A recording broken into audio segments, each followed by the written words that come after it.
Hey, you extraordinary people, let us continue to the part 5, of What If Bakugou Went Through the Shield Hero Experience, Chapter 11, Trip to Siltveld. No more than a few hours after being summoned by Knight Commander Bakugou was ordered back at Melromarc's capital's castle. Bakugou was originally extremely hesitant to go, but he was honestly curious to why the king would summon him despite his hatred of him. It will also give him another excuse to insult his second most hated person in this world in the face. Once, near the throne room, he was allowed in, but they only allowed Rino in with him. For whatever reason the king only wanted her in with Bakugou. Sona and Kirishima were forced to stay right outside the throne doors. Na didn't mind, she would rather not be with the racist bastard again, and she had Kirishima to help her if anything happens. Once in the throne room, both Bakugou and Rino look up, toward King Altgrey, who was watching something through a crystal ball. From the voices in it and what images the two can see from where they were at, it was a recording of the ship battle against the Sleater and Glass. It seemed they were spied on, or one of the party members of Motoyasu's or Itsuki's group were recording the whole thing without anyone noticing. Either way, after he finished watching the crystal ball, he looks back at Bakugou and his second sidekick. I have seen what happened through the crystal ball. You did well to quell the wave, as much as I hate to admit it. Altgrey says to him with distaste in his tone. Yeah, and what the hell do you want? I know full well you didn't call me to make a half-assed compliment. Bakugou insults the king, who looked equally as unhappy as the shield hero was. Altgrey then spoke again. You are here to answer a question for me? How did you obtain such incredible power? You possess power unknown to the shield hero. From all of this world's history, no shield hero ever held any sort of offensive fire magic like that before. And you must reveal the secret behind it. It's time to spit it out, and don't you think of lying to me, the king demanded. But Bakugou wasn't at all intimidated. I don't recall signing any contract or anything, you tiara-wearing bastard. I have no reason to even listen to any of your bullshit. You are in my kingdom and my castle. You are obliged to obey every order I give. Altgrey shouted, now getting madder at Bakugou. Last time I recalled, this wasn't your kingdom, consort. This is your wife's kingdom, and you're just her overly decorated sperm donor. Bakugou mocks back. For the last time I tease king. Altgrey yells at Bakugou, who just lightly smirks at him. The king quickly calmed himself down and looks back at Bakugou. I'll only give you a few minutes to think about it, while I talk to the girl next to you, but you better cooperate once I'm done. He says to Bakugou, who already made up his mind but decided to stay silent just to see where this was going and see how his sidekick will react. Altgrey then looked toward Rino. Ms. Yes, your majesty? Rino responds nervously. I remember you at the champion choosing over 2 months ago, and last I recall you chose to be with the spear hero. So why are you now with this criminal? Altgrey asked with concern in his tone. Rino still felt somewhat nervous to be talking with the king of her kingdom right now, but she kept her cool, knowing Bakugou was right beside her. After some deep breaths, she finally spoke. I didn't leave that idiot Motoyasu willingly. He basically left me to die after his other partner mine sold me off to sex slavers. Sir Bakugou saved me from them and offered me to join with him, and I accepted his offer. She answered, being straight with her king.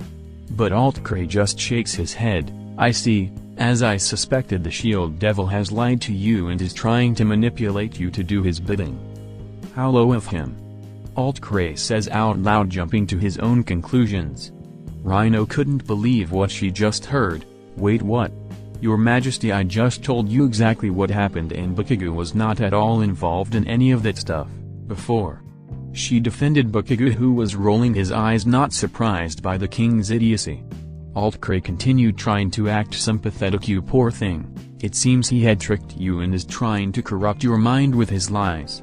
If you're too scared to say the truth, I can. No, this is the truth. Rino shouted, shocking the king for such a reaction. I was there and saw what Melty did with my 2 eyes and heard what she told me with my own ears. Don't tell me any of that was imagined, because it was not. She raises her, now getting mad with her stubborn king. He was being condescending to her. just like what Motoyasu used to do to her. Alt-Cray still looked surprised for such a reaction. I know it might be scary to not want to be straight with me in front of him. But I can help you get out of his clutches if you know. I have never been happier in the position I'm in now, and you can't just tell me that I'm not happy and go along with it. You are just biased against Sir Bakugou. Just like you were at his trial and at his duel, she shouts back, surprising the court and the surrounding knights. Bakugou just grins, liking how it's going. Alt-Cray eventually snapped out of his shock and looked with anger at Rhino. Miss, I'm trying to help you here and you're being unreasonable. Will you just? I did not ask for your help, Your Majesty. Don't be telling me what I should do for myself. I heard enough of that shit from Motoyasu. I'm my own person and I can say whatever I want. You can pretend your daughter isn't an awful bitch as much as you want, but that is the truth and you're too dense to understand. I can't believe I'm going to say this, but if that's you really think, then you can go to hell along with Melty. Rhino yells, having enough of her king. Alt-Cray was about to lose it as he looks pissed off at Rhino. How dare you? You witch your tongue, you brat. I'm your king. No, you're just Queen Myrlia's husband. I am loyal to the true ruler of my country. As Sir Bakugou just said, you're nothing more than an air breeder. Rhino finally yells and scolds at her king, having enough of his crap. Alt-Cray also had enough of Rhino as he clutched his fist. Okay, fine. If you want to side with the devil, then be my guest. I hope you also rot in hell along with him soon. He tells off Rhino. He then looks back at Bakugou, and your few minutes are up. Tell me of this fire magic now. Alt-Cray demanded, losing his patience. Bakugou remained silent for a few seconds until he finally shrugged, spoke up. Alright consort, I'll tell you about my explosion powers. Alt-Cray then calms down. Good, that's more like it. Now how about? Hey, I ain't done yet, you old bastard. Bakugou interrupts, making the king pissed again. Before I tell you anything, I want 3 things from you. Bakugou continued, not helping Alt-Cray's temper. First, I want all of my sidekicks to get class up upgrades at the Hourglass, and I want them done for free. Second, you will for now refer to me as Katsuki Bakugou, #1 hero of Melromarc, with no ifs, ands, or buts, with emphasis on the #1 hero part. And lastly, you'll admit your eldest daughter is a disease-filled war. Do all of that and you have a deal. Bakugou finally bargains. With a big smug grin on his face, knowing the king will never agree, but knew all of that will push his buttons. And pushed his buttons it did. You insolent brat. I'm the damn king. And you are a low-life rapist. You have no right to demand anything from me. You will apologize immediately and tell me your secrets now. Alt-Cray shouts, now losing his temper with the knights surrounding him and Rhino now drawing out their swords, but Bakugou just shakes his head and turns around, completely ignoring Alt-Cray. Brown hair, let this inbred idiot rot his brain off. He orders Rhino and they both slowly walk off. The knights for now did nothing, with few even afraid of Bakugou as the shield hero and one of his sidekicks move pasted them. Alt-Cray was baffled but was also still extremely pissed off. Don't you dare ignore me. I'm the king. If you won't listen, then I'll be sure that not only will you suffer, but so will that warrior witch next to you, along with thieving blue she demon. This did make Bakugou stopped, but when he turned around, rather than looking pissed, he had another smug face, like I'm going to take that seriously. My sidekicks will soon be far stronger than any of these buckhead heads of yours. And I can tear your ass up in multiple ways you have never seen before. And besides, by the time your wife will be back and she'll put you back in your place as the royal breeding stock. So kiss my ass. Bakugou insults him. It made Rhino feel good that her master had that much confidence in her and his abilities. Alt-Cray could only angrily twitch, realizing none of his threats did anything. But Bakugou wasn't done yet. If it does make you happy though, you won't have to worry about me for a while anyway. What? What are you blabbering about now? Alt-Cray said, confused by what he means by that. Since you and the senile Pope refused to give my sidekicks upgrades, I'm heading to Siltville to get them over there, Bakugou told him. But Alt-Cray was immediately surprised to hear that country's name. What? Siltville? Shield hero, you are obliged to protect Melromarc and not that empire of corrupt monsters. Alt-Cray raised his voice again. I thought you hated me, you piece of shit? Now you're wanting me to stay here? Bakugou questioned, but he just turns around again. Whatever, I'm not obliged to do anything for your inbred ass, so I don't have to listen to your bullshit anymore. I'm out of here. Guards! Alt-Cray shouted, and suddenly all of the knights around the throne room drew out their weapons. Bakugou and Rhino look around as they get surrounded. They then turned back to Alt-Cray. Now how about you cooperate and drop this Siltvelt nonsense, and maybe I won't have you tortured or your servants in the dungeons. Alt-Cray threatened now. Having enough, but Bakugou just activates his shield with Rhino converting her staff to a spear. Try me, consort. He taunts. Alt-Cray just smiles, so be it. Guards! Arrest them now. And with that order, the guards attempt to rush in to gang up on the two, but unlike the inn on the day he was trialed, Bakugou didn't have to worry about injuring civilians, so he was not holding back anymore. He blocks and attacks, with his quirk blasting away some of the soldiers' armor and sending them into the walls or pillars. Rhino also helps using her convertible spear as well as launching out some magic blasts to help and knock out some of the experienced knights. As the soldiers start to drop like flies, Alt-Cray was getting extremely pissed off and shouted, More! More! Overwhelm this monster! He shouts as more knights from the sides attempt to fight, as well as a few crossbowmen attacking above from the audience stands, but neither Rhino nor Bakugou were slowing down as they continue to beat and knock out more soldiers. Another large squad came into aiding the arresting, but suddenly the large throne doors were blown down. Kirishima, now in his adult form, busted through them after hearing the sounds of a fight and started roaring with Ne rushing in as well. The younger knights were terrified of the dragon and ran away, while the remaining knights were taken out by Ne's speed and electric attacks, with Rhino using her magic to blast and knock out the crossbowmen from the stands above. And any more reinforcements coming from the broken throne doors were all scared off by Kirishima's giant presence.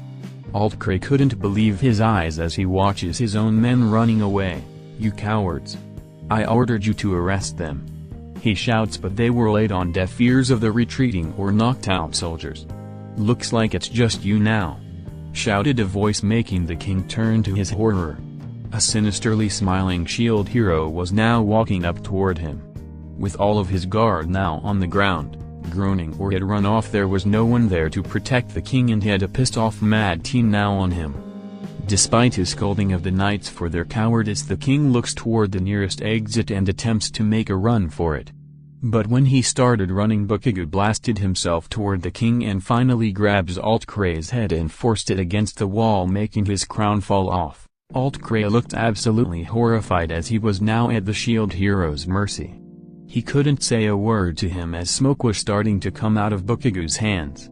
After a few seconds of intense staring, Bakugou finally spoke. Now listen, and listen well, you bigot nepotist piece of shit. You don't own me. You have nothing on me. I'm not obligated to do a damn thing for you or listen to whatever bullshit you spew out. I can splatter your empty head through this damn wall and there will be nothing you can do about it. So take my advice and don't ever screw with me again. Bakugou then punched Alt-Cray right at his face, knocking him on the ground. Whoever was still around watching gasped in horror at such an act on the monarch. The king groans as he attempts to get himself up, while Bakugou picks up his crown. As Alt-Cray held himself up while covering his left eye, he looks back at Bakugou while still holding his crown. Bakugou then said to him, "So if you try anything on me, my sidekicks, or to any innocent people I associate with." Crunch. Bakugou destroys Alt-Cray's crown with just one explosion. "You will be begging for death from me," he finally says to him, with pieces of the broken crown falling to the ground as he turns himself away. Kirishima, blue, brown hair. Let's get out of here already. Bakugou and his crew walk away toward the busted down throne doors on their way out of the castle. A small army of guards was outside of it, but they were too terrified to do anything. Alt-Cray finally got himself out as he moves his hand from his eye, showing it now completely bruised. As he witnesses the shield hero just casually walking away from that, it only boiled his rage more. He was so full of rage, but he can't do anything about it. Before Bakugou and his crew left the throne room, Alt Grey finally burst out, "Fine. Go ahead and leave this place forever." It actually caught Bakugou's attention, making him stop a second. "Go live and fork with those dirty, filthy, murdering animals. I hope to see all of you burn on this stake one day. Every single damn one of you." Alt Grey finished his outbursting with full rage in his eyes. He then finally drops down to his knees in pain and exhaustion. Bakugou was surprised by such a display of hate and anger from someone not himself. Even Atsuki wasn't this bad after the tavern incident. Whatever hate he had with demi-humans and the shield hero, it was pure hate that rotted his core. But Bakugou didn't pity him. He no longer cared about his word anymore. He has done more than enough to prove he was a hero along with his sidekicks. The bigoted king consort can say whatever he wanted, but to Bakugou it was just words of a racist, senile old man. Bakugou and his crew finally just turn away again as they leave the throne room on their way out of the castle. After they left, the guards and other people rushed into the throne room to help the king and the injured soldiers. Not too long after that, Melty had come down to see her father again to talk about the shield hero. But she saw an odd sight of the giant throne doors busted down on the floor, but before she thought about what could have done this, she looks into the room to see a bunch of injured soldiers gathered up around healers with a few on an injured black-eyed King Alt Grey. "Father!" she shouted with great concern as she ran up to him. "Father, are you alright? What happened?" she asked with great concern. Despite his fragile emotional state, the king was able to calmly answer his daughter. "I'm fine, Melty. It's just a black eye and some pain. On my side's nothing to worry about," he answers, trying not to worry his young daughter. "But how did this happen? And where is your crown?" Melty continued to ask. Alt Grey was silent for a second, not sure if he should say anything with all the hate in his soul. But he finally answered her. "It was that damn shield devil, he did all of this." Melty looked shocked by that fact. "What? Shield hero, Bakugou? Why would he do this?" She knew Bakugou and her father hated each other, but she didn't think it would come to this, to pure physical violence. "He is nothing but a terrible person, Melty. I tried to control him, but he's a bloodthirsty maniac, him and all of his war." Alt Grey answered her. Melty knew her father was just giving his point of view of the event, which no doubt is clouded in his own biases. But she still tried to talk to him about it. "Father, I know you and the shield hero hate each other, but right now he may be one of the only means of fighting the waves. You must somehow reconcile with him and reconcile with that fiend. The only time I'll ever see him in person again, it will be witnessing his limbs being ripped off by horses on his execution day," he shouted, losing his temper, surprising Melty again for such an answer. Seeing his daughter looking at him like that immediately snapped him back in his calm state. "I'm sorry about that, Melty. I have no anger against you, but unfortunately I can never see eye to eye with the shield. Every time I look at him, all I just see is the demi-human fiends that worship that monster. They already took away my family once, and I'm not going to let it happen again. But it won't matter anymore anyway. That brat is leaving to Siltvik, so he won't be my problem anymore." He apologized to Melty. Melty listened and understood her father's pain, but she knew better to let old grudges get in the way of the greater good, and her father is more concerned about himself than the kingdom, its people, or even his family, despite all he says about them. But the last part did caught her attention. "Wait, Siltvik? Sir Bakugou is going to Siltvik?" she asked him. "Yes, that's where he blabbed about going to, so he won't be our problem anymore," Alt Grey says to his daughter. Melty now looked worried. She promised her mother she could help bring amends to the shield hero and her father, but if Bakugou leaves for another country, a country with great hostilities to Melromarc no less, it could mean he might leave for there forever and never come back to aid Melromarc, or worse, he could start a war with them over his beef with her father. Melty wanted to help comfort her injured father, but she knew she had a greater duty to oblige for her mother and the kingdom. "I'm sorry, father, but I must go. Hopefully I can fix this," She finishes and started to run out toward the broken throne doors.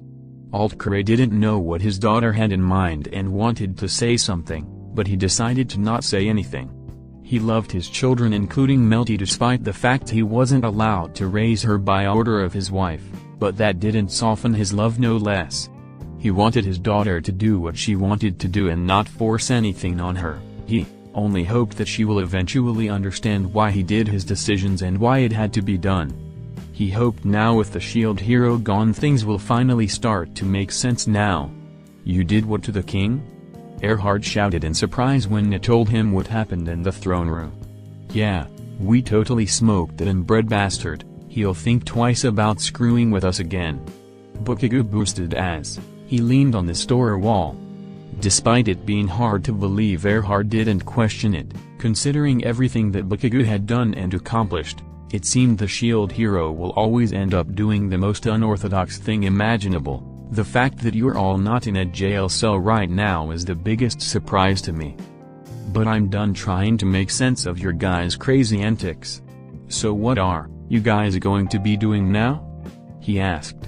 "We are going to this place called Siltveld, a demi-human empire to get our class up upgrades," Nya answered.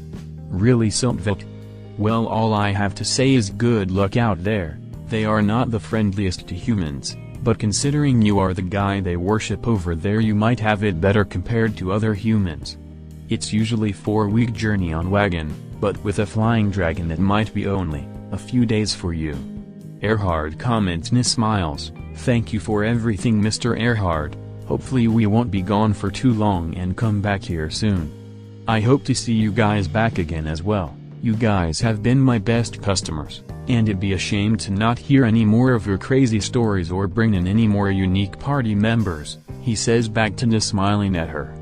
Bakugou then got back on topic. "Whatever, let's just get anything we have to be repaired and after this buy as many supplies we need for the trip. Who knows what we will be encountering in a kingdom of furries." Bakugou says as he puts up his stuff that doesn't have the self-repair function for Erhard to fix. The old blacksmith just shakes his head, not surprised of his attitude as Nya and Rino hand him their repairable stuff as well. Bakugou then asked, "So Baldy, how long do those self-repair things take to fully repair items again?" he asked. Erhard answers him, "Well, it depends on how much damage it took. If it is a little worn out, probably just a few hours. If partially damaged, it might take one night, and if severely damaged, a few days to fully recover." "Why do you ask?" Bakugou then places his extremely damaged gauntlets in front of him, one chewed up from the sleeter and the other cut in half from Glass's fans. Erhard looked dumbfounded that the same gauntlets he repaired a day ago are now at this state. But at the same time it didn't surprise him. "I am sure going to miss all of you." After Erhard repaired everything and Bakugou bought the supplies for their trip, they were almost ready as Kirishima was now in his large form outside of the capital gates. Rino and Nya finished having everything packed and tied up. The two and Bakugou were ready to get on him and finally head out. Until they heard, "Shield hero, wait!" shouted a voice, and as they turned around it was Melty running toward them along with a group of knights, most likely her bodyguards. Bakugou groaned knowing what she's here for and wasn't going to enjoy hearing it. Nya noticed too, though she looked more nervous than anything else, not happy or even angry. She just doesn't know what to say to Melty. Rino though had no clue who it was yet. Eventually Melty caught up to them as she ran and finally stops to breathe heavily to catch her breath. Bakugou was tempted to ignore her and just leave, not like she could do anything once he's thousands of feet in the sky, but his inner hero forced him to at least hear what she had to say first. Eventually Melty finishes her heavy breathing as she looks back up and decided to look professional again with a serious face. Rino finally recognizes her. "Oh my god! Princess Melty!" Rino immediately went to bow for her. "It's an amazing opportunity to see you, your little majesty." But Rino stopped when she looked back at Nya and Bakugou as they stared at her with dead silence. Rino quickly looks back up, rubbing the back of her head. "Oh, sorry for that, Sir Bakugou, please say what you need first." She backs down nervously. Rino did remember the two telling about their encounter and escort with Melty, though they never spoke much about other than Bakugou's encounter with the king again and insulting her over what Melty tired to do to her. Na herself though never seemed to talk much about it compared to the other stories she told. She knew it was a touchy subject, so she never pressed it on to Na. It did always make Na look conflicted, not angry or happy or sad, just conflicted, just as she is now. Bakugou then looks back to Melty. So what the hell do you want, now Princess Blue Hair? Bakugou asked, getting to the point. Sir Shield, I have a request for you. No. Bakugou immediately answers. But you didn't even hear what I was going to request. Melty remarks, I know what you're going to ask. You want me to kiss up to your racist bastard daddy and let him make me roll over like a dog. Melty sighs with annoyance. Look, how about I award you 50 gold coins if you, at least talk with him. That's not going to work this time.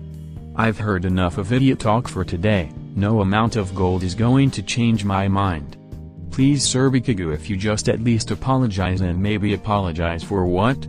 He kidnapped me in the middle of my school year to do this stupid ice crap, and he can't be bothered to remember my name. He snaps back at her. Melty was now getting mad at Bakugou. You literally assaulted him in court, threatened his life, and destroyed his crown? Bakugou was also getting equally pissed off. Yeah, and he tried to arrest us for doing nothing. He can eat horse shit for all I care. Melty looked like she was about to burst into anger but tried to keep her cool. We need your help, Sir Hero. We can't stop the waves without you, and besides I never said I stopped fighting against the waves, Princess. Bakugou interrupted. I'm just getting the stupid class upgrades thing done and do what I need to do as a hero in Siltveld. I still need to defeat Cat Eyes. I'm definitely not missing that. But if you leave now, you may never be able to reconcile with father, and who knows how long you might be gone. Like I give a rat's ass. Shield Hero, will you just listen? No, you listen to me, kid. I'm not going back there again to say sorry to your bastard father. So shut it already. Why? Melty said softly. Bakugou wasn't sure what she meant by that, but in just a few seconds Melty's attitude completely changed. Why do you both and my father have to act this way? It's ridiculous. The heroes and the king can't be fighting with each other. Oh great. Now, she has gone into a temper tantrum. Bakugou groans to himself in his head. As Melty goes off, Bakugou was just plain sick of this conversation at this point. Kid, just stop. But Melty continued on with her tantrum. No. I will not allow you to just ignore me and my father. Do you know what my mother is going to do to him when she comes back? Ugh. Will you just shut the hell up now? Bakugou, raising his voice and gritting his teeth, he was extremely close to losing his own temper. I swear you are so disrespectful. Do you have any idea how many lives are at stake here? Are you just going to let a family fall apart because of your pride? Do you even know what kind of a— Shut up, you brat. Bakugou exploded at her, shocking everyone from the normal bystanders, the guards, and even Rino and Na. Melty looked completely shocked and was silent for a few seconds. After she recovered, the young princess began to look sad. Why? Why do you have to be so cruel? She says softly, trying her best to not cry. It's called growing up, kid. You need to learn that just because consort is your daddy, that doesn't mean he is a good person. And I'm sorry is not going to change that. Bakugou tells off the girl and finally turns around again. Alright blue, brown hair, let's just go. He orders his sidekicks, and despite the neutral looks they gave to a sad, disappointed Melty, they turn around as well, and the three head toward Kirishima. As they were getting on the dragon, Melty continued to stand there shedding tears and thinking about how much she failed her mother. Not only was her father never going to understand reason, but the shield hero was about to leave Melromarc, and who knows the consequences of that will be to her kingdom. I'm sorry, mother. I tried but I failed. If only I can be as charismatic as you are. She thinks to herself as she looks back up to see Bakugou and his crew setting up the dragon and were ready to ride it. But as she looks toward the shield hero, she remembered what her mother said about failures, that sometimes not all failures lead to dead ends, sometimes they lead to new pathways that can be good or bad. It's a leader's job to take account of these new pathways, to follow them through, and to guide it toward the path that helps you the most. If a leader does it right, she might end up succeeding in a different way. Now thinking about it in her mind, she might have an idea of a path she wants to take. It's risky, but if she can't convince the shield hero to stay or get her stubborn father to understand reason, then maybe it's time to go on a path in a different direction. As she thought some more, the shield crew had finished setting up Kirishima and the girls, and Bakugou was ready to go. Bakugou finally grabs the reins and said, "Kirishima." Wait a second, shield hero, shouted Melty, who ran up to the dragon. Good lord, are you just a broken record at this point? For the last time, no, this isn't about my father. It's about me? Melty interrupts. Yeah, and what about you? Bakugou asked, turning his head toward Melty. Sir shield hero, if you're going to Siltveld, then… Well then I want to go with you. She answers. Huh, said Bakugou along with Na and Rhino now looking at her. What do you mean by that? Rhino asked. If I can't convince you to stay in Melromarc, then I will get a piece of Melromarc to go along with you. Which will be me. But this isn't an order, you can refuse if you feel like it. Melty responds. Rhino wasn't sure what to feel about having royalty with her, well, good royalty anyway, but she decided to remain silent and see what Bakugou had to say. Na, on the other hand, was saying in her head, please Sir Bakugou, just ignore her and leave. Let's just go now. She wasn't mad or angry at Melty, but she still doesn't want to be near her after she told her off 11 days ago. She doesn't want to confront her yet, but to her displeasure Bakugou jumped off to listen. Really, you want to go with me to the place that your country hates with a guy who told you to shut up? Bakugou questioned. Yes, you might not at all be a pleasant person, but you are still a hero, and I want to ensure you that not all of Melromarc's royalty is against you. And I'm not worried about Siltveld. We may not be in the best relationships right now, but I'm still the princess of this country, so they wouldn't risk a diplomatic incident through me. And even so, it won't matter if you're there to guard me. She explains. Despite Bakugou's distaste for her a few minutes ago, he wondered if he can somehow benefit from this. He knew this nation's queen, who was the one really in charge, and was on his side, and the princess, right now, has been her representative. If he can keep the princess close, he can also keep the queen close. It will benefit him greatly when the queen comes back from whatever, and will give him a bargaining chip on Altcray if he tries something. Bakugou was quiet for a few seconds as everyone stood around for an answer. Finally Bakugou answered her, fine, you can go. Rhino smiles at that while Na groans. Melty looked happy. That's perfect. Now if you hold on a second, princess, I'm not done. Bakugou interrupts, surprising Melty. Before you go, I'm listing some rules to you. Melty wasn't sure where this was going but sighed and responds, okay then, what rules? If you're going to be with me, you're going to have to be my official sidekick. Meaning that from now on I'm in charge and you will be doing whatever I say and not complain about it. This also means that I don't want to hear another word of you trying to get me to talk to your piece of shit father. I don't want to hear a peep of that anymore. And you will contribute to some extent to my harrowing work. If you don't, you're walking your ass back to Melromarc. You got it? Bakugou informs her. Melty didn't like the sound of any of that.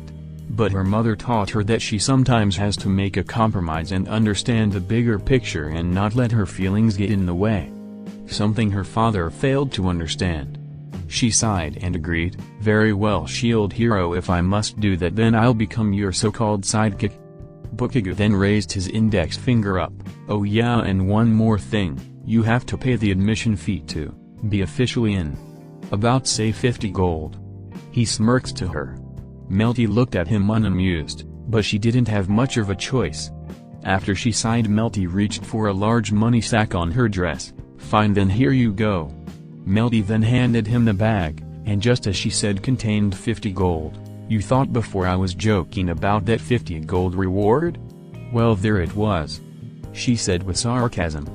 Bakugou then set his menu up to make it official, though while doing that one of her bodyguards came up to her to ask, Your Highness, Are you sure about doing this? We can still head out to visit your mother again? The soldier suggested. Don't worry. As long as the shield is with me I won't have to worry about anything. She reassures her guard, who looked annoyed. Bakugou finished the setup and now Melty was officially in his party now. She was at level 13, which is surprisingly high for a little girl, though Bakugou didn't really plan for her to do any combat. She was just there to get future favors from the queen and not much else. After that, Melty's guards hands her a small suitcase she packed in case she had to leave on long travels. Well then, I'm ready when you are, hero. She says to her new chaperone. Just remember your place, princess. You don't tell me what to do. If I say jump you will say how high. But enough of this, let's just go already. He finally says to her, and the two finally head off to the dragon. Melty's bodyguards looked toward them with anger and annoyance on their faces. They all had a plan and mission in mind, and it was now ruined. And they can't do it now with so many witnesses coming in and out of town around the capital's gate. Bakugou and Melty then got on the dragon. Melty sat behind Bakugou and in front of Rhino, who was about the only one of them acting friendly with her. Melty also saw behind her, trying not to look directly at Melty. She also remembered what Ne said to her and the face last time they meet, but she didn't look mad at her like before. Melty wanted to say something, but she knew now wasn't the time and remained where she was at. Bakugou then finally grabbed Kirishima's reins and shouted, "Kirishima, fly!" And with that order, Kirishima starts running until he was flapping his wings and eventually lifted himself up in the air until they were high up in the sky.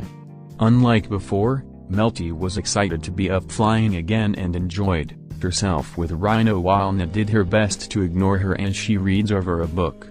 The crew were now in the sky and were now on their way to Siltveld.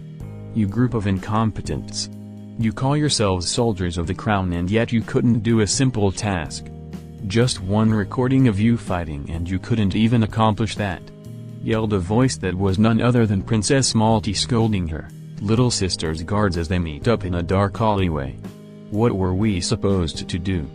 We were in a public place surrounded by people. The fake evidence would have never worked anyway even if we went to attack her there, and the shield hero just kicked the asses of the knights of your father not long ago. You're expecting us to fight that monster with a big-ass dragon? A soldier defends himself, who only got rewarded with big bleeding cuts on the face from Melty's long sharp red nails. Talk to me like that again and I'll have your tongue removed. Melty yelled at the soldier as the knights look at her horrified. Now do any of you at least know where they are going? Are they going to mother? She demanded from them. No, the shield hero is apparently going to Siltveld. Another soldier quickly answered. Siltveld, huh? Melty says as she paces herself back and forth trying to think of something. So that coward devil decided to retreat to the Beast Kingdom after my foolish father couldn't control him. And my brat sister is going there with him? She continues to think about it for a bit until she evilly smiles when she came up with something. If Melty goes to the court of Siltveld, she would be in a very compromising position if a very bad political incident were to occur. Like say, a war. Yes, if I can get my old fool father to declare war on Siltveld, those demies would either kill her immediately or take her as a political prisoner, and if I were to help with those negotiations for her release, something might go wrong and she could end up getting killed, in the crossfire. And my mother can't pin it on me, and once the old hag dies, I'll be queen now. After she finished her thinking, Melty then turns back to the knights. Alright you idiots. Thanks to your failure a new opportunity has now been opened to exploit. Let's meet with Pope Bombus and I will tell him of this new opportunity. She finally says to the soldiers as she walks off to the church, with the nervous soldiers following behind with Melty's evil smile now wider than ever. Hurry it up faster. Faster. Shouted a Three Heroes church priest as a group of soldiers push a giant crossbow weapon at the bordering wall between Melromarc and Siltveld. Come on, put your backs to it. The priest continued shouting. But the exhausted soldiers were getting tired of the same barking orders from someone they probably shouldn't be taking orders from in the first place. One eventually spoke out, "Why are we even putting these things up? What are they going to accomplish anyway? He questioned the priest. I was informed a few hours ago from the word of our Pope, the shield devil is planning to leave the country in this direction and attempt to flee to the demon animal empire. We must stop him, at all costs, and strike his flying hell dragon once it comes near here. The priest says to the men. Though these men weren't any more motivated than before with the answer. Their commander spoke out how flawed this whole ordeal was. These things are siege weapons or are used to kill giant slow-moving monsters. They were not designed to kill flying dragons 1,000s of feet in the sky. This is just a waste of time. Melromarc does have other anti-air defenses against flying demi-humans, but they were not strong enough to fight off large dragons or have the range to do so. Silence, whelp, get it in its place. We must continue setting up as many more as we can to make it impossible for the devil to get near this wall. The priest announced and pointed down the wall to 10 more giant crossbows the church provided. Even more, groans the soldiers, getting tired of setting up these heavy weapons. They already installed 5 of them and had about enough of the priest. But before the soldiers had to slave themselves again, everyone look up. Another soldier shouts from the wall tower. And everyone looks up to where he was pointing at and saw from a long distance in the sky, a large, flying reddish dragon carrying people on it. They knew that had to be the shield hero. The priest wastes no time to attempt to stop him. Damn it. Arm the crossbows now. And fire as soon as possible.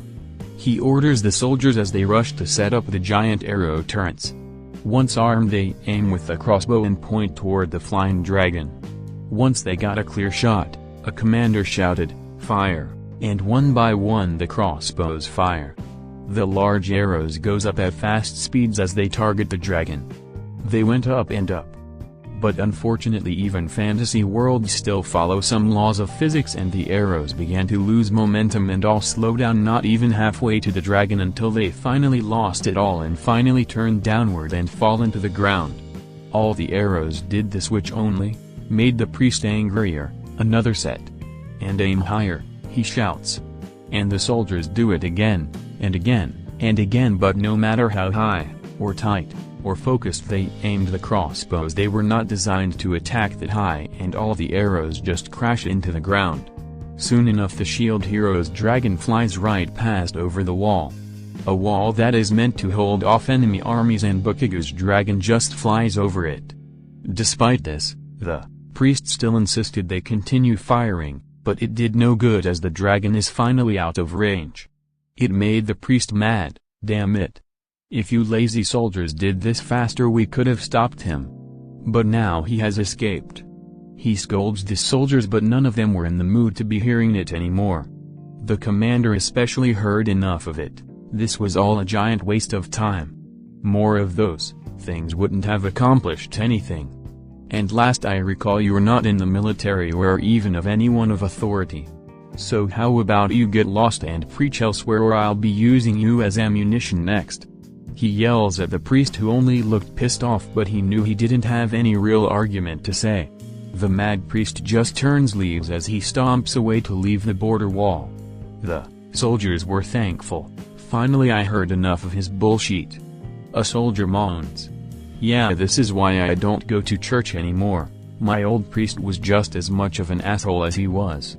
Yeah, and I don't really hate the shield hero either. He seems like a badass from what I've heard about him. Yeah, he seems to be the only competent one of the cardinals. The spear is a wimp coward, and the bow hero is more focused on killing people than helping them. Don't know much about the sword though. I heard he got his own town now after he somehow tamed a dragon, and bunch of demis are flocking to it. Well, for now on, we only listen to direct orders from the crown or the military command, and not from a bunch of overreaching zealots.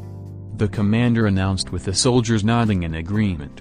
As they continued to gossip behind the priest's back, the priest himself was now below outside of the wall holding onto a crystal ball, and with his magic goes on to make contact with Pope Bomis himself. Yes, Brother Nerda. The Pope asked in his kind voice through the image on the magic ball. I'm sorry, Your Grace, but due to the slothfulness of the soldiers at the border wall, the shield devil still escaped. from Melromarc. "There is nothing I can do now," the priest explained. The Pope was silent for a second but still kept his smile on him. "No need to worry about that. In all honesty, it seemed like a pointless endeavor anyway. I never would have thought the devil would get access to a large flying dragon. It was probably naive to think we could have stopped him from leaving at this point. But thankfully, this will just be a minor delay in our plans. It seems like Altgray's and Malty's usefulness is starting to wane. This situation and the elder princess's foolish plan she suggested to me earlier will benefit us. We will finally be rid of this sinful and corrupt system we have in this country that runs on pride and greed. We shall be rid of Queen Myrlia's government and those incompetent heroes we have. Then the golden age of the Three Heroes Church will begin, blessed by God," he informs the priest. Though the priest had one more thing to say, "But what about the shield devil?" he asked. The Pope's soft smile then turns into a smug grin. "Don't worry about that. Even in their own lands, there is plenty of beastmen that are willing to kill a god, if they are paid with enough gold." Kirishima had been flying for most of the day, passing over plains, forests, farm areas, and some towns until it became pitch black at night, forcing Bakugou and his crew to land in the middle of a forest. Bakugou sets up sleeping bags and a fire as they get ready to rest. Kirishima was already fast asleep, remaining in his large form to scare away any monsters. Melty though wasn't big on the idea, never been forced to sleep in the woods before. "Sir Shield Hero, why don't we find a town with an inn to sleep for the night?" she suggested. "What, you haven't gone camping before?" Bakugou joked, not taking her seriously. "No, but I'm sure we'd be more comfortable if we're to sleep on a bed. And be safer as well," she continued. "If you care about being comfortable, you should have rethought about coming along. And I have a damn fire-breathing dragon. Kirishima is scarier than anything in these woods, Princess Blue Hair," he rudely answers her. Melty was getting irritated by the nickname and how disrespectful the shield hero is acting. "I have a name, you know, it's Melty, and you need to learn better manners if you're intending on going to see the royalty of Siltveld," she scolds him. "Whatever, Blue Hair. Just go to bed."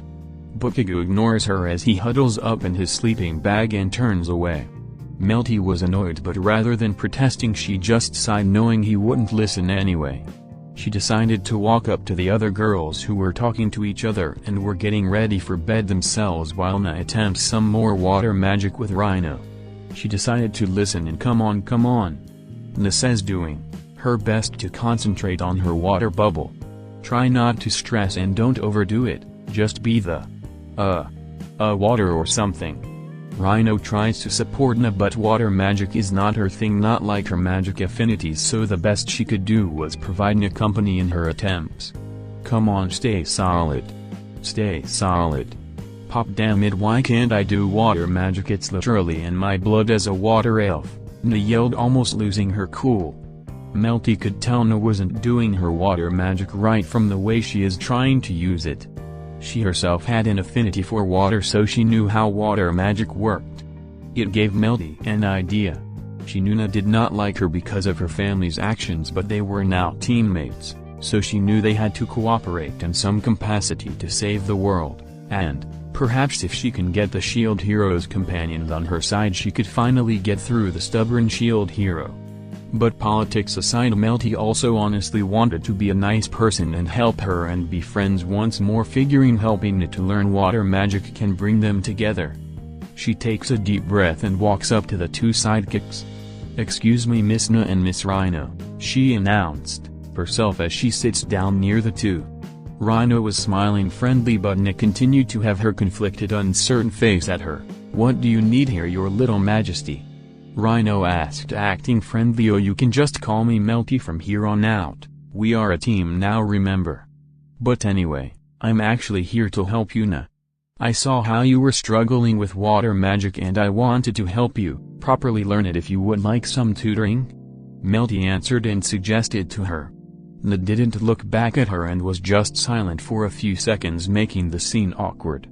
Eventually Na just stood up. "No thank you. I think I'll just going to bed," she answered back as she grabs her sleeping bag and was walking away. Melty wasn't sure if she was angry again or what, but she attempted to talk to her again. But it will be really quick. I can easily teach you so many spells if you please. I'm not in the mood, the response. But we need to be at our best to fight against the waves. I'm just trying to. I said no. I don't need your help. Na snapped, surprising the young princess. But Na almost as quickly changed her emotional state back to normal, now looking sad from losing her temper, like that. She turns away again and says, just let me go to sleep. She says as the young adult elf walks away from the others to sleep near Kirishima. Melty looked sad as she sat down on her sleeping bag while Rhino did the same, and after some silence, Rhino decided to speak up. She didn't mean it, your little Major Melty. She had been through a lot with your sister and father, so she is not really mad at you directly. I just don't get it. Not just with Na, but with Sir Bakugou and my father as well. They can't seem to drop their grudges and listen to reason. Don't they see there is a bigger picture than themselves? Maybe they have a right to be mad to some extent, but I just want everyone to be happy, but it seems like they are actively trying to not be happy. Melty confesses to Rhino. While some of it might sound petty, Rhino knew Melty was still a young girl and she loved her family and their country, but she is probably dealing with a lot for a child her age and to have so many responsibilities as future queen. To be told that some of your family are awful people can trouble any kid. Rhino sighed and spoke up. Na did give your sister a chance before. Mine gave her a ring claiming it was an olive branch gift, which Na accepted it. But on that same night, she turns around to accuse her of stealing it. And your father King Altkare believed everything mine said and nearly enslaved her until Bakugou stopped them and saved her. Melty looks down, sad to hear Na going through such a thing. I can't believe it. I'm not too surprised of that from Melty. But for my father to jump to conclusions like that is unbelievably irresponsible for a ruler to do. It's not the first or last time either. Rhino continued, and she went on to explain to her about all the things the king in mine tried to do. From the rape accusation, to attempting to scam away Bakugou's reward money, to planning on exploiting the town of Laut and the cheating from mine, and Na's duel, to mine nearly selling her off to human traffickers, and what the king tried to do to them today.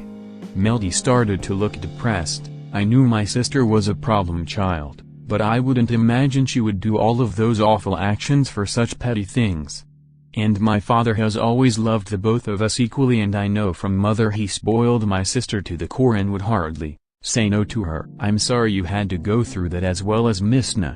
I can understand why she hates me and my family. She doesn't hate you, Melty, or at least not anymore. She just doesn't know how to confront you after what she said to you. I'm sure she'll figure it out eventually, and you two can talk and figure this out. Rhino comforts Melty. Unknown to the two of them, they heard the whole thing and felt even worse for yelling at Melty like that and not being direct to her. She still wanted to eventually confront and say something to Melty on the whole thing, but she still didn't feel comfortable in talking to her yet. So she just remained where she was at and tried to go to sleep. With Melty, she now understands everything about Na, and trying to be direct with her was not the right way to do it. She had rethink her approach again. Melty also still had the shield hero on her mind. Miss Rhino, before we go to bed, let me ask you one more thing. Go right ahead, Rhino responds. Other than him saving you, why do you stick around with the shield hero? He just seems like a villain with how acts and has to yell out everything. He has such pride and arrogance on him? Melty asked. Rhino pondered about it for a second but quickly gave her answer. Sir Bakugou may be a loud and unlikable person on the outside, but on the inside, he is a heroic person, willing to do whatever he can to be the best. It's a lot of pride, but that pride drives him to do better, and it make us better as well. Let his actions speak for you rather than how he talks or acts. You'd be surprised. Rhino finished. Melty wasn't 100% satisfied with that answer, but she did take it to heart. She will observe and try to understand what Bakugou will do for himself.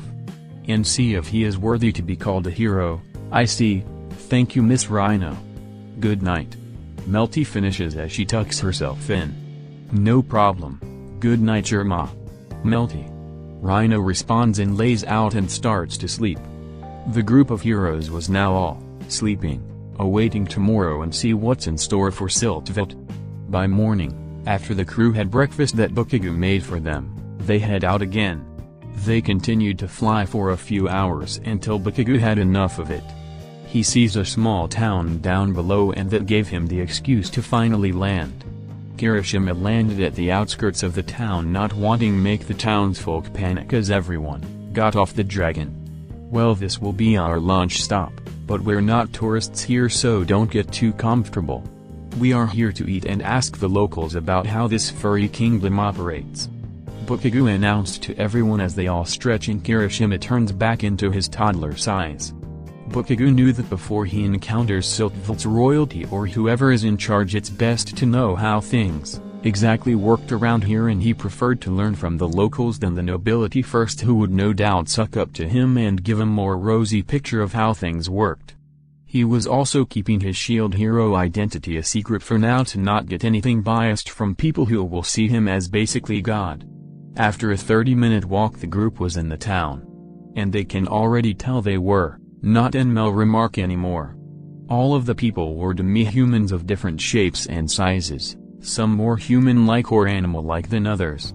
Here they were not slaves, they were the ones running the place. They saw demi-human children playing outside, demi-humans wearing normal clothing, demi-humans running stores, and demi-humans armed with deadly weapons, from guards to adventurers.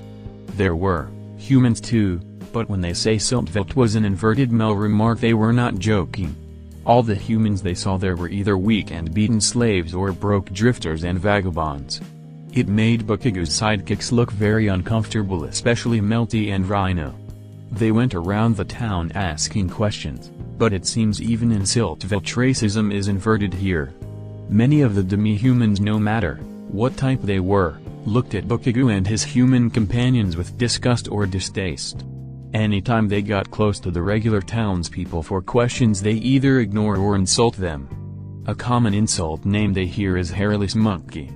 Most likely a derogatory term for humans, though Bakugou thought it was a stupid one since humans were not even technically monkeys, not that it mattered to demi-humans. And when he yelled at anyone for the insults, they just run away screaming for help. Even the shop merchants wouldn't do business with them, not caring what they were selling or what money they had. Saying no humans, or in some places like weapons or armor ships, no low castes were allowed to shop or purchase anything. Even back in Melromarc, when Bakugou got accused of raping a princess, he was still able to do business with the merchants. Even shouting and saying death threats at merchants wouldn't work, they just yell for help or for the guards, which Bakugou flees from the scene. Not that they were a threat to him, but in a new nation it was best not to get a warrant for your arrest in a place you know nothing about. Ironically, the only one to get any information out of anyone was Na. Unlike Bakugou, Melty, or Rhino, the people were willing to talk to her. They seemed to think she is some sort of aquatic demi-human, which annoyed her, but if it gave them an advantage they might as well exploit it. Though it seemed to only go so far. As the group continued to talk around town, people began to associate her with a spiky-haired violent hairless monkey and stopped being cooperative. Though from what she learned from the locals, they were indeed in Siltveld, and they were at the trading and mining town of Edvi. The location of the Dragon Hourglass was indeed at Siltveld's capital and was west from here. Many people in town also seemed anxious. Many of the so-called lower castes had recently paid for their share of local protection taxes, and they had to pay more money to a group called the Scarcrafters for their protection money, with many people desperate to gain enough money to pay them and have some left to have food on the table.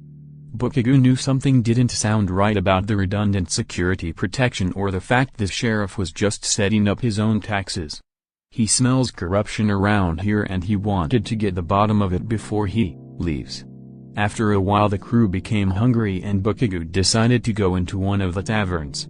Even though he'd probably be better off cooking for themselves, he figured to at least listen to some gossip from the patrons and find out more about this sheriff and the so-called Scarcrafters. It was what allowed him to find out about Rhino and the other kidnapped girls on that one night. The crew arrived inside, but once Bakugou came in, the talkative tavern suddenly became silent as the patrons looked toward the random humans coming in. Some looked confused, others looked mad or disgusted. As the rest of the crew came in, the scene was awkward. Bakugou finally decided to just walk over and sit at an empty table with the rest of the team following suit. The room mostly remained silent, but then, some of the people began to quietly gossip to each other about the human team. Things didn't get much better when a waiter came by. "So what do you want?" he asked rudely. "The spiciest thing you have here," Bakugou requested, getting straight to the point. The three girls ordered their meals and the waiter headed off to get their orders. Bakugou continued to listen but he wasn't hearing much other than stuff about the hairless monkeys. It annoyed him and was not getting any information about the kingdom or the town's problem. He was regretting ever coming in. There was no one around to listen closely after a bunch of people left away from them other than one small knee-high moldy human who looked troubled about something as he was drinking in peace. Eventually, the food and drinks came by. But they looked absolutely terrible. Looking uncooked or completely burned or just the wrong thing entirely. The crew could tell they weren't welcomed in here. Their drinks were just water, but before Bakugou went to drink he looked inside and saw a spit wad in his drink. He was not surprised. Melty was about to drink her water before Bakugou places his hand over her mouth. "Don't be drinking that, kid. Trust me, you won't like it. Why is everyone acting like this? What are we doing that is so wrong to them?" Melty asked. "Just existing to them. This is what you call racism, kid. This is what freedom humans have to go through in your kingdom." That statement did disturb Melty. She knew Melromarc was human-dominated with demi-human slaves and plenty of demi-human racism.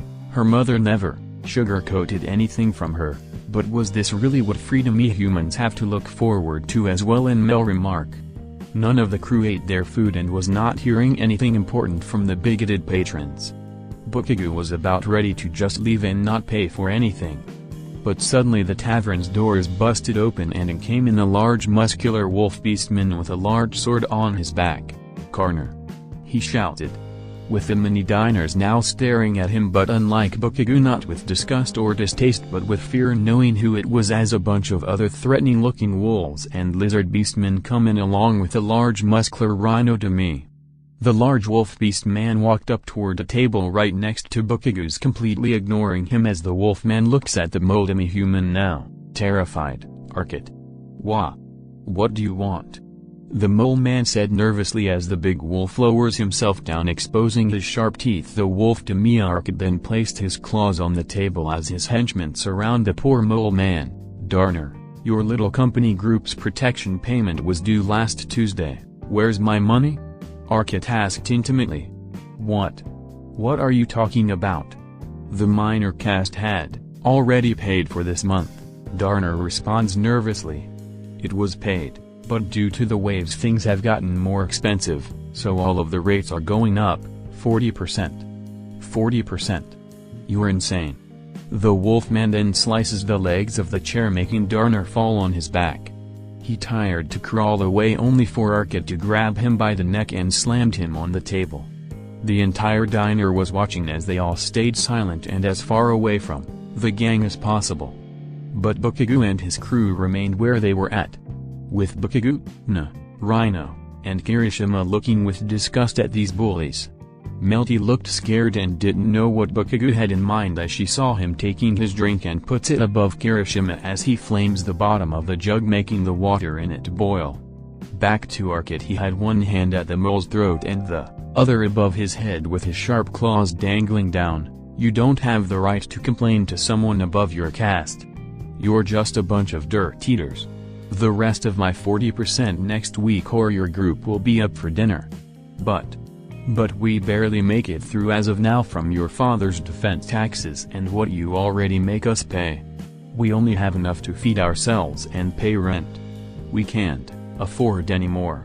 Arket then decided to lightly move his claws across his face, terrifying him more. "Well, if you can't pay in money, maybe you can pay in alternative means."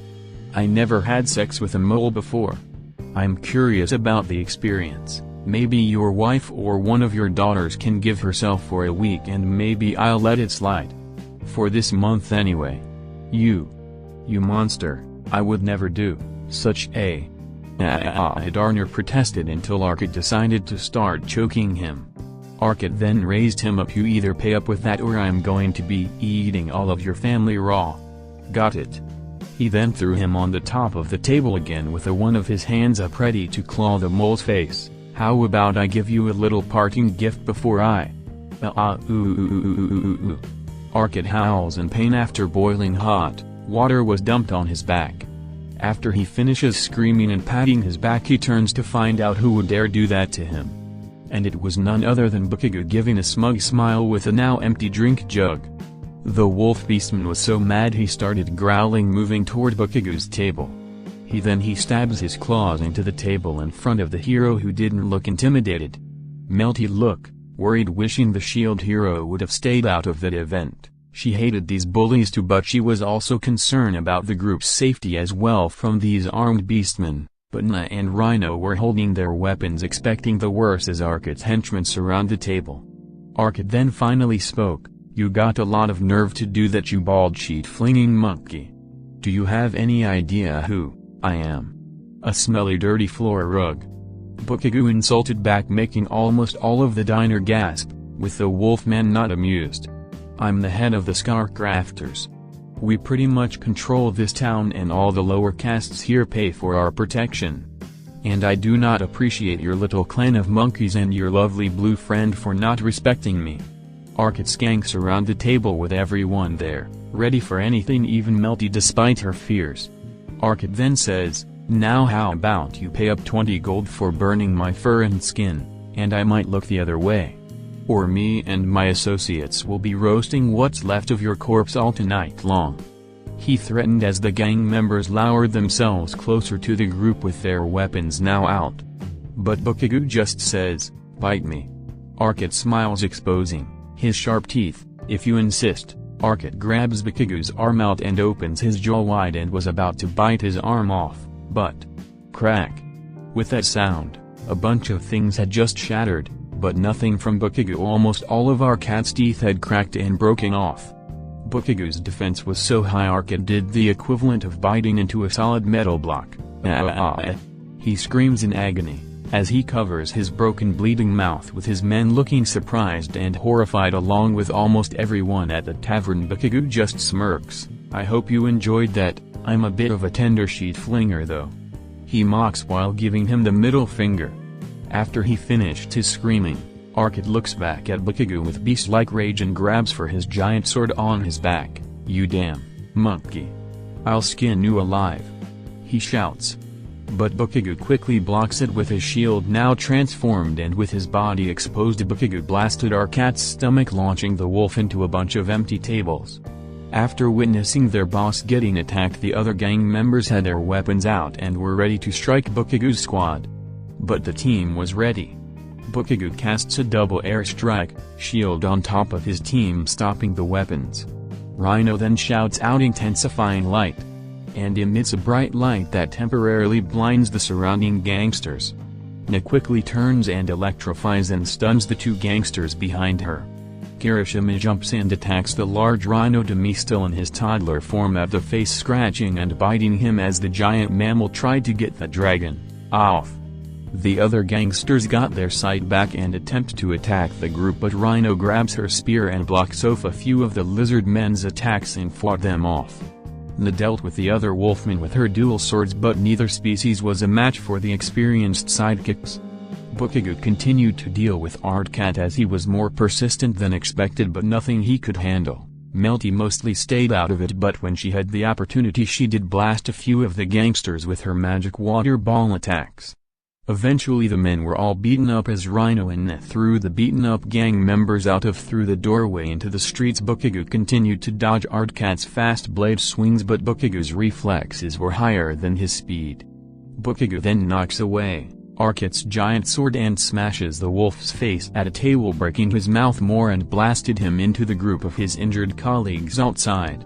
But after that the Kirishima jumped off the rhino's face and a large demi-human was ready to attack Bakugou.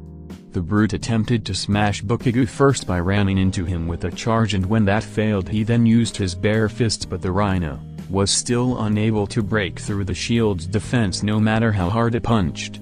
But while he punched the shield over and over, Melty decided to use her water magic and blasted the brute at the exposed back, causing the rhino great pain. As the rhino turned back and saw who attacked him, but with that opening Bakugou mega blasted the rhino and he goes flying across the tavern till outside and lands on top of his fellow gangsters and his boss. The gang all groaned in pain as the giant rhino lays above them, with almost all of the town's residents looking in shock at someone beating up Arcot and a part of his gang like that. Bakugou and his group came out with Bakugou smirking down at the injured group of bastards. After some groaning the group recovered enough to get up. "Get off. Get off of me, you stupid blob of muscle." Arcot yells at his rhino minion until he just pushes the injured large mammal off of him. One of the other wolf demis in his gang whistled and called for their horses. They struggled to get themselves upon them. "You'll forking pay for this, you hairless sheet flingers. Wait until you see the rest of my gang and my father's men." Arcot yells and he and his men flee. Bakugou just gloats. "Ha, yeah, good luck and we'll be waiting for you," he says out loud. The entire town was gossiping about what happened. Some random humans had just beaten up Arcot, one of the most feared people in the town, and they don't have a scratch on them. Word got around quickly, and unfortunately this also included the guards, which got to their sheriff.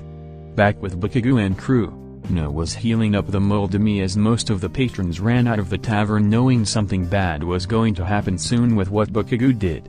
The moldy himself also looked worried, but he didn't run. He was actually glad he got rescued. Whether or not Bakugou was a human didn't matter to him. Thank you all for that.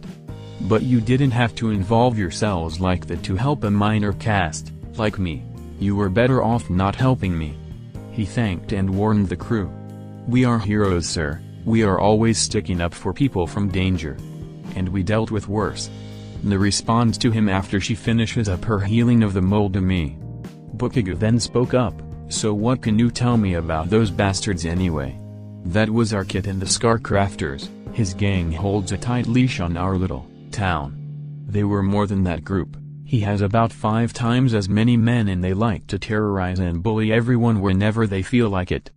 Destroying property, assaulting and beating up anyone, then mugging them, and even straight up murder. Darner answered them. That's awful. Why haven't the guards stopped them already? Melty asked, surprised such people would be allowed to do that in broad daylight. That is because the town sheriff happens to be his father, and he is just as money-grabbing as his pup is. He and the men in his pockets like to hustle and demand extra taxes from anyone they get away with, and he allows his son to do the same with his gang and looks the other way in their harassment on everyone. Darner explained it. Still confused Melty. Shouldn't this be reported to the Crown of Siltvit, or at least your local lord? Ha! Do you really think the crown is going to care about us lower casters? They care more about their horses than us, and our local lord is over 140 years old. The old turtle can barely walk anymore, let alone stand up to his corrupt sheriff who can order his men to beat the living hell out of him. Darner explained the team at least are starting to know a bit more about how things work around here. Na then spoke up. You said something about us lower casters. What do you mean by that? She asked. Her and the rest of the team had been hearing stuff about castes, but no one has explained what they mean. It's what judges our life. It's the same as the food chain. Some of us are born in a higher class and have more opportunities and privileges than others. And what caste we are born with we die with, as is our position on the food chain. Me, my family, the rest of the moldy humans, and any other digger type, Demi are all minor castes, so mining is all we are allowed to do, and there's only certain places we are allowed to buy from and have only limited rights. He explains. The group couldn't believe that such a system existed, that people are born into their positions in life regardless of their preference or talent. Despite only human slavery being legal here, it sounds like demi-humans are slaves to their own system. And this applies to all demi-humans in Siltvet?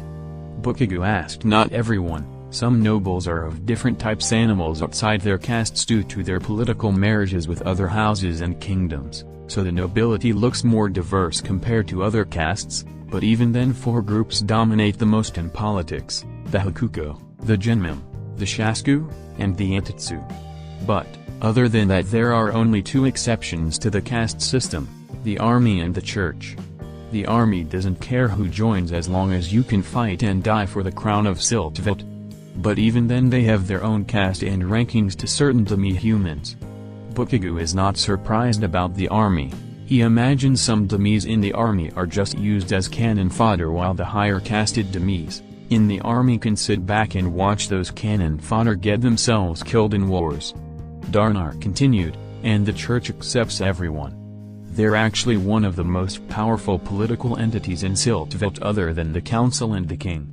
They own about 1/3 of all of the land in Siltvet and employ 20% of the population, having control of several industries outside of church-related, things like wine production, silver mining, magic clothing, and a few other monopolies. But it is not as good as it seems. Everyone knows that working for the church is seen as the dead end of one's life. Why? Rino asked. She knew the Three Heroes Church was powerful in Melromarc, but it seems the Shield Church has a grasp on the economy of the Kingdom of Siltvet. Because the church pays next to nothing no matter how hard you work or for how long. You have to buy directly from the church and live on church-permitted living spaces, and it's next to impossible to leave without getting excommunicated or worse. The priests say it's to maintain humility and end greed and gluttony in our society.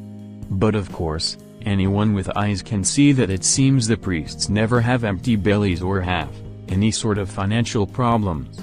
So only those that are stupid or have nowhere else to go work for the church. Darnar finished explaining. Great, another corrupt church. I hope they won't be a pain in the ass when I get to the stupid hourglass. Bakugou groans to himself. Darnar then continued talking, but as I said before, you need to leave now. Arkit will not let this go and he'll make your death slow and painfully. You good people need to escape and get out of town. No, Bakugou said. No what? Darnar asked. No, me and my team are not leaving. Demi-humans or not, I'm not going to let a bunch of corrupt cops and low-life gangsters continue to run a double protection racket. Bakugou then blasted a fist into his palm. So let them bring it on. Bakugou shouts with Na and Rino nodding in approval. Melty was unsure at first, but even she wasn't going to let this town continue to suffer under bullies, regardless that this is Siltvet and not Melromarc. She eventually nods in approval as well, for once agreeing with the shield hero. Darnar couldn't believe that these humans think they can fight both the sheriff and Arkit's men. But he knew at this point he couldn't convince them. If all of you have a death wish, then I won't stop you. He then got himself back up and left for the door. But good luck and may the great shield hero be on your side. He finishes and left. Though not long after he said the last part, he did remember Bakugou's shield. He can't help it, but it looks familiar to him even though he never met this crazy kid in his life. But he didn't ask Bakugou about it and left the tavern knowing he needs to be as far away as he could from this area, but clear enough to still watch to see what happens. But first he was going to his local church to pick something up, just to confirm a suspicion he has. After that the team stood outside for minutes awaiting the battle for the fate of this town. Eventually the entire Scarcrafters gang came as the sounds of galloping horse were heard. The streets outside cleared up as all of the demi-human people all got out of the way and hid themselves awaiting the inevitable carnage. Bakugou and his team were ready as they walked into the street. A cavalry worth of horse was now there. Around 30 threatening-looking demi-humans got off of their horses, including Arkit himself back again, but had bandages around his mouth with his teeth still messed up. Most of the gang consisted mostly of wolf, jackal, lizard, and boar demi-humans. Even that large rhino demi was back looking more pissed off with extra armor on his back this time. They all look hungry for blood as they took out their weapons toward the group. I expected you sheet flinners to have skipped town by now, and I would have had to put out my anger on these low-caste scavengers, but it seems like you either want to play hero or play dumb. Either way my men will break every bone you have for every tooth you broke. Arcade shouts in anger. The team was in battle-ready positions expecting to fight right away until they heard, "Hold your horses, boy. Wait a damn second," shouted a voice that even made Arcade flinched. Everyone turned to see a group, marching toward the street to Bakugou's group. Unlike Arcade's men, these were a group of knights with a more diverse cast of demi-humans from cat, lizard, fox, and dog demis, a few bears, some wolves like Arcade's team only in heavy armor, 2 who looked like hippos, and the one who sticks out the most, a giant elephant demi-human almost 8 feet tall and towers over everyone including the rhino. And, the one that was in the lead of them was a big wolf demi-human. Though unlike Arcade he was big in the fat sense, being a bit pudgy but still with muscle on him. Unlike his men, he wasn't wearing heavy armor but some sort of red uniform with puffy purple striped sleeves, had a big star badge that said sheriff on it, and a small red hat with a small red feather on it. There were about 20 of these soldiers, totaling the 2 groups together to 50. The squad was outnumbered 10-1 but none of them looked scared, not even Melty. The sheriff then finally spoke up, well, look what we have here, a group of unruly monkeys. I've been getting reports about some blonde-haired monkey messing around with the people and disturbing the peace, and I was mostly ignoring it. But then I hear that you injured my boy when he was just doing his business. I ain't going to let you harm the good taxpayers of this good little town. So what do you have to say to yourself before I skin your hinds?" The sheriff threatened as his men drew out their swords. "We are here to stop your little bastard's exploitive bullshit. And your corruption." Bakugou yells at the sheriff, who just laughs. "Exploitive? Corrupt? I'm merely protecting the good citizens here, and of course good protection requires a lot of good money to happen. It's not like these low-casters are going to spend that money on anything worth meaning anyway. But I don't know why it's any of your business anyway, considering you're most likely not even native to Siltvet or are slaves to anyone." The sheriff excuses to them, even though they knew he was just spouting bullshit. Arcade then spoke up, "Papa, why are we wasting our time with these sheet flinners? Let's just kill them and skin them alive." "Quiet, boy. There is no need to start a fight if we don't have to. Your teeth probably wouldn't be busted if you weren't so impatient. Besides, I just had my bath, so I don't want to get dirty now, so sit for a second, boy." The sheriff scolds his son, who groans and sits down like a dog holding on to his injured mouth. The sheriff then turned back to Bakugou, "Like I said, I want to avoid any fighting in this nice little town, so how about this? Unless you really do want to be skinned alive, you and your little harem will strip down of everything you all have and hand it over to me. That will be your bail and you're free to run off back to Melromarc." The sheriff demands from Bakugou if you even make it back alive anyway, he continued quietly. But this only made Bakugou more eager to fight, "Like you scare me. I've seen stuff scarier than any of you furry freaks." He insulted them. The sheriff just shakes his head and takes out his long sword. "Very well then. Alright boys, looks like the monkeys are being unreasonable, looks like we have to make an example of other unruly monkeys. Kill them." The sheriff orders with his men slowly approaching the group. Arcade grins as he stands back up and allows his men to do the same thing. Team Bakugou was now surrounded by 50 corrupt knight and criminal gangsters. Bakugou turns to his team, "Blue attack on your right, Kirishima attack left. Brown hair provide long-range support and kick the ass of any attacker that gets close to you. Princess Blue Hair, you can help out with her but don't try to directly engage anyone. I'll attack head center." "So do we kill them or not?" Na asked. "Alive, I'm sure the people of this town would like to have their fun when we beat the shit out of them," Bakugou answered as he starts firing off his quirk. The enemy gets close to the team until they finally all started to charge in. Bakugou then lets off an explosion on the ground and launched himself in the air, and just as the group was shocked by the display, he lands and caused a big explosion at the center. This knocked a few of them out and caught the sheriff's and Arcade's men off guard. Na jumps in on her right and attacks the corrupted guards and gangsters as she fought with fast speed and agility. Rino supports everyone with her stat-boosting magic and blasts at a few of the enemy with light arcane magic and using her spear to any attackers that engaged her with Melty behind her as support. Kirishima jumps and attacks at the left, crushing armor and bones with his strength from his tail, teeth, and claws. Many enemies were also given a good taste of his fireballs. Bakugou had the most heat as a bunch of the men attempted to overwhelm Rikugou only for the shield hero to block and blast at the two groups. The sheriff with his longsword along with his son Arcot attacks him as Bakugou holds him and their best men off. It was quite the spectacle, for the town is the demi-human citizens hide away and watch the giant fight as these humans fight off the sheriff and Arcot's men. But despite their numbers, the gangsters and corrupt guards were getting beaten to the ground one by one. Even some of their biggest and higher-level men are no match for the shield heroes group. The groups saw it and were starting to get more aggressive. A bunch tried to go after Rino figuring she was the weakest of them, but they ended up being proven wrong as she and Melty knocked them out. Na held her own against the groups and engaging a few trying to attack Rino helping her out. And against the larger guys she uses her electricity blast to stun them while Rino blasted them away with her magic. It seemed fine for the three, but when Melty turns to her left, Rino watch out! She shouted. Rino turns to see the elephant demi nearly smashing her and with a giant hammer.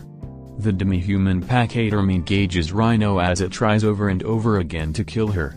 And while Rino was fighting the elephant, Na turns to see the Rhino demi looking right at Melty from a distance very pissed off. You thought that was funny what you did earlier, huh? Let's see you laugh with a smashed head. The Rhino yells to Melty who looked scared as the large Rhino charges himself at her. Despite her still conflicted feelings, Na had to act and runs and grabs away with Melty barely dodging the Rhino while she held Melty tight as the Rhino smashes his fists in the ground. The Rhino becomes blood-raged as he throws punch after punch at the young elf and princess as she grips the elf's back. Both Na and Melty blast magic water and electricity at him, but he seems to have high water and electric resistance magic armor on as it barely does much to it. On her own, it wouldn't be too much of an issue to Na, but with Melty to worry about it was more problematic. At the same time Rhino continues her fight with the elephant. It seems like the giant can take a hit as magic barely affects it, so her light attacks were only doing so much, and when she tried to create earth walls the elephant man breaks them down. Two other gangsters attempted to attack from behind but Rhino just ducks and the elephant ends up accidentally hitting the two sending them flying. With an opening Rhino stabs the elephant on its shoulder injuring it. But the large demi-human continues to try to smack Rhino away. Na and Melty continued to avoid the rampaging Rhino as it continued to try to get revenge on Melty, even smashing through walls to get to the two. But then the elf girl looks behind to see Rhino. While she was holding back the elephant she nods toward Na with her nodding back, getting an idea that Melty was out of the loop. Na runs toward the elephant while the Rhino charges again. When Na was right behind the elephant demi, she shouts, "Hey ugly!" getting the giant's attention and distracting him from Rhino. The elephant was about to smash her with her hammer. But just in the nick of time, Na, still with Melty on her back, slides right under it and the Rhino smashes right at the elephant's crotch area. It whines in pain, but before the Rhino could recover or realize what he did, the elephant got pissed and with his trunk it starts choking the Rhino and punches his head over and over with it, even knocking off his horn. While distracted, Na jumps on the elephant's back after she dropped off Melty, and before the elephant could react, electric shock. Na uses all of her power to give the elephant a massive surge of electricity. So much that it couldn't take it, as the giant screams in pain. After Na used all of her mana, the smoking fried elephant could barely stand up as it still held on to the Rhino who was still dazed from the painful punches. The elephant finally just falls frontward on the ground groaning in pain with the Rhino underneath it doing the same. After that the girls high-five each other for the teamwork, even Na and Melty. The two did move away after doing that, but they weren't going to let it hang this time. After that they went back to help fight off the rest of the gang and corrupt cops.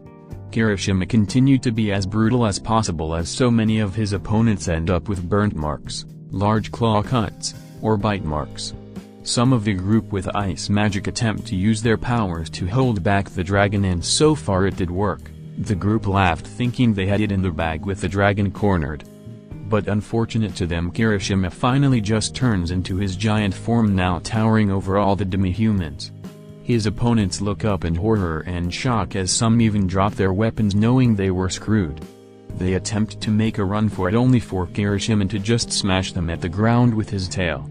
The ones with ice magic attempt to fight back and try to freeze him, only for Kirishima to beat them with his burning hot fire, nearly burning them to a crisp, only staying alive by using their own magic on themselves. But after that, Kirishima just smashes them on the ground with his clawed wings. With Bakugou, he had to deal with the main force attacking on all sides with only his shield as protection and his quirk as an offense. But despite their numbers and armor, Bakugou continued to fight and blasted and kicked the asses of each and every one of them. The sheriff and Arquette were the strongest and most skilled of all of them and attempt to overpower Bakugou with their minions, but Bakugou continued to rapidly blasted and knock the living shit out of every corrupt guard and gangsters. Bakugou eventually started to go all out like a madman and rapidly blasted enemy after enemy at the face without mercy or lenience, breaking bones and knocking out teeth. It soon left only the sheriff and Arquette as they began to lose their cools and started to fight more aggressively and animal-like as their armor and clothes rip apart, acting more ravenous.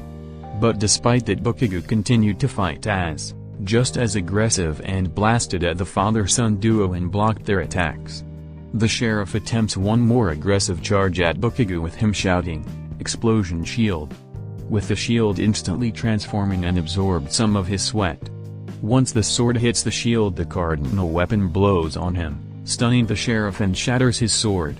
After Bakugou blasts Arquette in the face, he then blasts himself over the stunned sheriff and shouts "Upshot!" blasting him in at his unarmed back, and with it broke his aging spine. "Daddy!" Arquette shouts, seeing his father now in deep pain on the ground, no longer able to fight. Arquette attacks faster and more aggressive with his sword, trying to cut Bakugou into pieces, but after one more swipe at him, Bakugou blocked the sword with the normal shield and then grabbed his opponent by his snout, and before Arquette could react, Bakugou smashes the wolf's head on his knee and breaks his already damaged mouth, and with the bottom of his shield he bashed it on Arquette's head, damaging it even more.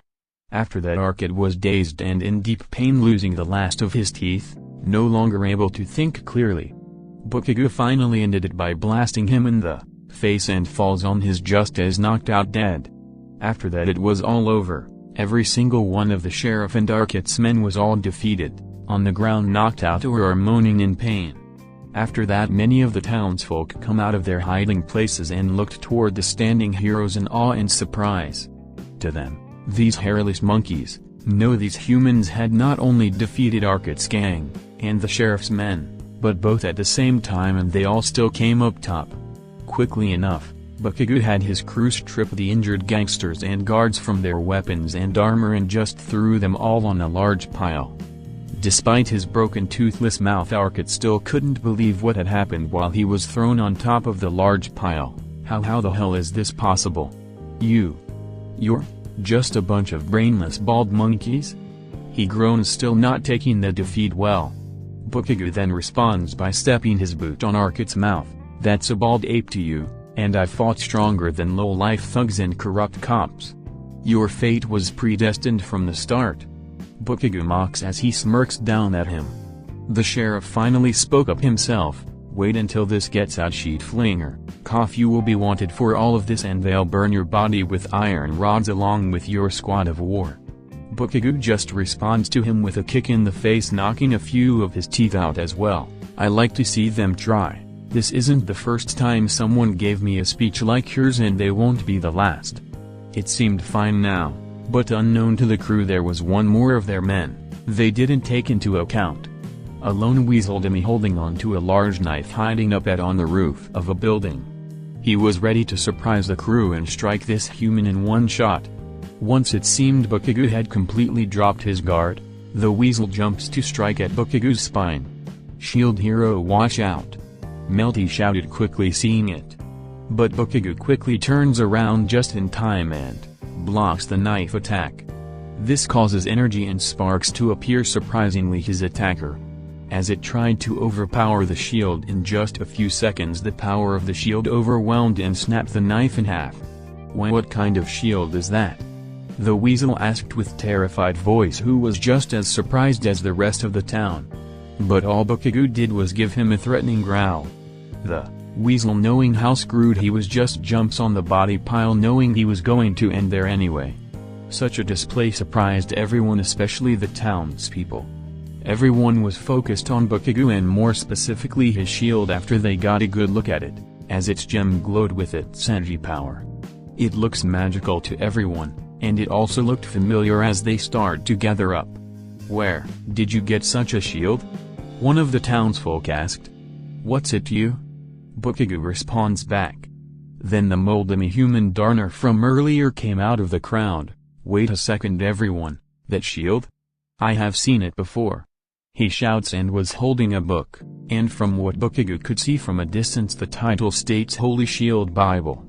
The mole opens up the book for everyone to look, and on one page it showed an illustration of a shield, the Holy Cardinal shield that looked exactly like Bakugou's default shield. Everyone looked back at Bakugou and his shield, and it was an exact match to the Bible's picture. The people began to put all the pieces together as began to look in awe at the young hero that started to weird out Bakugou.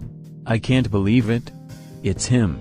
It's really him," another of the townsfolk said out loud. "Him who?" Bakugou asked. "The shield hero. You are the cardinal shield hero," Darner answered, with the rest of the town now looking at Bakugou as if he was the center of the universe.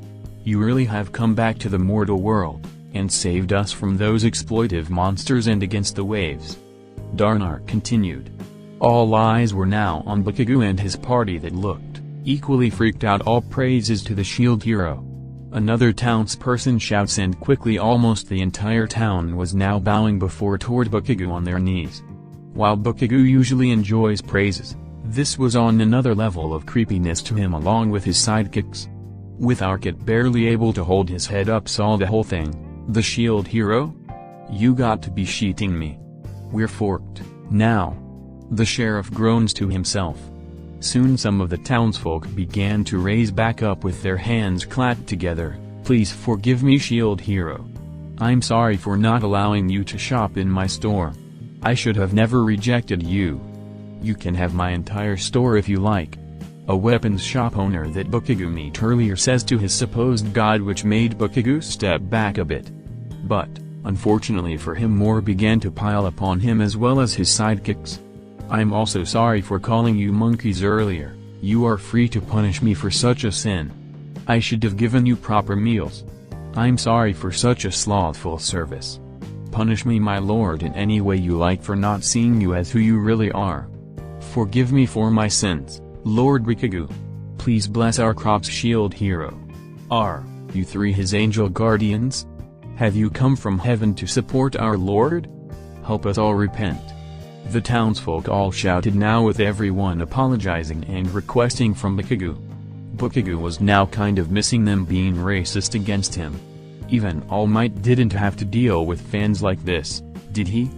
"Will all of you be quiet?"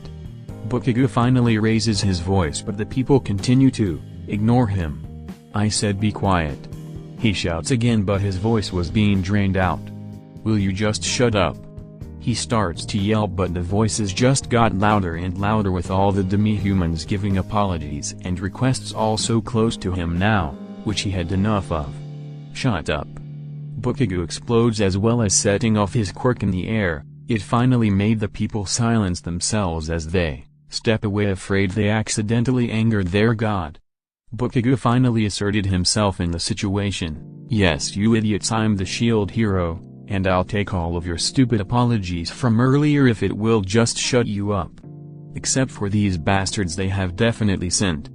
Bakugou points toward the pile of Arcot, the sheriff and their men, knowing they can't do anything now against us, the shield hero. Bakugou continued, "Now I just want a place to rest at for all of that bullshit earlier. So do any of you have a place for me and my sidekicks to go to? And just raise your damn hands and not say a word. Bakugou requested. Soon enough almost the entire town was raising their hands up. They wouldn't pass the chance to have God rest at their household. I hope All Might didn't have to go through this bullshit all the time? Bakugou groans to himself. You and your crew can stay with me, shouted an elderly voice. Bakugou was surprised one person actually did after he yelled shut up, and the voice turned out to be an extremely old demi-human turtleman about the size of All Might's old mentor, with a white beard and eyebrows, and a large turtle shell, and holding on to a cane to help him walk.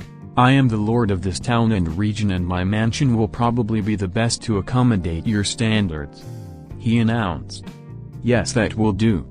Bakugou jumped and ran up to him quickly before he heard more from the townsfolk, with his sidekicks following him just as quickly.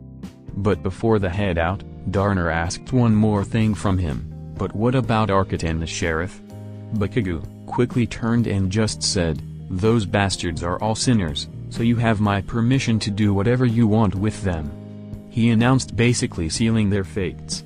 The Lord then said, assaulting the shield hero is considered a capital offense, so I agree, have fun with them. He tells everyone. The townsfolk then turn toward the pile with the former sheriff and Arcot smiling nervously at the pissed-off citizens. Let's stone all of them. One person shouted with that everyone run toward the group and began to tie them up or beat them to a pulp. At that point it was none of Bakugou's concern and his crew followed the Lord with his escort to his manor.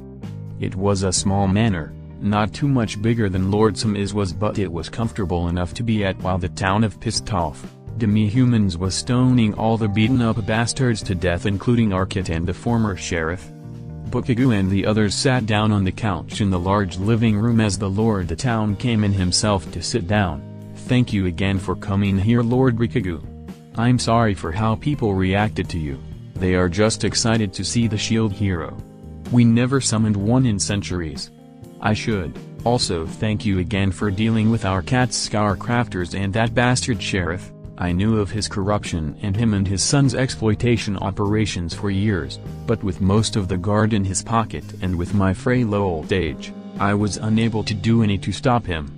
But thanks to you and your party, their reign of terror has ended and are being brought to justice.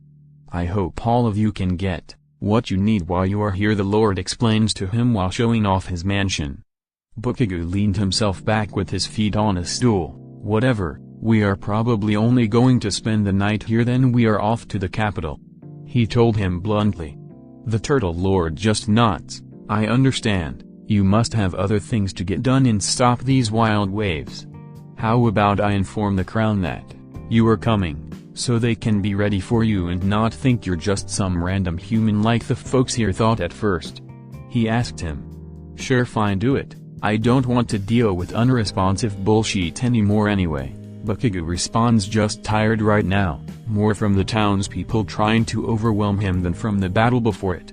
The Lord nods again and he began to slowly walk away with a lizard man assistant helping him toward his work quarters to his crystal ball.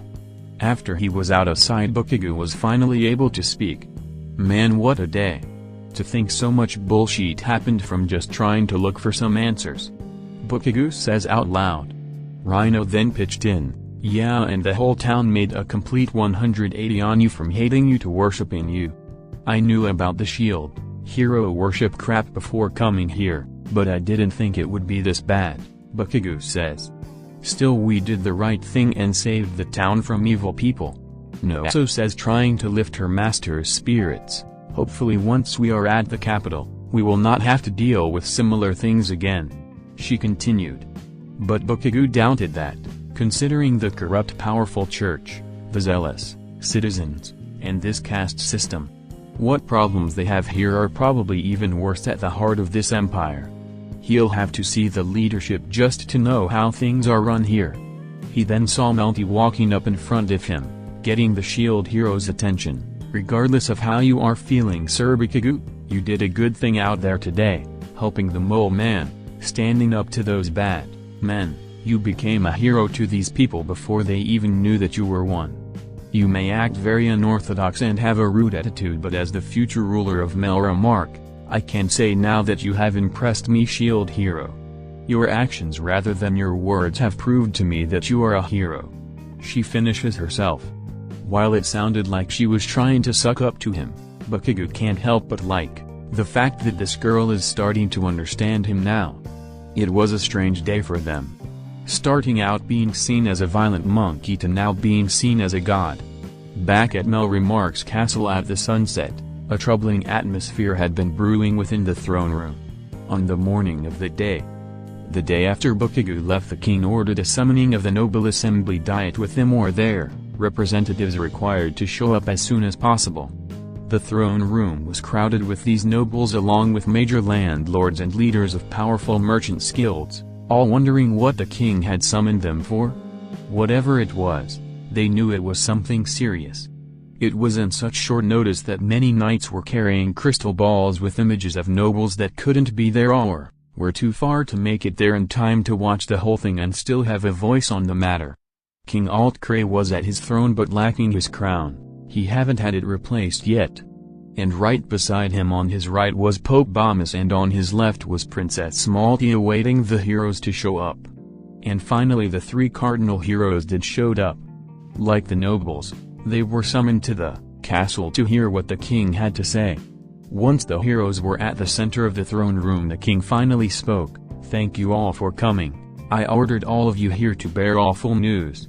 My second-born child, your future queen, Princess Melty, has been kidnapped." The news was quite shocking to everyone as the nobles from the stands gossip about. While a kidnapped child who was a princess no less, is a serious thing, they knew there was more to it than that to summon the nobles and heroes here. "And do you know who kidnapped her?" Ren asked. "I indeed know. It was none other than the devil with the shield, Katsuki Bakugou," Altkray announced, causing a massive gasping and talk out loud in the stands. "The shield hero? Are you sure about this?" shouted one noble. Altkray then turned to his daughter Melty. "Melty, my dear, will you explain what you and the knights saw?" Melty then walked up and made herself look sad in the face. "It was terrible. I was in the market buying medical items for Motoyasu's injuries from the last wave, and I saw my sister with the shield devil. I didn't know why at first, but what father told me, she was naively trying to talk to the shield devil with her bodyguards. But then the devil grabbed hold of her and kidnapped her. My sister's guards attempted to fight back, but the shield devil's minions had fought them off and ran off on his dragon." Melty completely lies, crying crocodile tears, thinking she has the nobles on her fingertips as she does with her father. Then one of Melty's bodyguards walked up toward the king, the one Melty scratched his face. "It was true, we fought them off, but they used cheap magic tricks to deceive us. The devil even left these scar marks on my face. He lies to everyone." "And where was the shield hero going to?" Altkray asked. He knew the answer already, but he wants everyone to know where. "To Siltvit, sir," the knight answered, causing even more commotion from the stands. "Thank you, brave knight, you may be seated." Again, Altkray says as the knight moves back where he was at. Altkray then looks toward the cardinal heroes. It is clear that the shield devil is plotting a full-scale invasion with his demi-human hordes, and is using Princess Melty as a war hostage. That is why we must strike now and invade Siltvit while their guard is down, trying to plan for war and end it as swiftly as possible. It will be spearheaded by you three. You shall become official generals to the armies. I promise to bring you three great riches and rewards for this. And perhaps even a royal marriage afterward. Altkray announced with Melty blowing kisses at Motoyasu, who was just heating it up. Motoyasu then saluted. "Yes, sir, king. I'll bring mine sister back to safety and bring down that monster," he announces, with Altkray and Melty smiling at that. Itsuki also liked the idea, with the promise of money and fame for killing Bakugou and a bunch of people who suck up to him is more than enough motivation for him to join. "I will be of great service, King Altkray. I will also save Princess Melty and bring Bakugou to justice for this," he announced, and just thinking about Bakugou execution brings a smile to his face. Alt-Cray nods his head in approval. That's what I like to hear. Now heroes will be discussing our strategy and troop movements when we... I refuse, said a voice out loud that surprised the king and the princess. They looked down at the one who said that. Cardinal Sword Hero Ranmaki. What did you say, Sword Hero? Alt-Cray demands with a serious tone in his voice. Ren then responds, I said I refuse. I want no part in this war. This fact surprised everyone from the nobles in the stands to the knights, to the two other cardinal heroes, and the crown. Alt-Cray went from surprised to looking angry really quick. And why do you refuse, Sword Hero Amaki? Alt-Cray asked. Because I'm not going to be involved in your political machinations. We heroes were summoned to save the world from the waves, not to get involved in your wars for political gains or petty grudges. Ren announced to the king. Alt-Cray was starting to look angry. Did you not hear that my daughter, the royal princess and heir to Melromarc's throne, has been kidnapped by the shield hero? He raises his voice. Ren just shakes his head. The only proof of that was mine and the knight's testimony. And over again I've only seen just how much of a liar your daughter is, and I know the knights can be just bought off considering you tried to silence the crowd in Bakugou's and Motoyasu's duel. To me they are completely unreliable witnesses. So no, I don't believe in any of this without any sort solid proof or evidence. Melty looked pissed off, as was her father. The fact is still clear that Melty is missing and the last person she was with was the shield devil, so it's bluntly obvious what happened to her. And did you or anyone else for that matter did any sort of major investigation or look up for any other witnesses with no biased agenda, or spend more than one day on it and not immediately jumped to your own conclusions?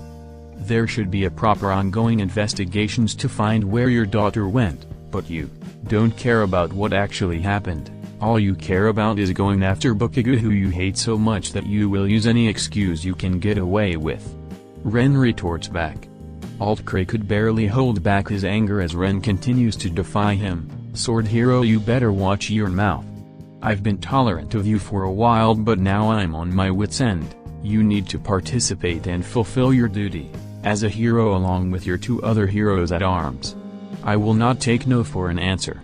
Our duty is to save the world from the waves. I don't recall fighting in your own wars to be what we agreed on.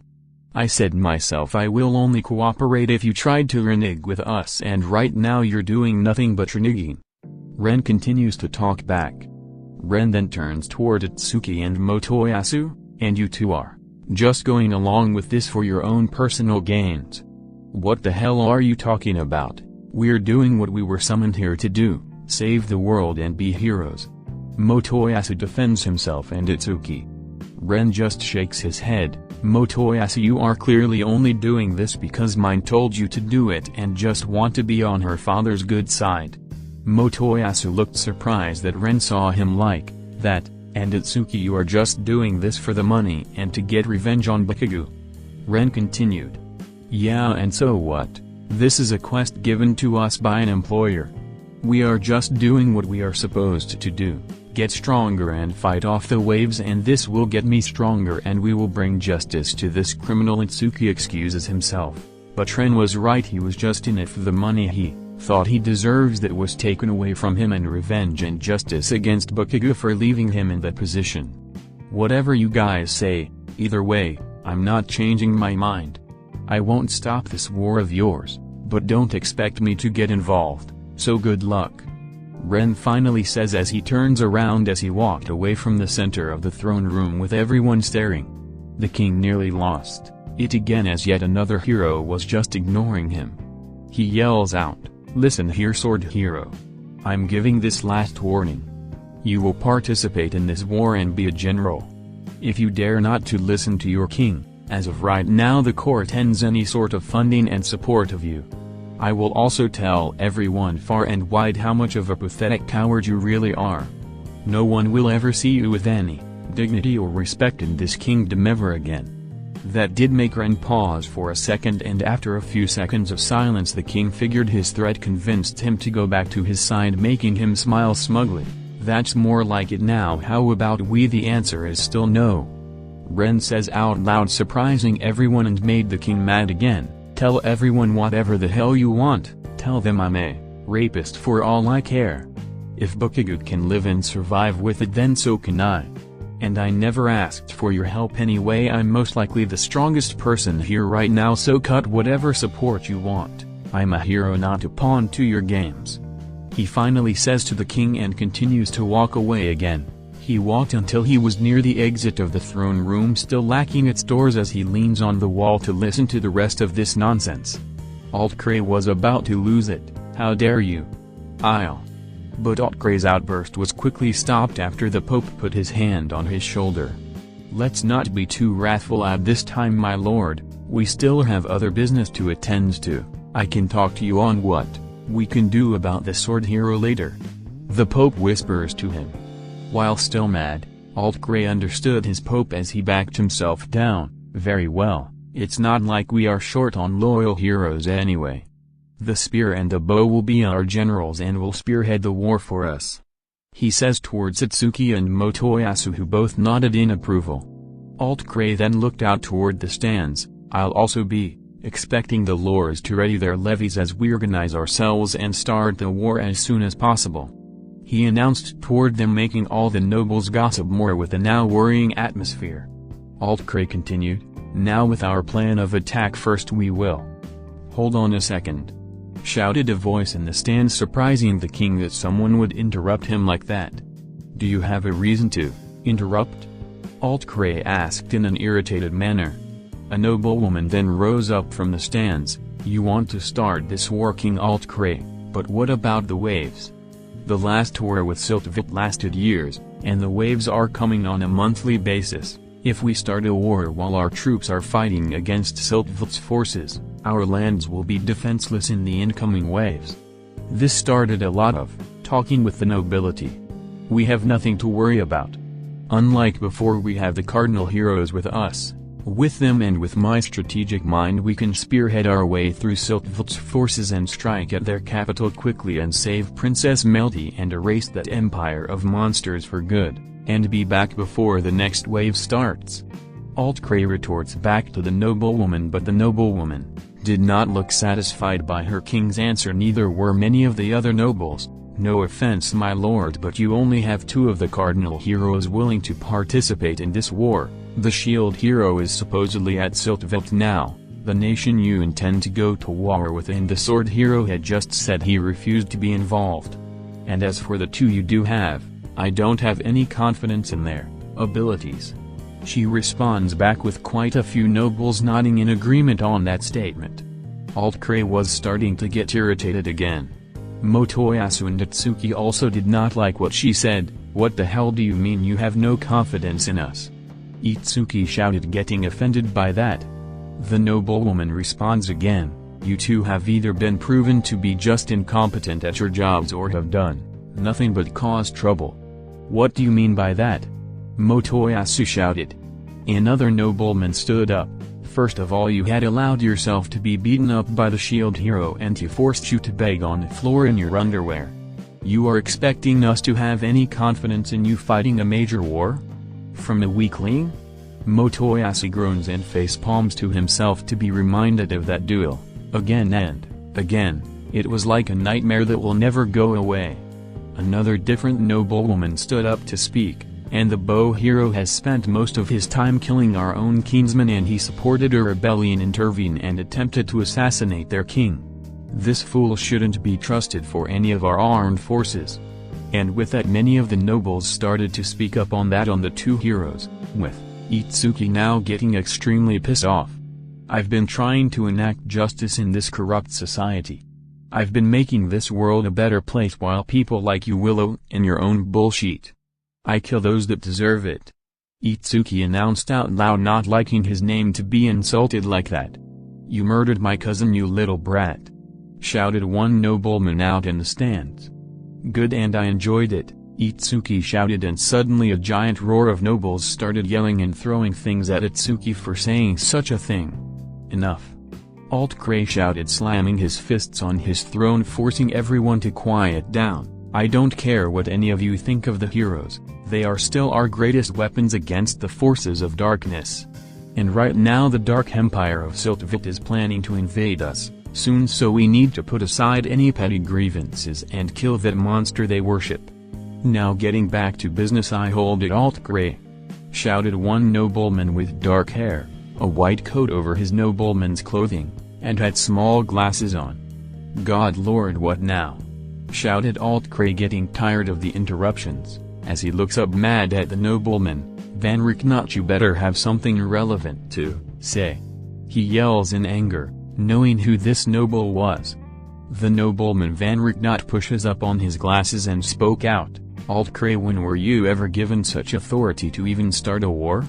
Isn't this the authority of our nation's queen to decide? Alt Grey continued to look angrily at Ricknot as he responds, well, Queen Myrlia is not here. I am her regent, so my order is her order as well. Ricknot just shakes his head. You claim that, but you were never her first pick as regent. Last I recall, Lord Seto was Her Majesty's first pick to run the country in her absence, not you. Alt Grey was starting to clutch his hands together to be hearing that name again, and look at what happened to him when he tried saving a bunch of worthless demi-humans. He's dead now along with his daughter, and yet here I am still alive and well. Despite feeling so mad at the king insulting his good friend like that, Ricknot kept his calm demeanor and continued to argue with him. That still doesn't change the fact that the queen did not think you were best to run the country without her. Your claim that your word is her word rings hollow to many of us. I propose we wait for the queen's return for her decision of war or not. He responds back with the other nobles speaking up, agreeing to his proposal. Though not all of them. A few of the anti-demi-human crowd were against this and wanted this war. Alt Grey then spoke up again. Don't any of you get it? My daughter has been kidnapped and is being held hostage. There is no time to wait for my wife to return. We need to mobilize all of our forces and act now. Ricknot shakes his head in disapproval. We are not even 100% sure if Princess Melty is even in Siltvelt now, or even being held hostage. She could have been taken hostage by one of our nobles for all we know. I agree with Sword Hero Ren. We need to do a more thorough investigation first before we do such an act as declaring war. Melty then moved away from her father's side to look up toward Ricknot, looking mad for trying to ruin her plans. Lord Ricknot, my dear sister is in danger and you dare ignore my testimony. She shouts, still pretending she even cares about Melty's well-being. Ricknot shakes his head again. I'm afraid you are no longer trustworthy witness, your little majesty. Your testimony in Sir Katsuki Bakugou's trial was dubious at best, with numerous holes that your father refused to question. And you bluntly lied about his partner stealing a ring of yours. And during the duel with the spear hero, you cheated for him out in the open. I agree, shouted another noble, and it was none other than the old lord from Lout Village. This brat also cheated at the duel in my village. She can't be trusted at all. Melty was about to lose her temper. I order you both to be silent, you ungrateful whelps. I'm the crown princess and I will not tolerate. Melty, please calm down. Daddy will handle this trash myself. Alt Grey interrupted his daughter, who still looked absolutely mad by people who dare say no to her.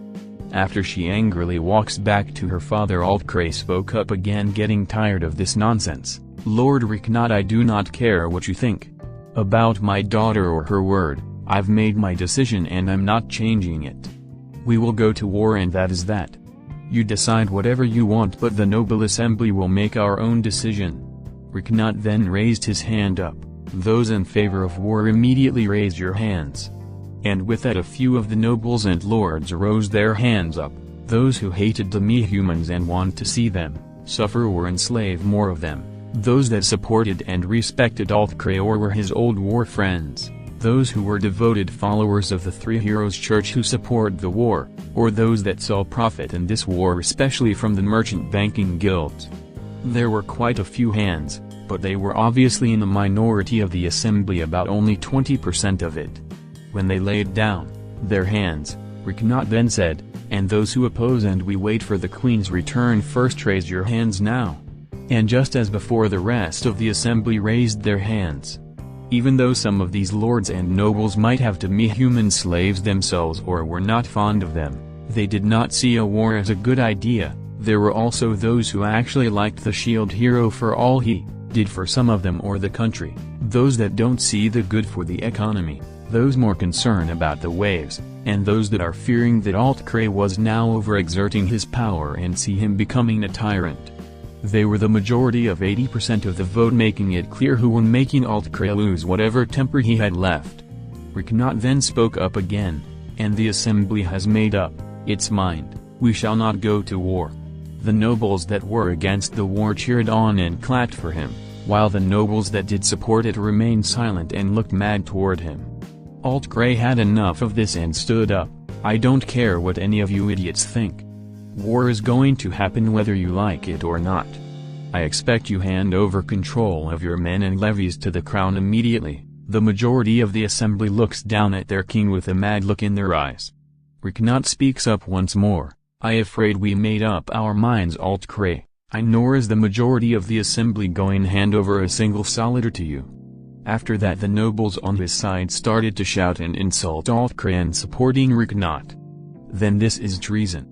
If you refuse to follow a direct order from your king, I will. Just you wait, Alt-Cray. Riknot interrupted his king as he points to the soldiers holding on to the crystal balls with the nobles in them watching the event. If you try to arrest us here and now, you will not be able to arrest the nobles who are away from here, watching through the crystal balls, or just have their trusted representatives here. You do such an act as to mass arrest the assembly, they will be informed of what you have done and will have their soldiers along with all of our men to fight against you, along with many of the peasantry who will not support such a tyrannical act. So be careful of what you say next, or you will deal with the terrible consequences from it. He finishes as he looks down at Alt-Cray. Alt-Cray stares back in silence as the entire room remained quiet as the stubborn king thought his actions through. As much as he wanted to just make the guards arrest the entire assembly, Riknot did have a point about the nobles who were just watching away from here by the magic orbs. He wants to start his war and save Melty as soon as possible, but he can't if he is dealing with rebelling nobles or peasants wanting to overthrow him. It made Alt-Cray almost explode in anger as clutches his fists, trying his best not to shout for their executions. But finally the silence ended when Alt-Cray points up his index finger. 1 week. You have 1 week to raise and organize your levies for a war.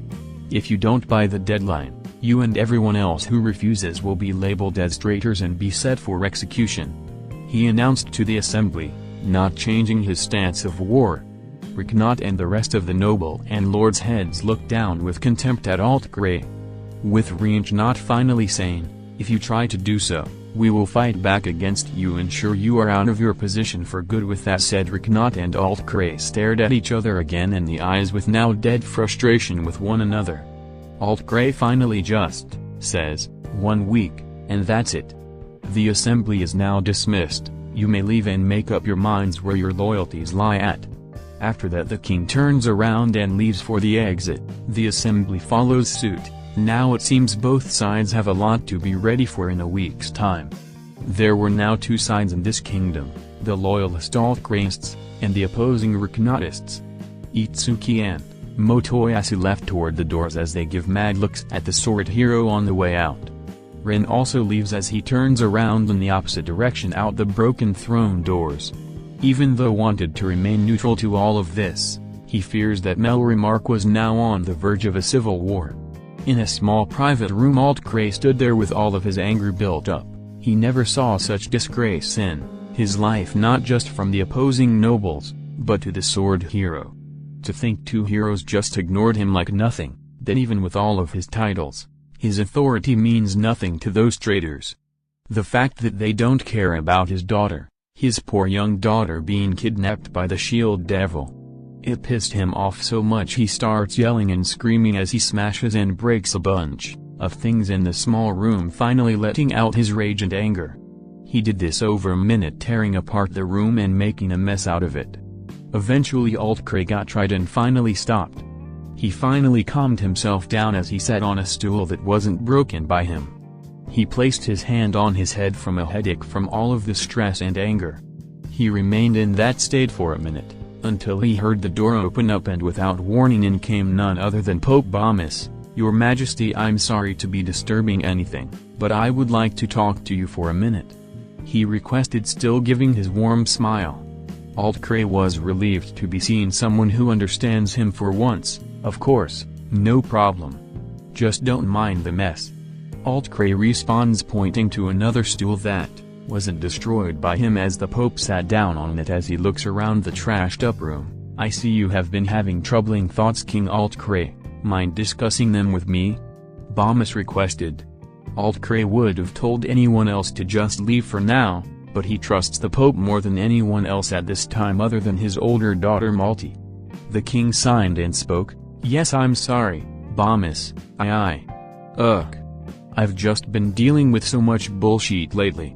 That bastard shield hero made a fool out of me, my daughter has been kidnapped by those animals, and now I might have to deal with a civil war soon. I usually have a plan, but now I don't know what to do with myself," he confesses to the churchman. The Pope listened in and continued to smile. "I understand, my lord. Things have been confusing lately with the waves, your daughter's kidnapping, and Queen Mirella's absence. It's a confusing time, and that's why we have the heroes here. That's the issue many people have here. People need ones to look up to and rally under. If they can see the heroes rise up, they will follow and unite under them to fight for or against a common cause. If you have the heroes on your side, the people will follow with you," he advises Altcray. The stressed king understood what he was saying, but he wasn't completely convinced yet. "I see what you mean, but even with the bow and spear hero on my side, they still question my authority and see them as failures." Bomis then shakes his head and says, "That is why you need all three heroes on your side. Having the three cardinal heroes fight for your cause will have most of your lost flock to run back to their shepherd. Perhaps, but that sword hero won't cooperate anymore. You saw it yourself, he refuses to get involved no matter what I say or threaten him with." Altcray retorts back. Bomis then smiled again, but this smile looked a lot more sinister looking. "If the sword hero refuses to cooperate, then maybe it might be time to force him to follow us." Altcray then looked up in slight surprise. "Force him? What do you mean?" he asked. "I say we give him the strongest slave crest available and have him be a slave to the crown.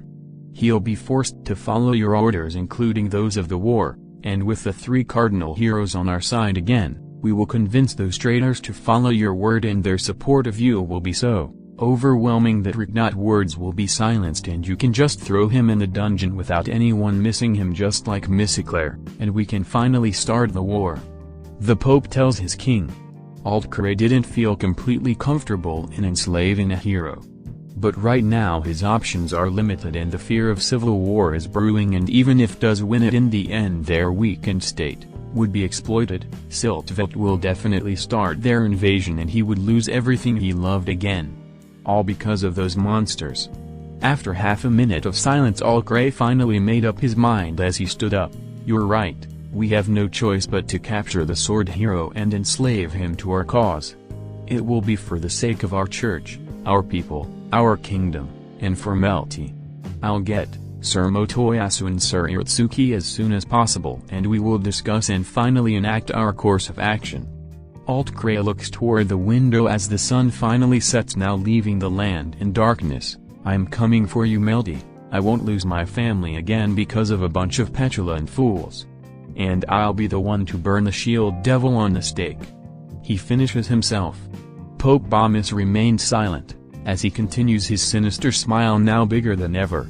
Now the pieces are starting to fall into place and soon he and his church will be the ones to say checkmate.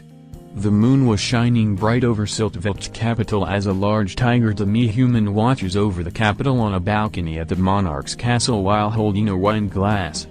He sees his kingdom functioning as it is supposed to be. Orderly, and well-maintained like a machine, with all the castes doing what they are told to do and the human slaves learning their place. He liked it no other way, and one day he would like it to be the whole world, especially the thorn on his side. Melromarc. As the large tiger sips his wine, a demi-human servant ran up to him as he kneels down before him. The tiger noticed and turns toward him. "Do you have important business to interrupt me at a time like this?" he demands from the servant. The catman finally spoke up. "My lord, it seems what our spies have said was true. The shield hero is indeed here in Siltvet. He is currently at Edvi, with its lord confirming it a few hours ago through a crystal ball message." The tiger man smiles to himself. Now things have gotten better for him. He turns toward the balcony again and looks down toward his kingdom below, now with his sights on the world now that their god has come. He then says out loud, "Now begins the golden age of the Siltvet Empire." Author's note: yeah, this is definitely a bit of a departure of canon, not that the Devil of the Shield arc is going to be ignored, but I'm sure many of you will piece together on what will happen soon, in Melromarc. It will be interesting to be going to Siltvet. Despite it being a big thing in canon, the author didn't really do much with it other than in the Spear Hero spin-off. I might be taking some personal liberties with the country, as some stuff is pretty vague about the place and how it operates, like if it even has a caste system at all or not. There isn't even mention of who the monarch even is. In the spin-off they basically just made Naofumi the king and nothing was heard of the old king afterward. But it is my story, so I'm doing what will add some more flavor to it and to advance the story, so I might be adding stuff to some things to it. So yeah, I'm sorry if I did anything majorly wrong with Siltvet, but in the end it's my story and I have a set plot for what I want to do with it. Besides, I can always fix it later if I can. Course, this doesn't mean he will be staying there forever, and Bakugou will be back at Melromarc eventually, but I won't spoil too much on about when or why he would go back. The next few chapters will definitely be interesting to write about. So thank you all again for reading, and I always appreciate your reviews and comments on the story, even the constructive criticism that I wish to address and fix if I can. Chapter 12. Control over the gods. It was now morning in the town of Edvi as the shield hero and his team emerged from the town lord's mansion. Due to Bakugou's actions, the corrupt sheriff and his son Arkit's reign of terror in the town was over after the shield hero and his crew defeated them and their lackeys, who were all stoned to death yesterday from the understandably pissed off townsfolk.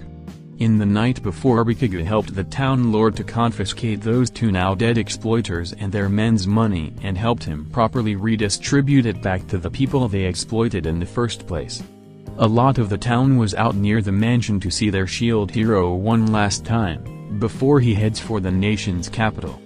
Thankfully for Bakugou, they are not as fanatic as they were the day before, feeling thankful for what Bakugou did for them despite their bigotry from yesterday. Kirishima was in his large form ready to fly off again as the three sidekicks got themselves on along with Bakugou, who now sported his gauntlets again after they finally self-repaired themselves 2 days after the fight with Glass. Before he flew off though, the old town lord wanted to say some final words to him. "Thank you again for everything, Lord Bakugou. You should be welcomed at the capital. They will know ahead of time that you are coming, so you shouldn't have to deal with too much trouble." Bakugou nods back at the lord, understanding him. He then grabs onto his dragon's reins and shouts, "Kirishima, fly."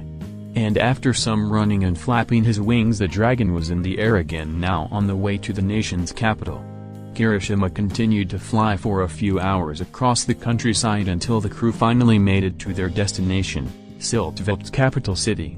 In some ways, it looked similar to Melromarc's capital, with the large castle in the center of a large city. Though, what sets it apart from Melromarc were the walls, not just around the city itself but also large layers of walls that divided up the city. While such a setup would make it hard to siege and assault the city in an invasion, it also divides the people and the different castes that reside inside the city. Kirishima continued to fly over the busy city as the crew looked down below to see a diverse people of demi-humans of all shapes and sizes. It was quite a sight for them. Though some of them did quickly notice that it was clear that some groups of demi-humans were living in better areas than others. And the humans were another completely different and unpleasant story. Eventually the crew made it near the large castle that was elevated high at the middle of the center wall ring. And to They're surprised there seemed to be a large number of armed soldiers lined up in rows, and by the looks of it they were saluting up to their shield hero. Bakugou then lands Kirishima at the large welcome party, with the crew jumping off the dragon as he shrinks into his toddler self and jumps on his father's shoulder. Despite it looking like a warm welcome, Bakugou didn't want to take any chances. "Keep your guards up, we still don't know if we can trust any of these furries yet," he says to his crew. Melty wasn't sure why the hero would be cautious to people that see him as a god, but she didn't question it, not that Bakugou would listen anyway. As the soldiers continued bowing before Bakugou, one demi-human noble who looked like a human with straight up red hair but had large feathered wings on his back and had clawed bird-like feet. He approaches the crew and once up to the shield hero he kneels down before him. "Thank you for finally coming to our kingdom, Sir Shield Hero. I am Valnor, one of the 4 counselors and the representative of the Shusaku race of Siltveld. It's a pleasure to see your gracefulness." He introduced himself. Though Bakugou wasn't impressed, "All I smell is a suck up," he says in his head, then spoke out, "Whatever, I just want to meet who is in charge here and get to the Dragon Hourglass." Valnor stood himself back up. "Of course, Lord Katsuki Bakugou, if you and your team were to follow me, I will escort you to meet with the king, then later the rest of the ruling council," he says as he turns back and walks toward the castle with the guard standing back up to follow with him. Bakugou still had a lot more questions to ask, but he might as well see the king first and see if he can get more information out of him. So he and his crew followed the birdman. After about an hour of walking through the large castle across their decorated and elaborate halls, similar to the one in Melromarc, there was a throne room with its king residing at. The door is quickly open and Bakugou, his crew, and Valnor all walk inside the room. Despite the familiar doorway, the room was barely like the one in Melromarc. For one thing, it was smaller, and it was also lacking much sunlight, with drapes covering the windows with only the chandelier candles keeping the place light up. And at the end of the room was a large recliner throne chair that had a bunch of female, demi-human servants in very scantily clad uniforms surrounding a man who lazily sat on that throne. It was something Bakugou was not expecting to rule one of this world's biggest nations. Valnor stood there and announced, "Let me introduce you to the ruler of Siltveld, King Genio." He then looks up toward his king, "And your majesty, let me introduce you to the great shield hero, Katsuki Bakugou." The birdman continued and showed off. And that very king finally raised himself up and was yawning. From what Bakugou can tell, this king was some type of lion demi-human, but he didn't look like a ferocious beast or anything, the exact opposite in fact.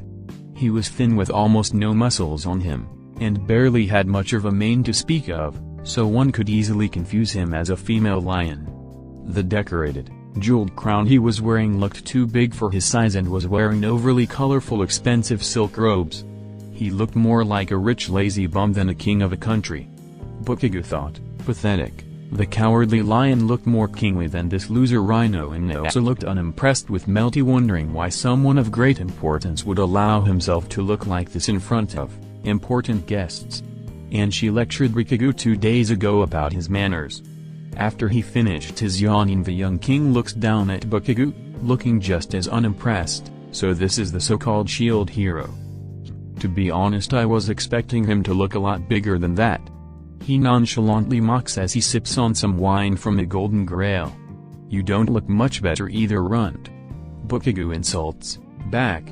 Despite that kind of talkback would give gasps back at Melromarc, the room remained mostly silent, with Valnor and the servants acting normally as if such a thing was never said.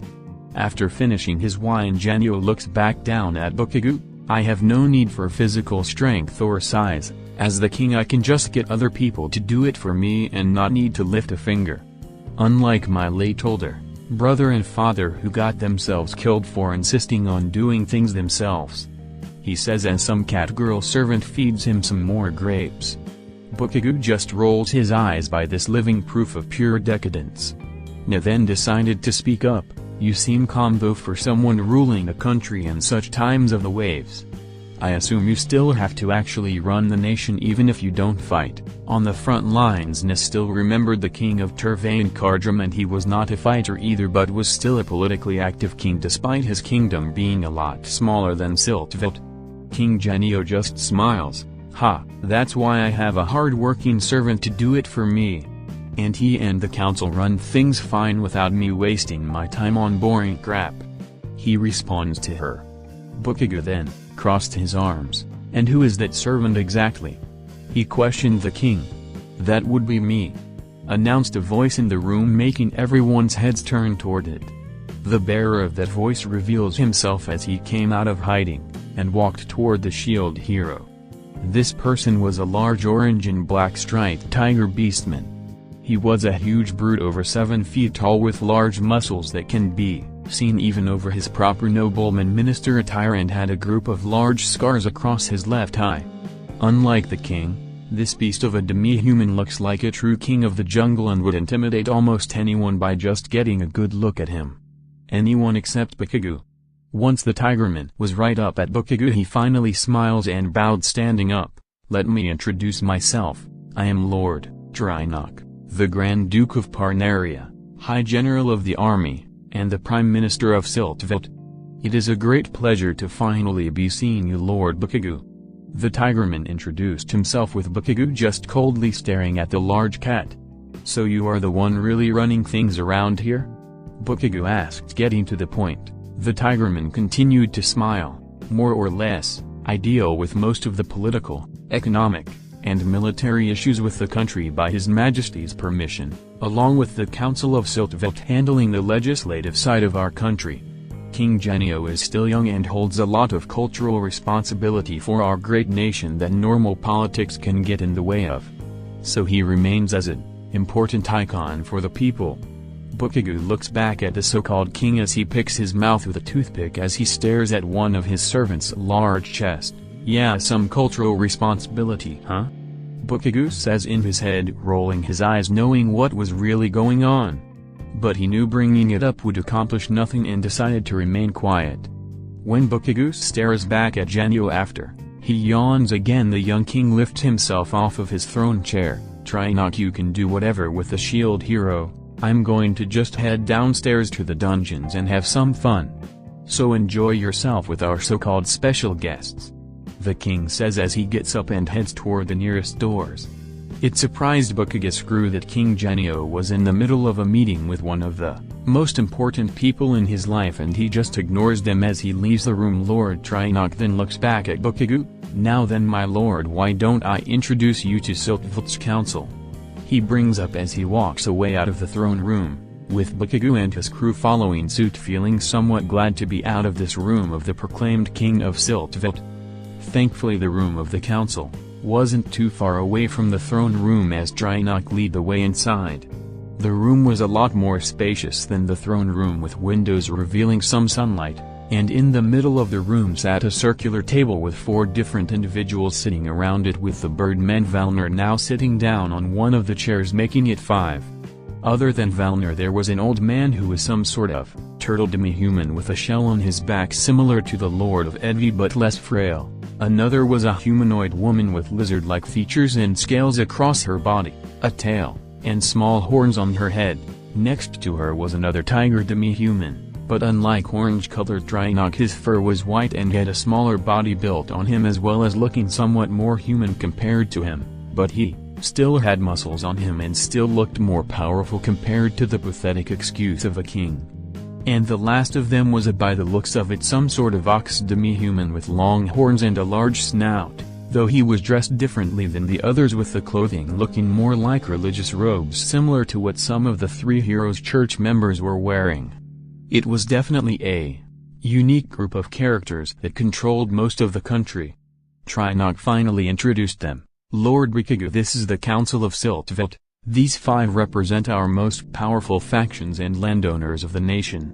Along with my help, we run this nation as efficiently and prosperous as possible for your people. He then points to Valner as he stood up again. You've already met Valnor. He represents the Shusaku. It's still a great pleasure to be introduced again, Valner said as he bowed. After Valner sat down, Trinok pointed to the turtle man.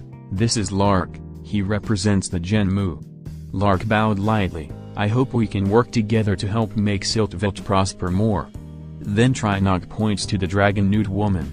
"This is Lady Shelina, representative of the Ititsu." The lordess remained in her seat, just giving a smile as she smokes from a long thin pipe, smoking on some sort of tobacco-like substance. "It's a pleasure to see you in person. I hope we will cooperate well."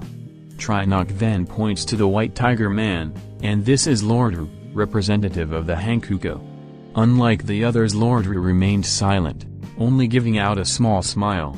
Bakugou thought he was either not much of a talker or was just reading over the shield hero and observing him. And lastly, Trinok points to the ox man, and this, my lord, is Grand Patriarch Ozson. He doesn't represent any race or tribe, but he is the current head of the Great Holy Shield Church, your church, and due to their influence and power he is an associated and honorary member of the council.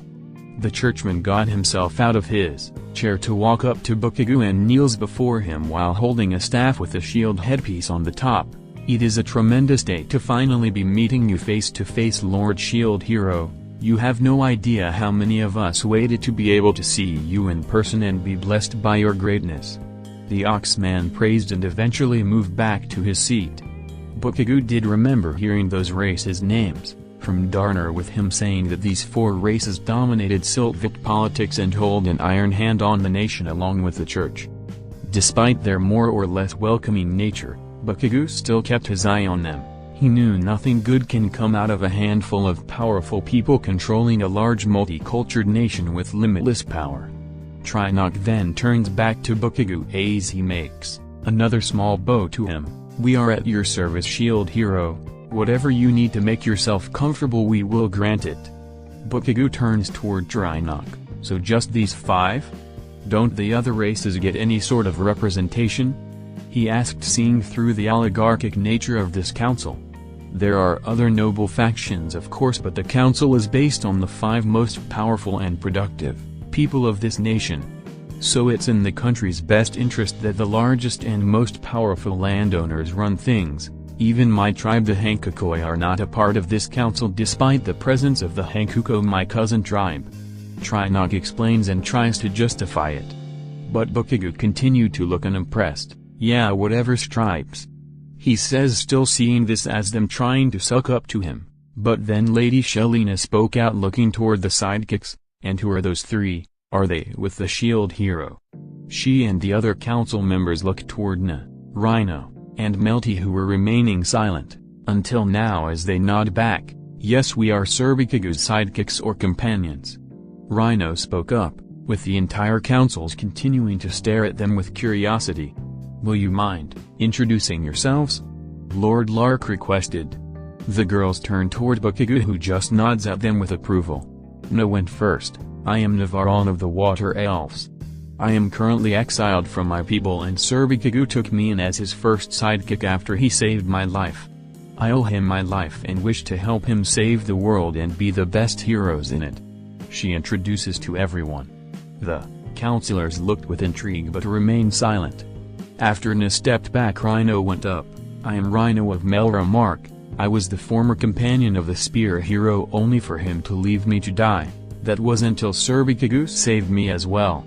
I became his second sidekick, and like Na before, I wished to become the best mage of all time along with the hero I helped out, and I never regretted it." She introduces herself. The councillors continued to remain silent, though looked more worried, with slight disgust that some of Melromarc still remains on the side of their shield hero. Bakugou himself decided to lower his shoulder to show off Kirishima. "And this is my dragon Kirishima. I am counting him as one of my sidekicks, and I expect that he will be treated as an equal among you. Got it?"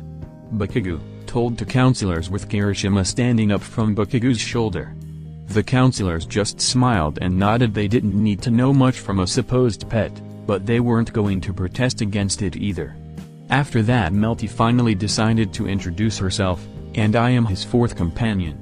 I am Melty Q Melromarc, 2nd Princess of Melromarc, daughter of Queen Myrlia and King Altcray, and heir to the throne." Bakugou groans to himself. "You idiot.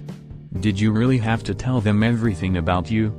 He says in his head, knowing Melromarc's and Siltvelt's rivalry. And right he was, as the counselors looked on in shock, with even Trinok widening his eyes a bit. It was silent for a few seconds until Lord Ree got out of his seat. "You royal Melromarc war!" he shouts as he stomped his way to the now scared princess. "You dare come to our castle and our seat of government without our permission in an attempt to spy and commit espionage against our nation for your mother. I'll have you hey!" Bakugou immediately jumped in front of Melty. The White Tiger Lord almost immediately made him shut up. Bakugou then said, "Listen here, you oligarchs, Princess Blue Hair is with me. She is my sidekick, so she is protected under me. So you mess or insult her, you mess and insult me. Got it?"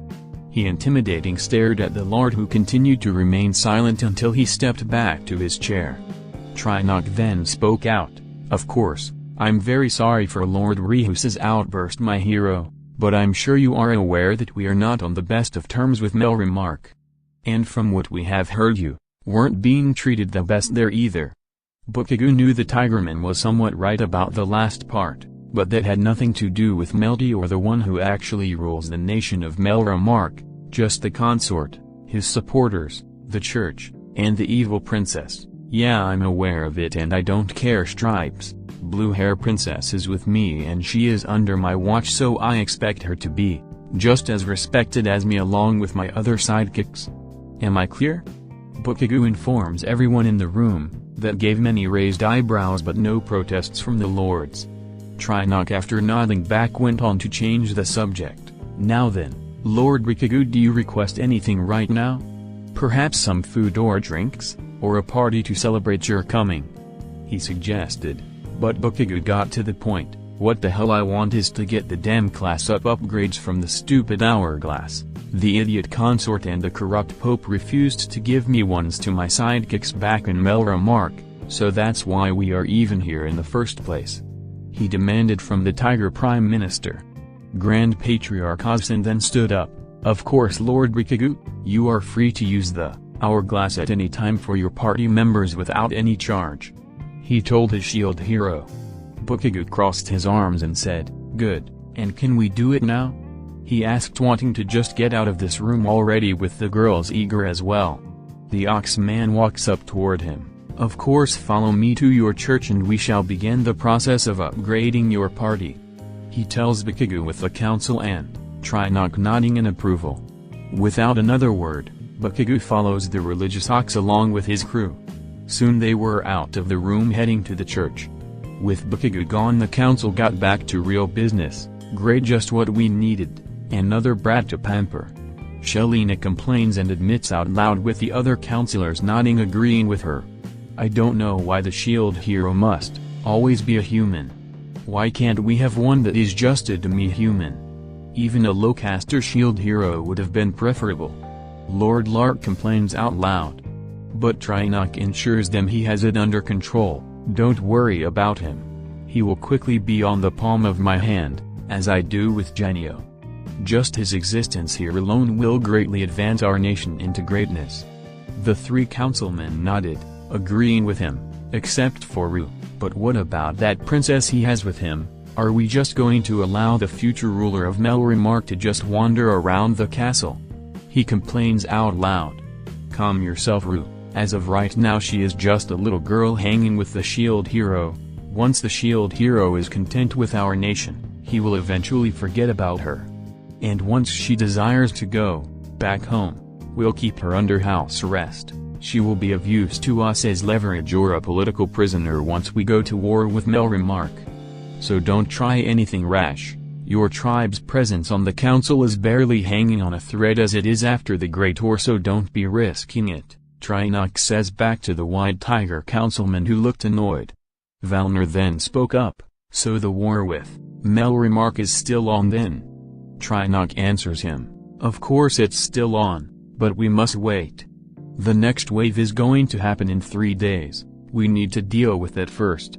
After the wave, our first step will be to use the shield hero to get all of the smaller demi-human nations to be absorbed into the empire or become our vassals, including the rebel state of Shield Frieden. Once we consolidate our power and when Melromarc is in a weak enough state we can finally start the war. And with our newfound military might with the shield to motivate our men, we shall have one destroyed Melromarc, one dead King Alt-Cray, as well as more lands and more slaves for all 4 of your tribes. Lord Lark then spoke, and if our spies are anything to go by it seems Melromarc might be on the verge of a civil war, soon. If we allow them to weaken themselves it will be easier to conquer them. Trinok nods to that as he clutches his large clawed fist. Exactly, with this brat on our side, Siltvelt shall eventually become the dominant force on this planet. Just as old King Rohal wanted. He and all the counselors smile at that. To them it looks like they're on their way to more riches and power all because of their shield hero. Then Lady Shelina spoke up. But we can worry about wars and conquests later, let's focus on the now. And the now involves the legion of noble girls eager to have a piece of the shield hero. They're all here already? Ryu commented. Yes, most arrived just this morning and some late last night when the rumors were confirmed. Trinok made sure of it. They are all in heat waiting to meet Mr. Shield Hero. Shelian confirmed. Valner then spoke out on his concerns. Isn't it a little early for the shield hero to be mating? He just arrived and recently got out of that cesspool of Melromarc. Don't you think we should at least let him settle down for a few days first?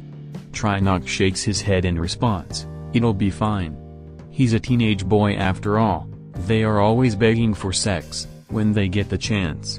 I have King Genio spied on all the time just so he doesn't waste his seed on someone he tries to hire.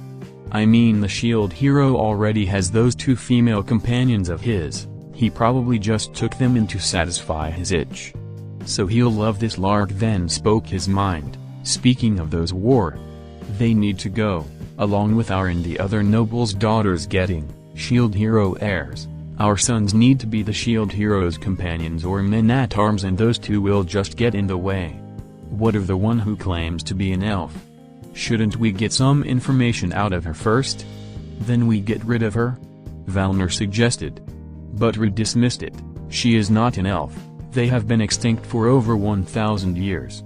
She is probably some water-bound amphibious demi-human, from a fishing caste tribe lying to the shield hero to make herself look more appealing to him. Best get rid of the con artist now along with the Melromarc witch before they taint our hero and lands anymore. Valner understood his point and decided to pull back on his suggestion. Trinok then continues to speak about the sidekicks. Don't worry about them, I'll handle those 2 fine. War are always bought off easily when enough coin is pushed toward them.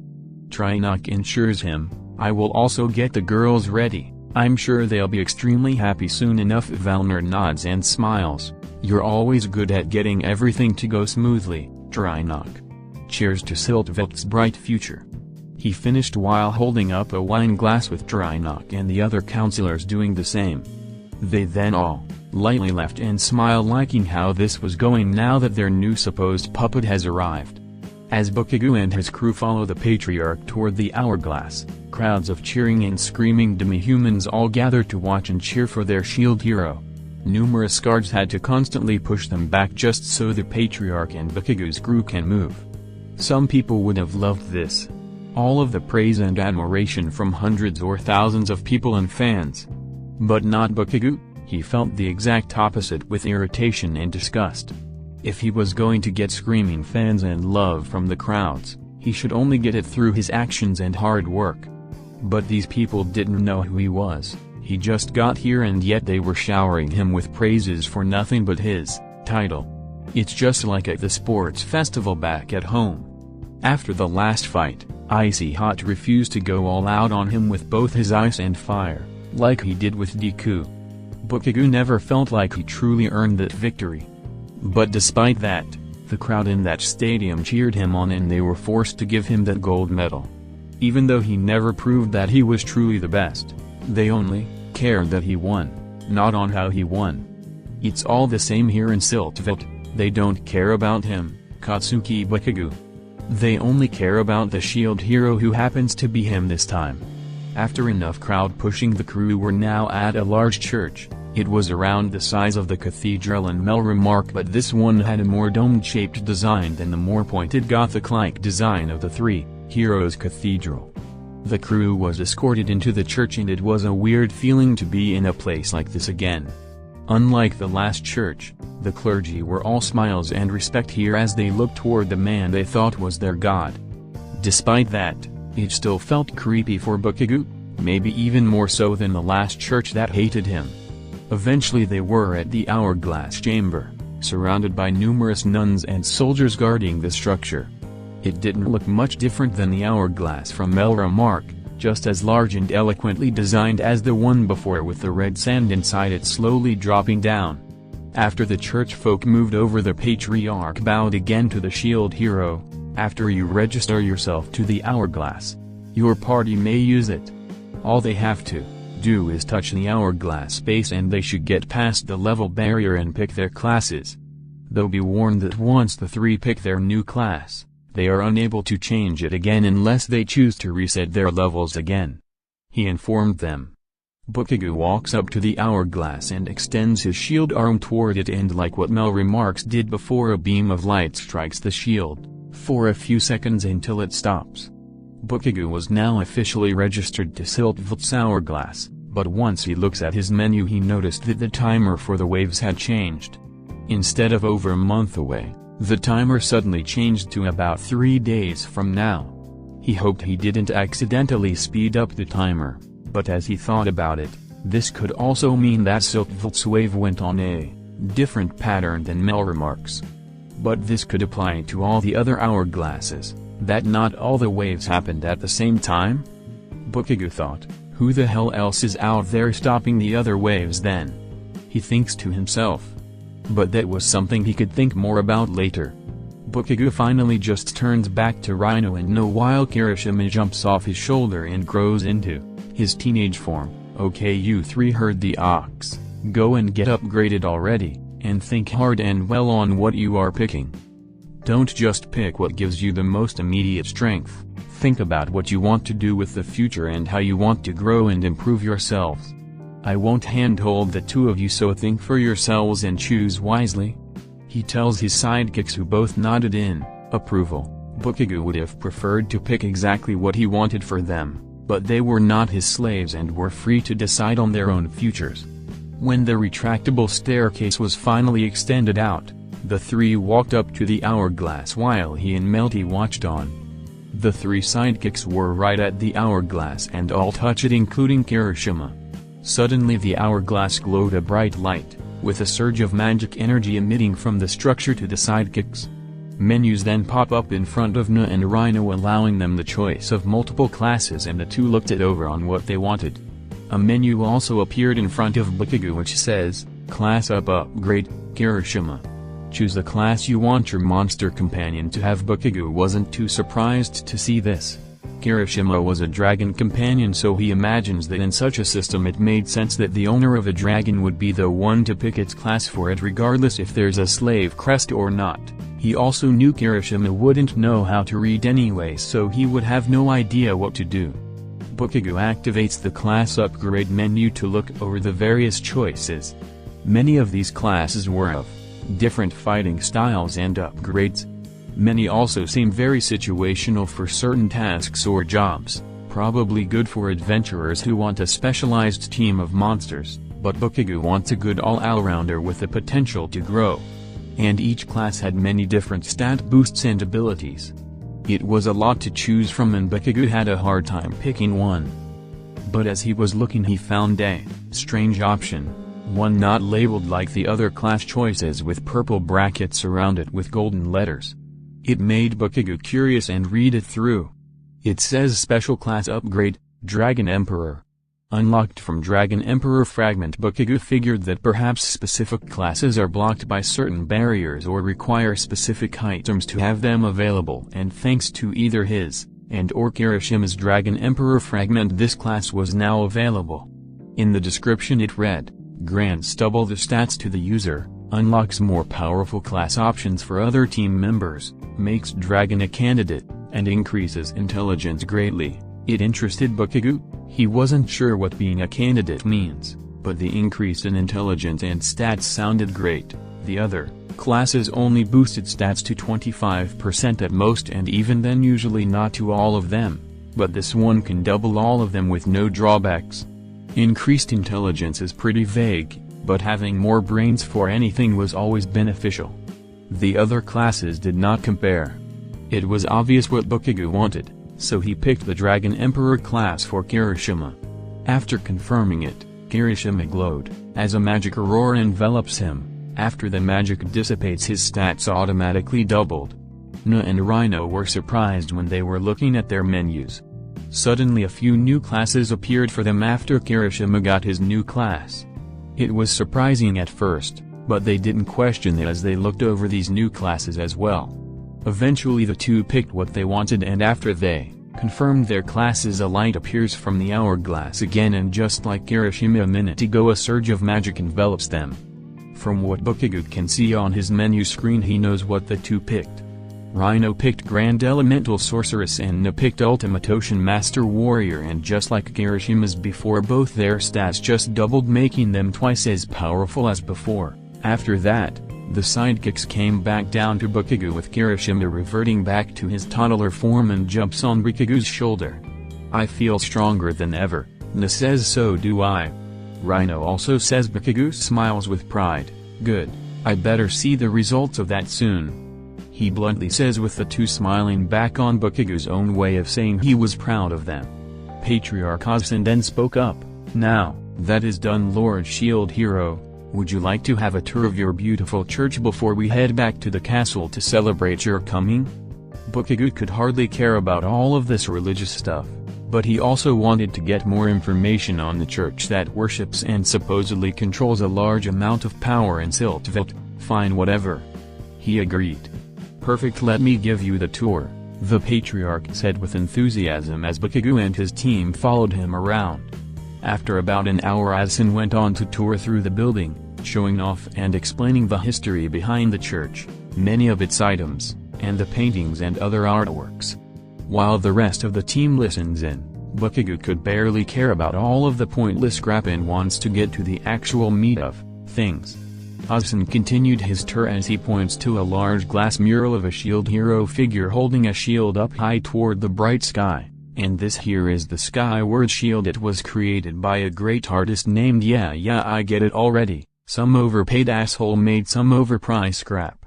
Can we get to the point on how my stupid church works? Bakugou shouts, getting tired of the tour already. Ozan decided to move on from that mural, as he continues to talk to Bakugou while they walk. "Of course, Lord Bakugou. What would you like to learn about?" he asked. "From what I've heard, the church owns a lot of land and employs a good amount of Siltveld, is that right?" Bakugou asked. "Yes, of course, we hold sustainable power across this country. It's all to spread the word of the shield around and preserve the moral fiber of our people," he explains, but Bakugou was hardly buying it. "But don't you guys own a lot of non-church related stuff like wine production and silver mining?" Rhino asked herself. "We do, but it's all to help fund the large expenses our system requires.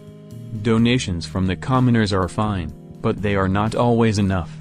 And they are established monopolies granted by Lord Trinox, so we won't have to worry much about competition or other business laws that get in the way," he explains, which rubbed some of the crew the wrong way. Bakugou then spoke up again. "Yeah, sure, I got that, but I've also heard you pay your workers far less than the average amount in this nation. It's not the money that's important, Lord Bakugou. What's important is to keep the moral structure of the church, and giving away too much would just encourage greed. I hope you can understand, Lord Shield Hero." Ozan continues, which seems to contradict what he mentioned before. But Bakugou can see through his BS. "Yeah, and how much do you get paid along with the rest of the higher-ups of my church?" Ozan was silent for a second with a more worried look on his face. "Well, you see, we patriarchs and matriarchs are paid based on our importance and how well we achieve our duties to the church. Those, of course, the most diligent will get rewarded the most, and lately our assembly of patriarchs and matriarchs have been very successful.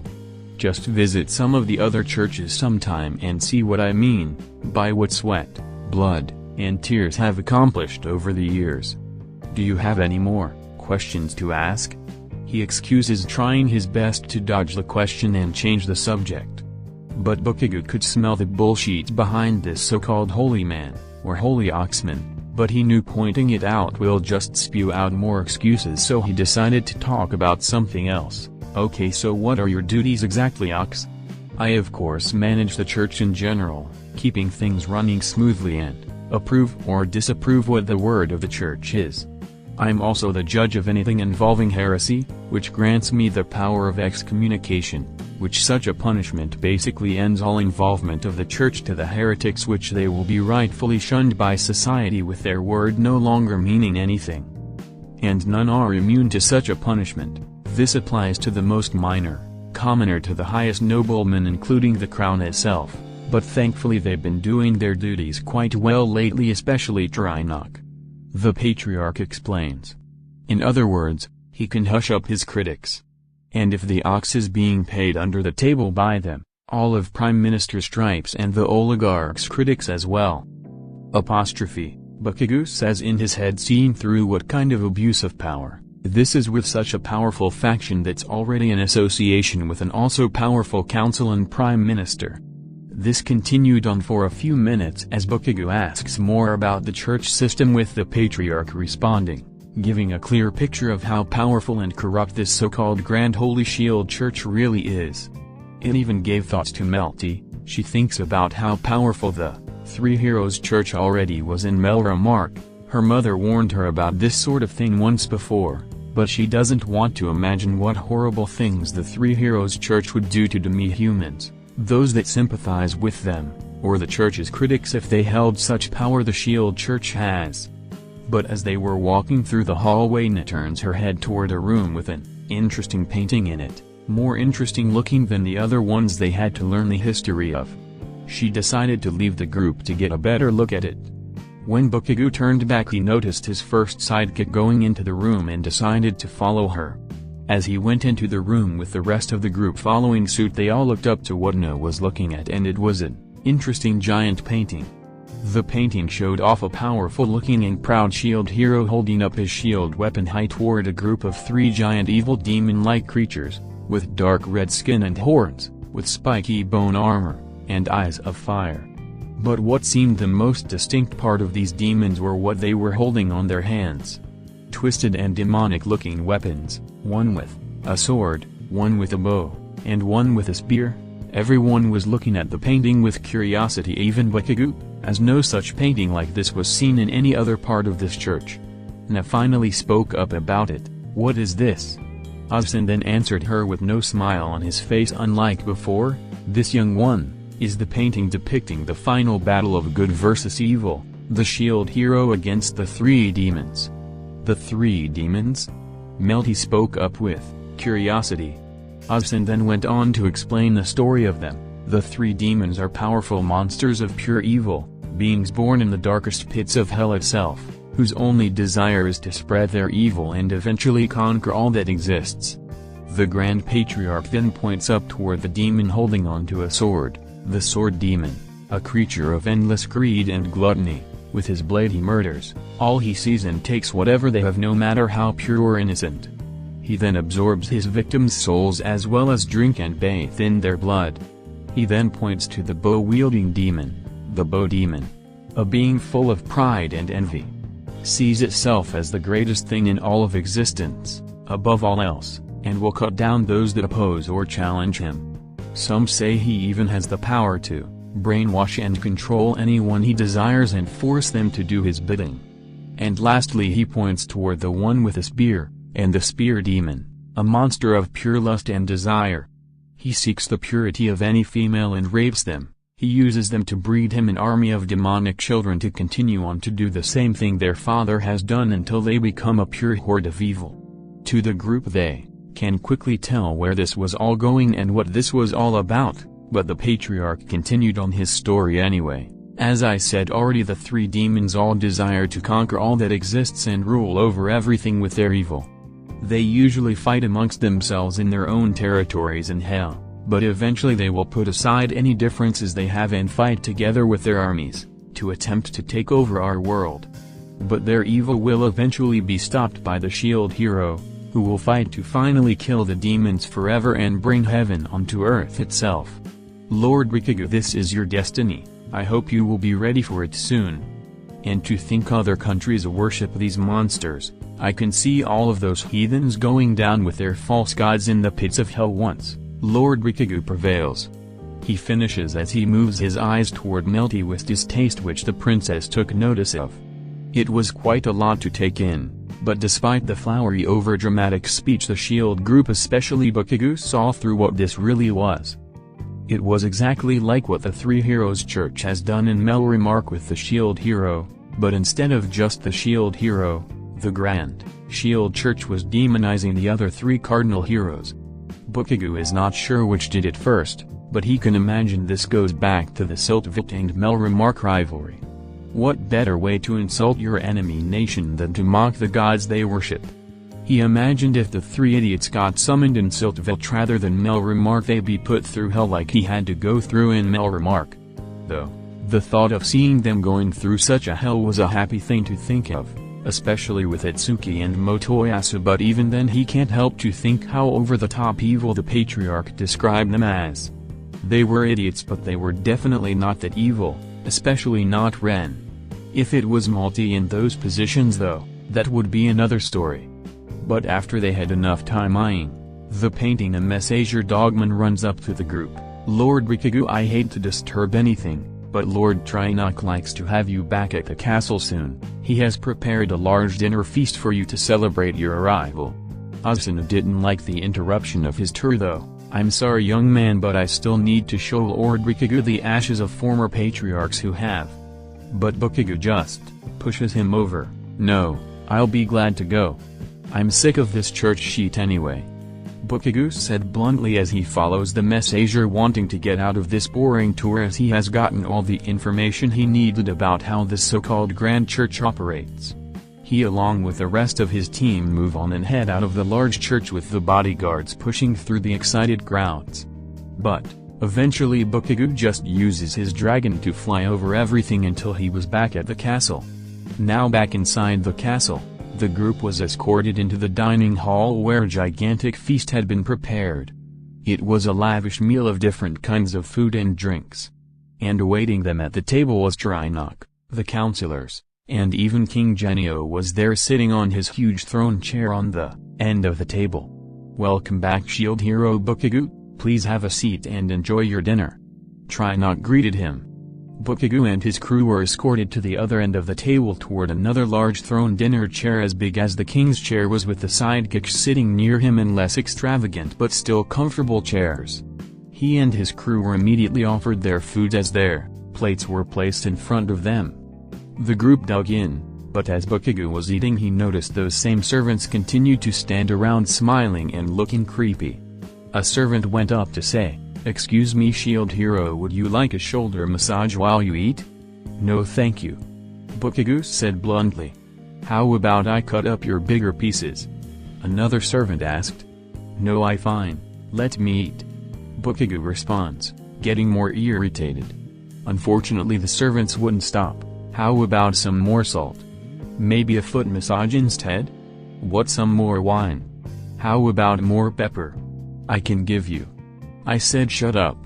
I'll goddamn ask you first if I want anything.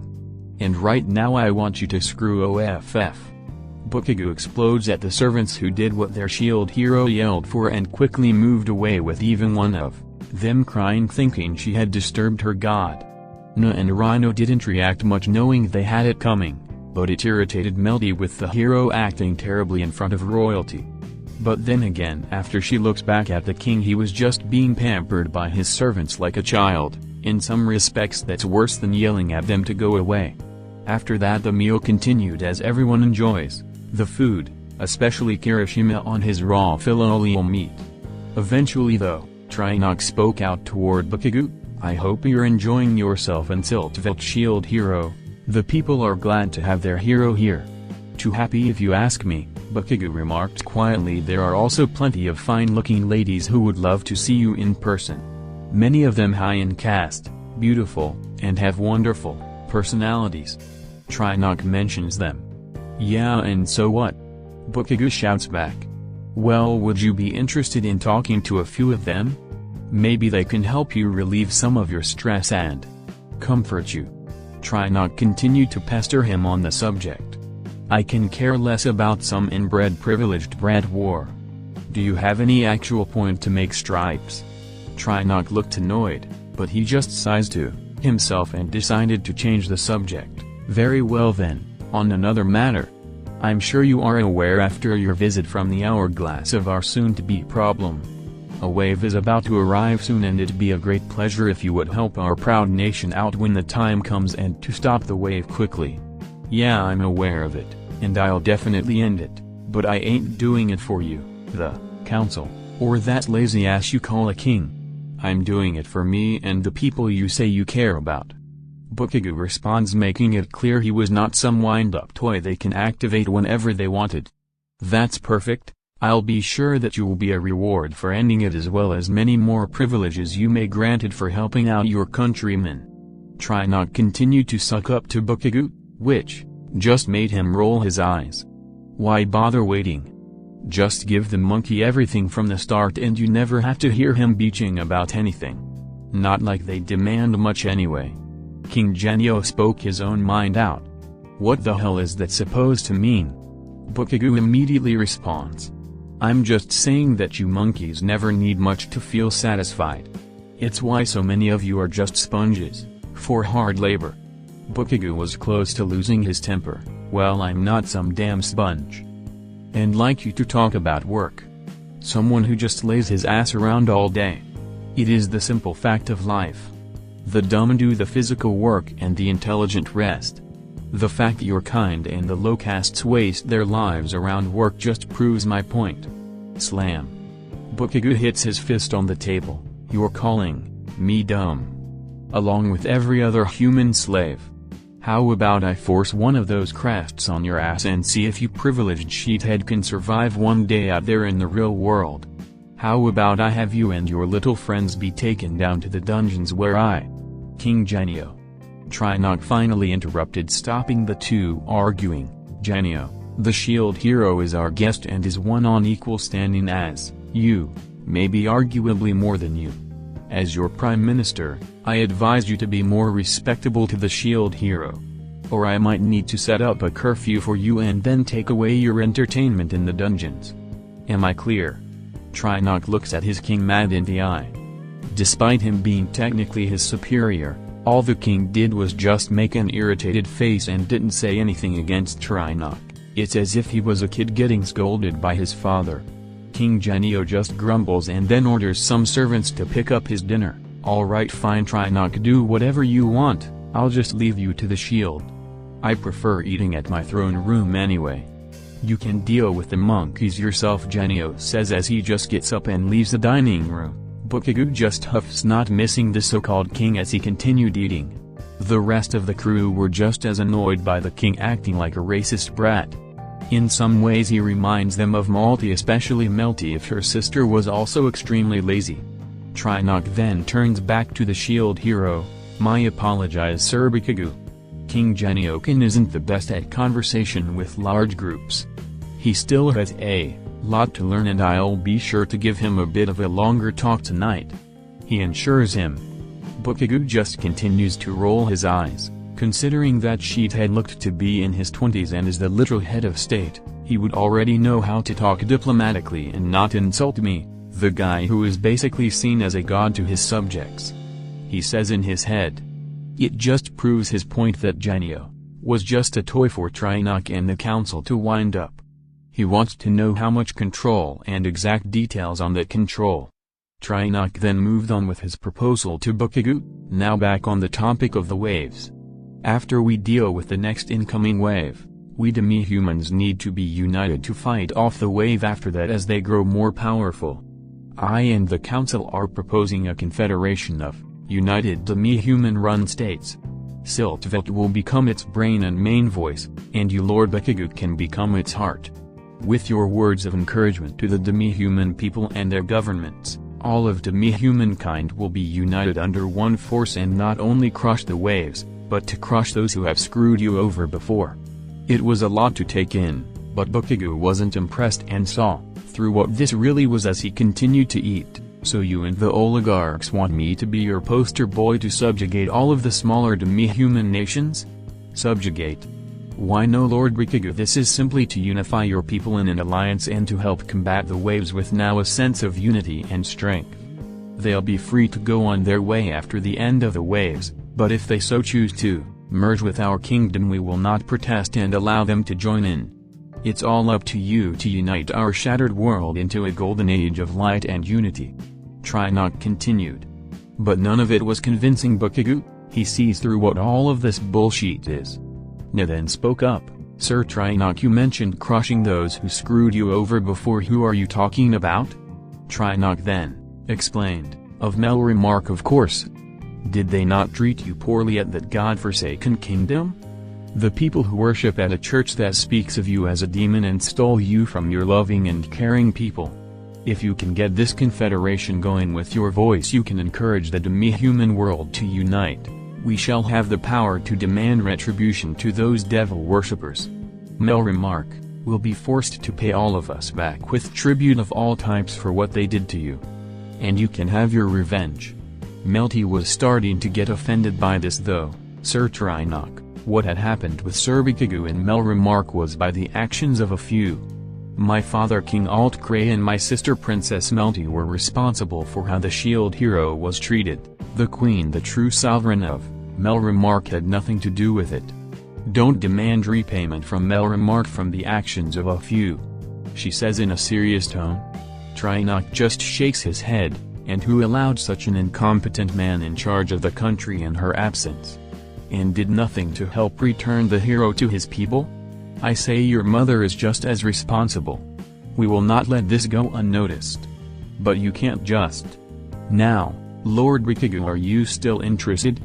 Trinok finally just ignores the princess and asks back at Bakugou, which irritated Melty by such rudeness. With the rest of the crew took notice as well. Bakugou wasn't liking this one bit. Even if he hated Alt-Cray, Trinok was just trying to manipulate him to eventually go to war with Melromarc. He knew better. This world did not need pointless grudge wars during a time of evil waves coming in, appearing with monster armies. After some thinking though, as he scratched his chin a bit, Bakugou finally said, I'll think about it, but first, before I do, after dinner I want you to provide me some data and census documents on Siltveld. I think it's best I should know more about the country I'm supposed to be protecting first. He requested.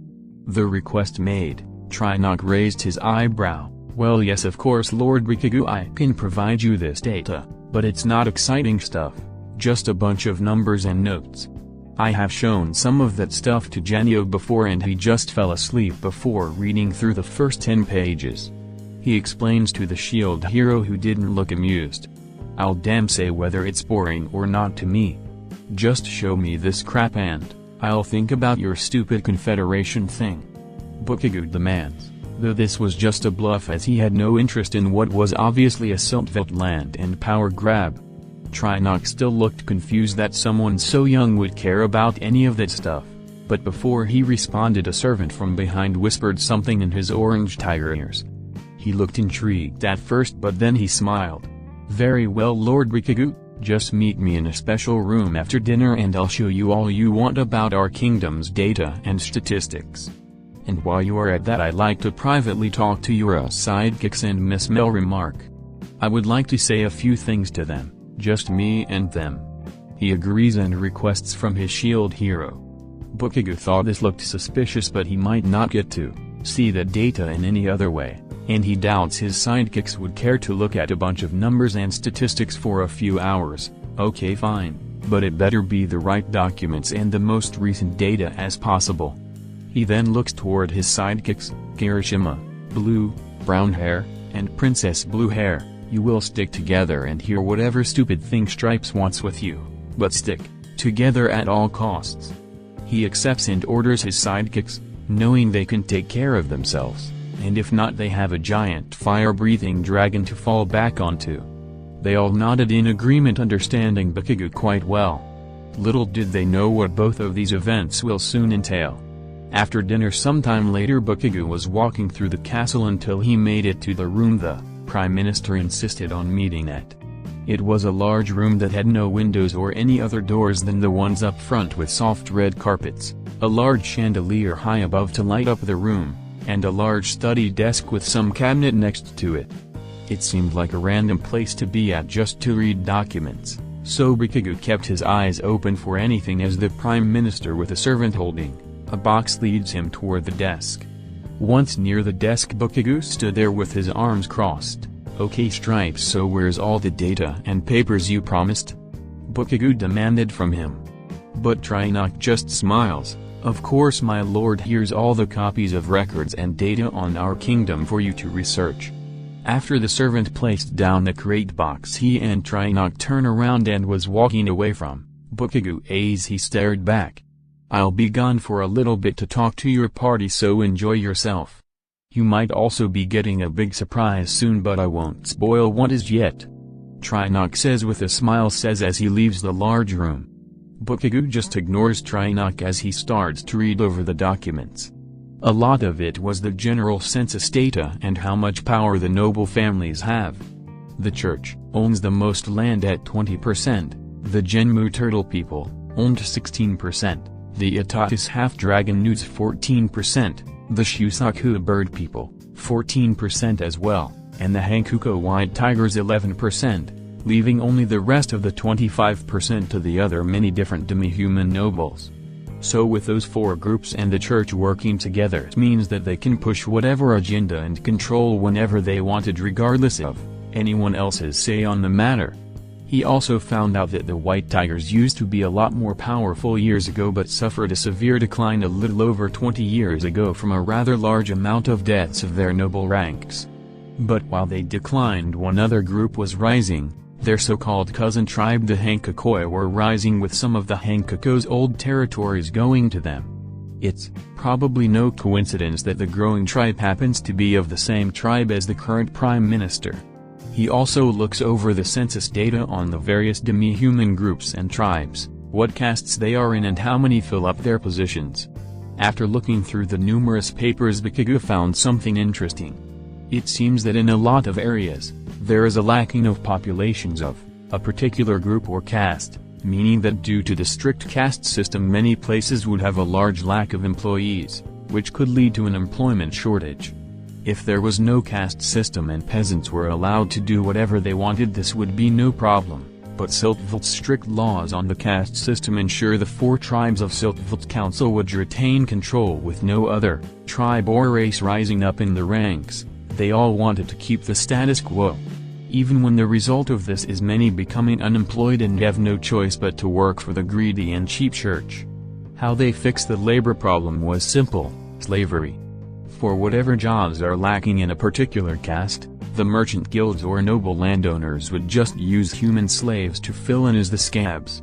Since as far as Siltvelt was concerned they had no place in the caste system, so they were loppulled into whatever job their masters decide. About over an hour later, Bakugou eventually finished reading the documents and inserted many of them in his inventory in case if he ever forgot the details or use it as a reference for anything. But as he looked around the room, the more suspicious it got. He first thought it was some random study room, but it seemed very big and spacious to be just a study room. He then noticed a random lever not far from the desk, which for curiosity's sake he just pulls, and from the wall out came a giant bed with numerous pillows on it. What in the hell? He says to himself, now getting suspicious of this place. It seemed too big and empty to be a bedroom, but he then looked back on the cabinet next to the desk. He walked to it, and opened the cabinet and saw numerous blue bottles in it with no labels of some sort of liquid inside them.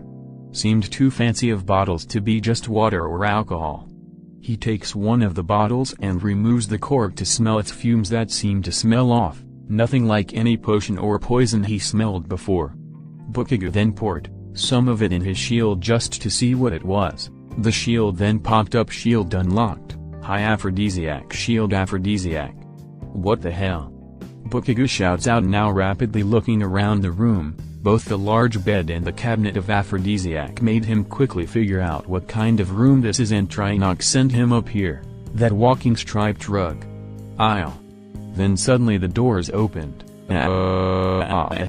Bakugou quickly turns to that loud noise, and it was dozens upon dozens of squealing demi-human teen and young adult girls staring excitingly happily right at Bakugou. "Oh shit." Bakugou says out loud, now realizing what he has gotten himself into.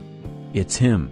It's really him," shouted a few of the girls, and quickly enough the army of half-animal girls stormed into the room like a swarm of hungry locusts eyeing their food. Bakugou looked on confused for a few seconds before he looked up toward the ceiling.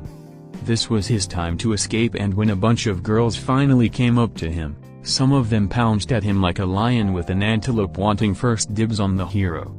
But Bakugou just in time uses his quirk to jump out of the way as the girls jumped and missed, now piling on each other on the floor with no hero underneath.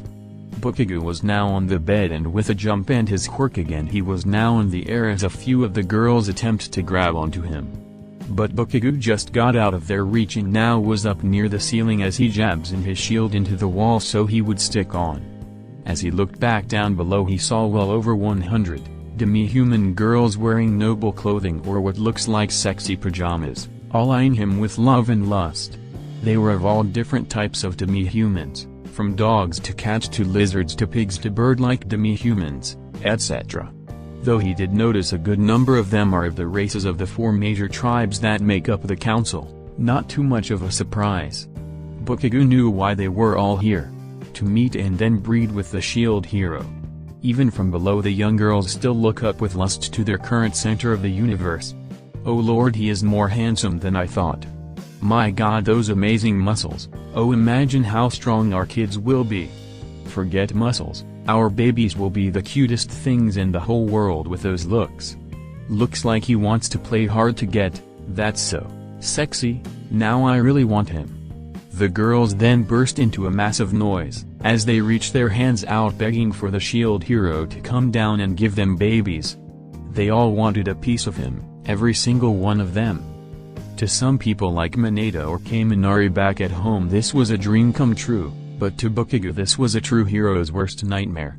An army of fanatic fangirls who basically want to gang rape their hero.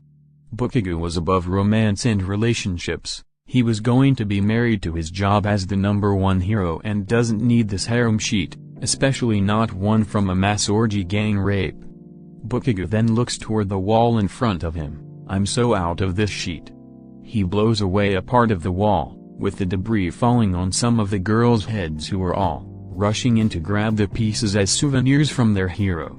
As the dust settles, Bakugou was about to make his escape only to pause and looked surprised when he noticed the wall hole that was blasted and had a green magic barrier inside it. "What the hell is this bullshit?" he yells at the wall hole. He blasted and blasted at the wall barrier over and over, but it did no good. It seemed that what magic was here was stronger than his regular explosions can handle.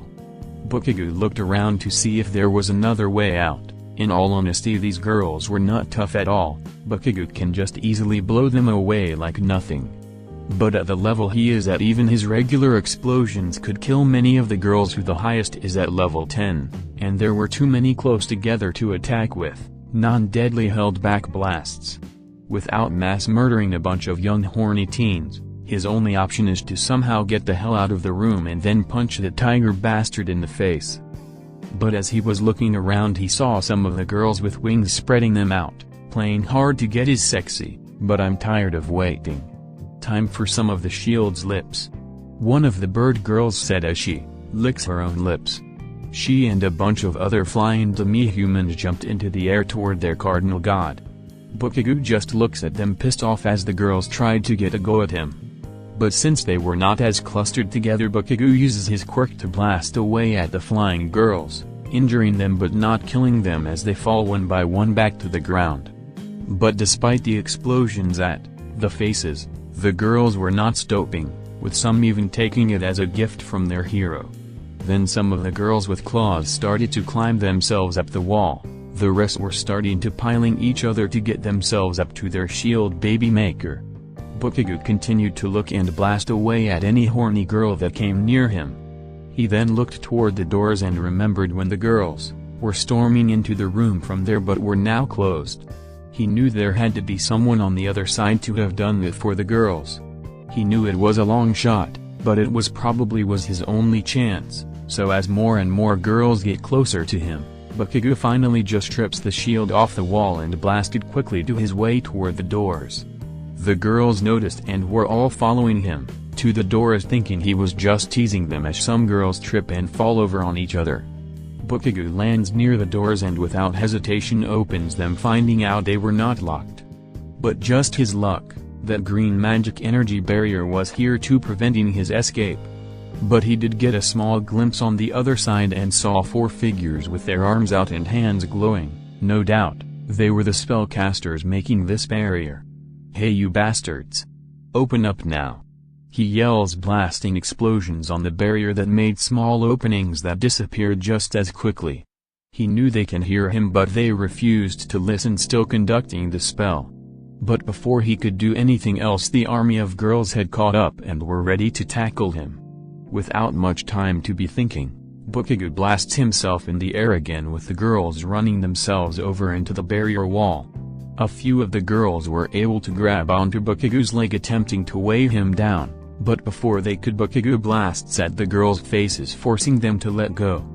Bakugou finally got himself high in the air again, now out of their reach, but he did notice that some of the girls he blasted were now in near critical condition on their health. "Quick heal!" he shouts to the girls, making their health recover. But despite those attacks, the same girls got themselves up again, still horny for the shield hero. Bakugou knew the walls were no longer the safest spot and instead goes for the chandelier up near the ceiling and finally lands on the expensive decoration. The girls were all surrounding, at the center of the room, eyeing the shield hero like hungry piranhas awaiting their prey to fall into the water to be devoured. The flying demi-girls still continued to fly up to grab and kiss him, but Bakugou just as easily dodges and blasts at them, and with the position of the chandelier he was now out of reach of the ones that can climb. Bakugou then activated Queen Balloon Shield and started producing out dozens of living low-level balloon monsters that won't do much harm but hopefully scare away the girls. A few of them were screaming from the balloons, munching on them at first, but just as quickly they stopped and began to see it as another gift of the shield hero. "Come on hero, let's make more to have as pets for our kids. We can make them breed with each other like you can with me and have adorable babies." The girls continued to spout out, with the majority of the balloons just jumping off and went on to biting onto an elephant demi-human noble with her defense high enough to ignore the pain.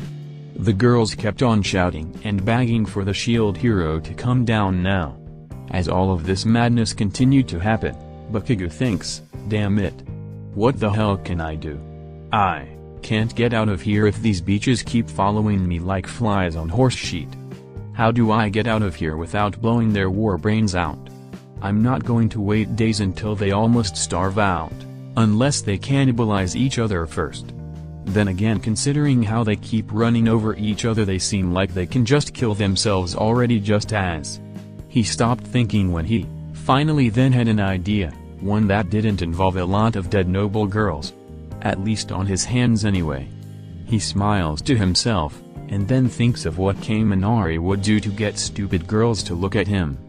Bakugou then jumps from the top of the chandelier, then grabs onto one of the jeweled rings of the hanging object. The girls suddenly stopped for a second, wondering what their hero was doing. Now, he unhooks his cape and wraps it around his waist, exposing his muscular shirtless body completely. He then waves his spiky hair around and then brushes his hand up his face. And then looks at the girls with a calm, warm smile, with his arm out, with his eyes sparkling somehow, and said in a calm voice, "Hello my ladies, do all of you want to finally be with your hero?" Most of the girls squealed in excitement, with a few even with bloody noses. They now think Bakugou was done playing around and was ready to start to have sex with all of them. "Pick me. Pick me. My hero. I want my babies to be as beautiful as you. Yes, I want to. I want to." Many of the girls say, begging for their turns. But then Bakugou finally told them, Now my beauties. I am still a virgin and I want my first time to be with the one who is worthy of being the first to me. It can't just be with any girl. It has to be a girl I know I want to be my first and head wife. The one I want to truly be forever with and give her as many beautiful children as she desires. It will be more than just a one-night stand. It will be for a happily ever after. He says out loud, blah. I think going to puke myself, with the garbage that I had to say out of my mouth. He thought in his head. The girls completely ate it up and were now more horny and excited than ever. Now all of them want to be the shield hero's first and head wife. Bakugou finally asked in his kind voice, so then, which one of you is the most beautiful and intelligent girl among you? And with that, the crowd of girls shouted while pointing, to themselves, me. Everything was awkwardly silent for a few seconds as all the girls looked at each other quietly. And just as quickly the attitude of the room changed, going from a room of love and lust, to a room filled with jealousy and hatred as all the girls looked at each other pissed off, now realizing they were all competition of each other. Then began the show. You think you are prettier than me? Like the hero would pick some fat hog to be his head wife. Like you're much better, with your flat chest and large forehead. I am better than all of you low casters. I am of the Hankugo. Your clan couldn't even win a war. And besides, that hairstyle is so stupid. Your hairstyle is even worse, you fat rhino. And your teeth look like shady fox. The insults went on and all of girls now at each other's throats, as well as getting louder and more pissed off, just as Bakugou had planned. Your mother married her cousin. You will probably have the worst looking babies ever. A cat girl noble insulted at a wolf noble girl. My parents are not cousins. And besides, my skin is of pure perfection. It will be reflected on our pups when they too have flawless skin. Then a cat girl scratches the wolf girl's face, leaving it cut and lightly bleeding. Not so perfect now, is it? The cat girl insults, having heard enough of girls like her. But then that wolf girl looks on in pure rage. Just like that, as if she lost control of her inner animal side, she jumps and attacks the cat girl with pure rage and started beating her up. And like that, the rest of the girls got the same idea and started attacking each other, now turning into a giant brawl of noble girls punching, clawing, and biting each other to show who is truly worthy to be the shield hero's first wife. And as the giant catfight went on, Bakugou just looks down, sighing to himself, crazy beaches, but this was exactly what he wanted, as now the girls were focused on killing each other than on their hero. Bakugou then looks back at the doorway with the barrier still up. Here goes nothing. Rope shield. He activates his shield and quickly wraps a rope around the chains of the chandelier. Once tied up, he jumps, still holding on to the rope, and blasts himself back to the door while the girls weren't looking.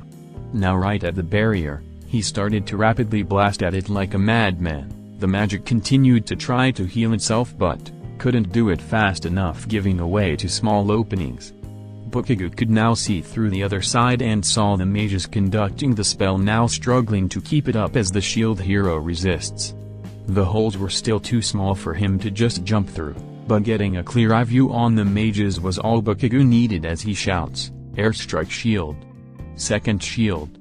And with that two energy, shields appeared sideways, were launched right toward the four mages' stomachs, knocking to the ground.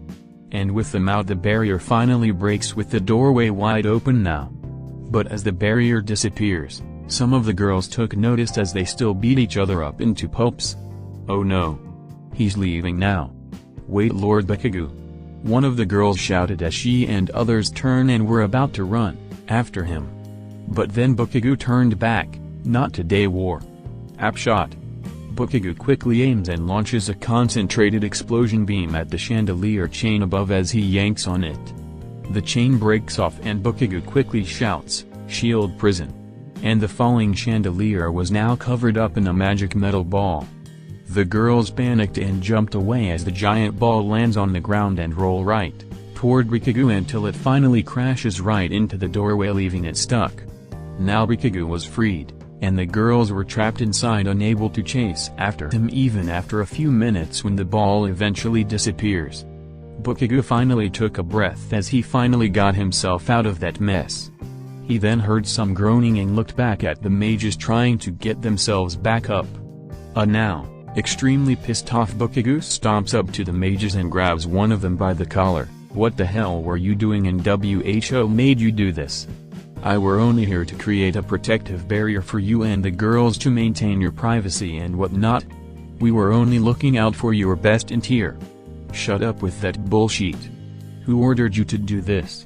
It was Lord Rinoc. He ordered the barrier and had escorted the girls to you. "I'm so sorry, Lord Bakugou." The mage answered and begged to his hero. "Don't say you're sorry. Tell me where that striped bastard is at now." He screams at the mage's face.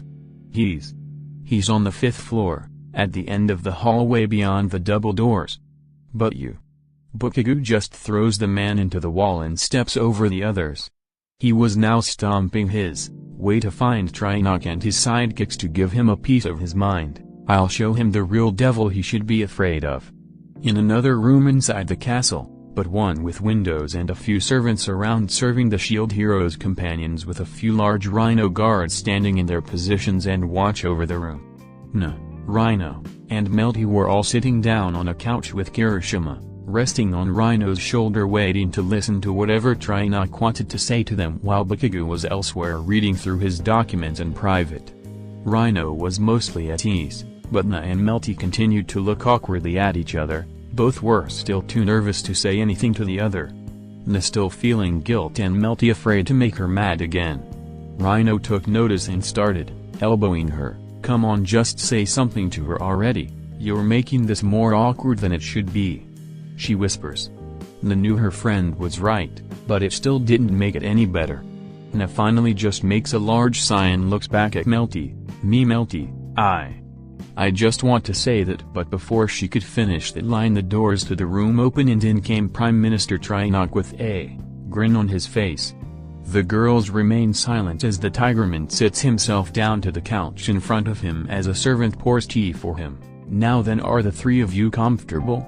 he asked the sidekicks. "We are fine, Sir Rinoc. What is it you want to discuss with us privately?" Rino asked. Rinoc sips his tea and begins speaking. "I understand the two of you are close companions of the shield hero, am I right?" It seemed like a weird question to ask, but Na still answered, "Yes, we are all Sir Bakugou's companions and would do anything to help him fight off the waves." "Yes, I understand. You two feel honored and obliged to be with the great shield hero. Must give you a lot of pride, doesn't it?" "I guess so. Why are you asking us?" Na asks back. "You must understand at this time the waves are no cakewalk. Each new one gets stronger every time, and it has been known that those who stand by the cardinal heroes don't usually make it through in the end. Sometimes in very gruesome ways. I fear that the two of you might suffer from the same fate of those unprepared." Rino then spoke. "We are both aware of the risks when becoming heroes, sir, so we know what we are getting ourselves into. And, besides, as long as we get stronger ourselves it won't matter. It's not guaranteed though. You two still have long lives ahead of you, and to risk it all on combating the waves won't be worth it in the long run. Even in the end, the hero will be remembered in history, but rarely does his companions ever get remembered other than being footnotes." The two weren't sure what Rinoc was trying to accomplish with this, but it didn't sway their opinions. "It's not the fame and glory we are after, Sir Rinoc. We are here to be heroes and save people. It doesn't matter if we will ever be forgotten or not." Na says back at him. It also certainly didn't matter to Sir Bakugou. When the three heroes Church and King Altcray were slandering him 24/7, it didn't stop his drive of being a hero when it was a thankless job to him and the crown wanted him forgotten. Rino also says back. "I am still very concerned about your healths and well-beings. I imagine such stress will make you both start to age faster and damage your already beautiful faces. Just think about that when you want to marry in the future." Both Rino and Na were raising their eyebrows at this, now finding this conversation strange. "Sir Rinoc, I don't know what you are trying to accomplish here. It's starting to sound like you're trying to get rid of us?" Na asked him. Rinoc finally then went for his trump card as he drops two large sacks on the table. Why don't I give you two a small proposal? I'll pay the both of you 100 gold pieces each and you may be off your ways without any more worries or troubles from us. Na looked surprised that he was now being so blunt about it. Rino on the other hand can already tell what he was doing. She has been through such a scenario before with Melty trying to bribe her out of Motoyasu's team a few times before. I'll give you a minute or two to let you think about it. Trinok suggests to them, then looked toward Melty. Ms. Melromarc, I also think it's best that you leave and return to your mother. Why, Sir Trinok? I'm here to accommodate the shield hero. She asked. It's too dangerous to be here. Many of the nobles here are not fond of you being in the castle with Bakugou, with you being the future queen of Melromarc. I don't see it myself, but they think you are, influencing the shield hero and corrupting him. Many are clamoring for your death. My death? Just for being here? Melty says to herself. She always knew of Siltvelt's rivalry with Melromarc, but she didn't think that just being with the shield hero was seen as a great sin to them. I'm afraid so. I recommend you be taken by an armed escort by our soldiers to send you back to Melromarc safe and sound, Trinok suggested, not telling what he really intends to do with her.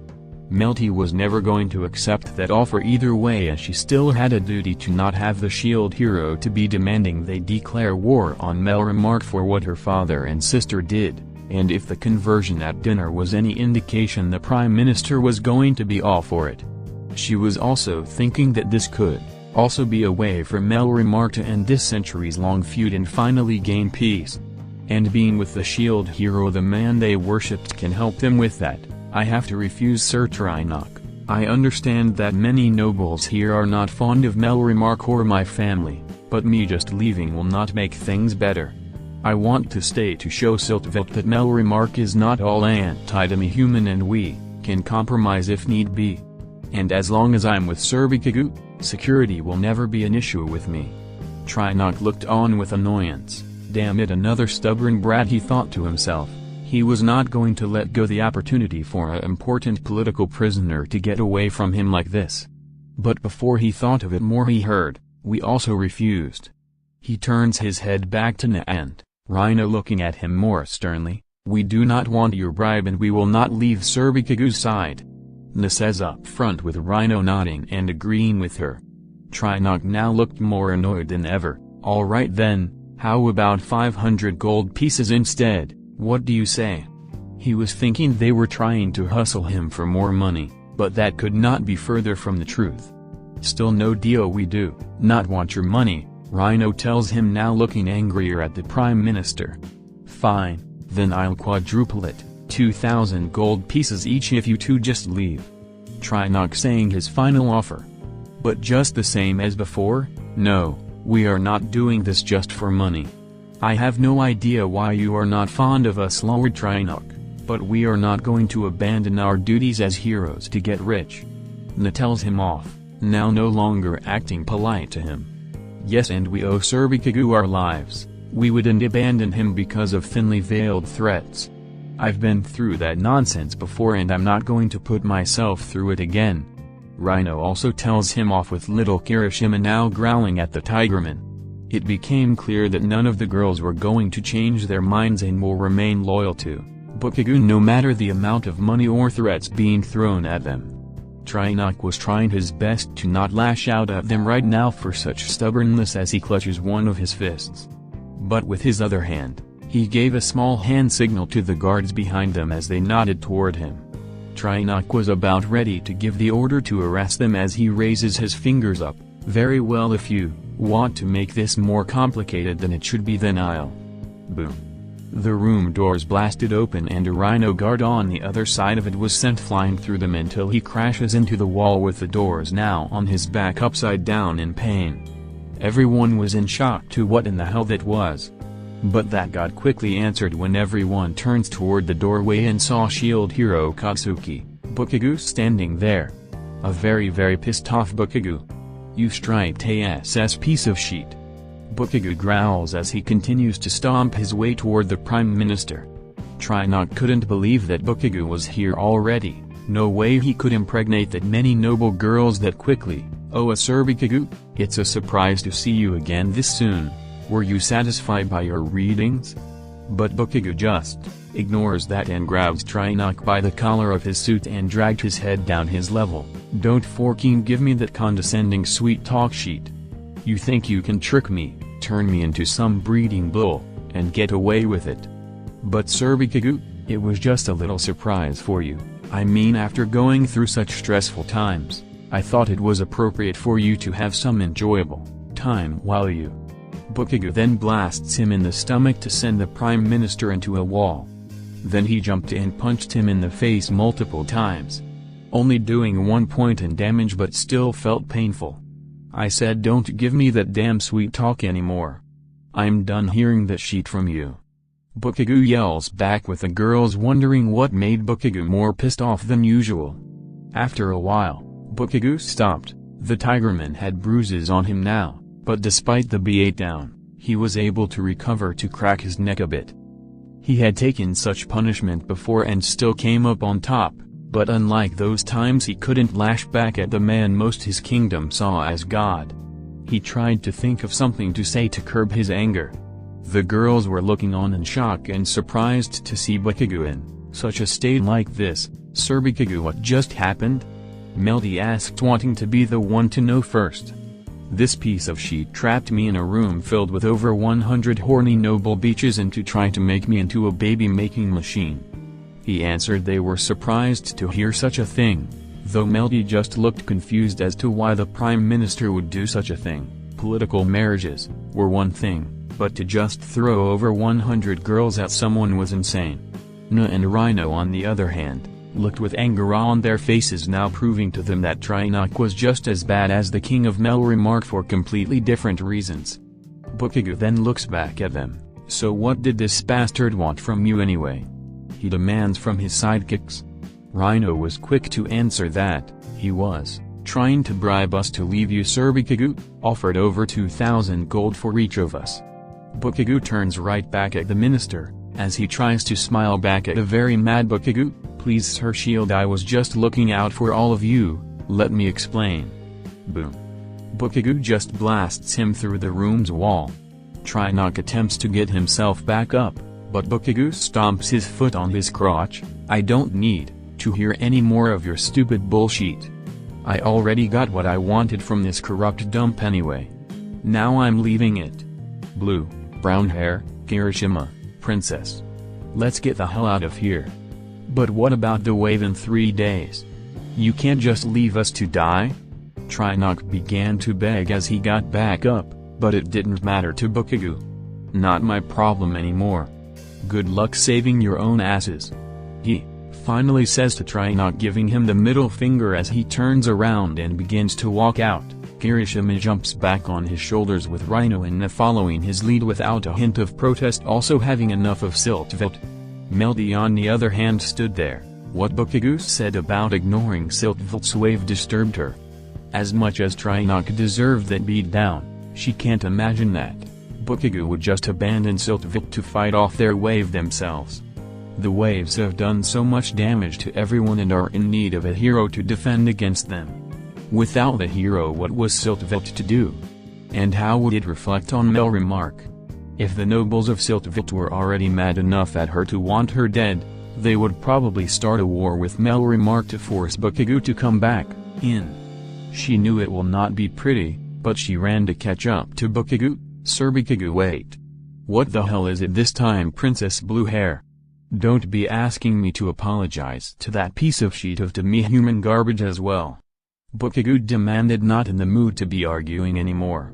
Melty sighed but then looked up to say, no, I'm not asking that at all. You have the right to be mad, but look sir, Bakugou, you can't just abandon this entire kingdom because of the actions of one man. It's not fair for everyone else. She argued. Yeah, and so what? They most likely dealt with 1 or 2 waves before, they can deal with another one again. Bakugou argues back. Even if they can stop the next wave, how many people will die because they lack a hero to protect them during the wave and end it as quickly as possible?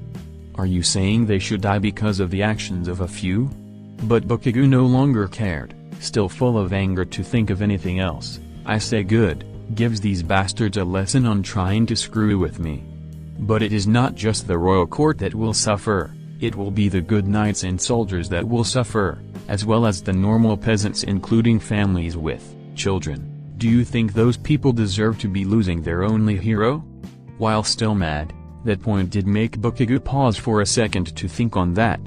It also did make Na and Rhino think about it themselves. They still had fresh memories of Edvi, and despite their anti-human racism from some of the residents, they were still people with friends and families. After their experience with the waves, they knew how deadly they can be, and to have no one to protect and aid them. It made them feel uneasy on just the thought of it. Please Sir Bakugou, you have to understand. This isn't just about Siltville, it's about the whole world, and the people of Siltville are a part of it whether you want it to or not. She finally says to Bakugou. Damn it, I hate when she has a point. Bakugou says in, his head now starting to think more about it. He knew the power of the waves, and without him in the last two waves, like in Loud Village, so many would have died without him and his sidekicks to help them. In this scenario he would be no different than the three other heroes, still treating this whole thing as a video game. I have to also agree with her, said Na, now speaking up. We are this world's heroes, and we all fight for those that can't help themselves. We must still hold up our duties as heroes for the innocent people of Siltville. Rhino then spoke up. I agree. Even in Melromarc, when King Altcray, the church, and Melty continued to make you into the villain of Melromarc, it still didn't stop you from helping its people, and you have proved them all wrong in the end. Imagine doing the same here, showing the court of Siltville that you are not God to be revered without question, but a hero to look up to. Damn it, now all of them are on board. Bakugou yells in his head again, looking annoyed. He would have asked Kirishima if could support him, but even if he did sided with his father, he couldn't talk anyway as he sleeps on his shoulder. Bakugou calmed himself down a bit as he thought this through more, and think what All Might would do. He has to deal with mad fans every day. Heldiku used to be one of them and still stands up with a smile on his face. He probably also gets constantly badgered by companies or charities to sponsor him and do stupid things for them. He can refuse them, but he wouldn't just not help the employees of those companies if a villain attack one of their factories or something to spite the company. He'd be no different than those corrupt heroes that only help when it makes them happy. And he wasn't going to be just like All Might, he wants to be even better than him.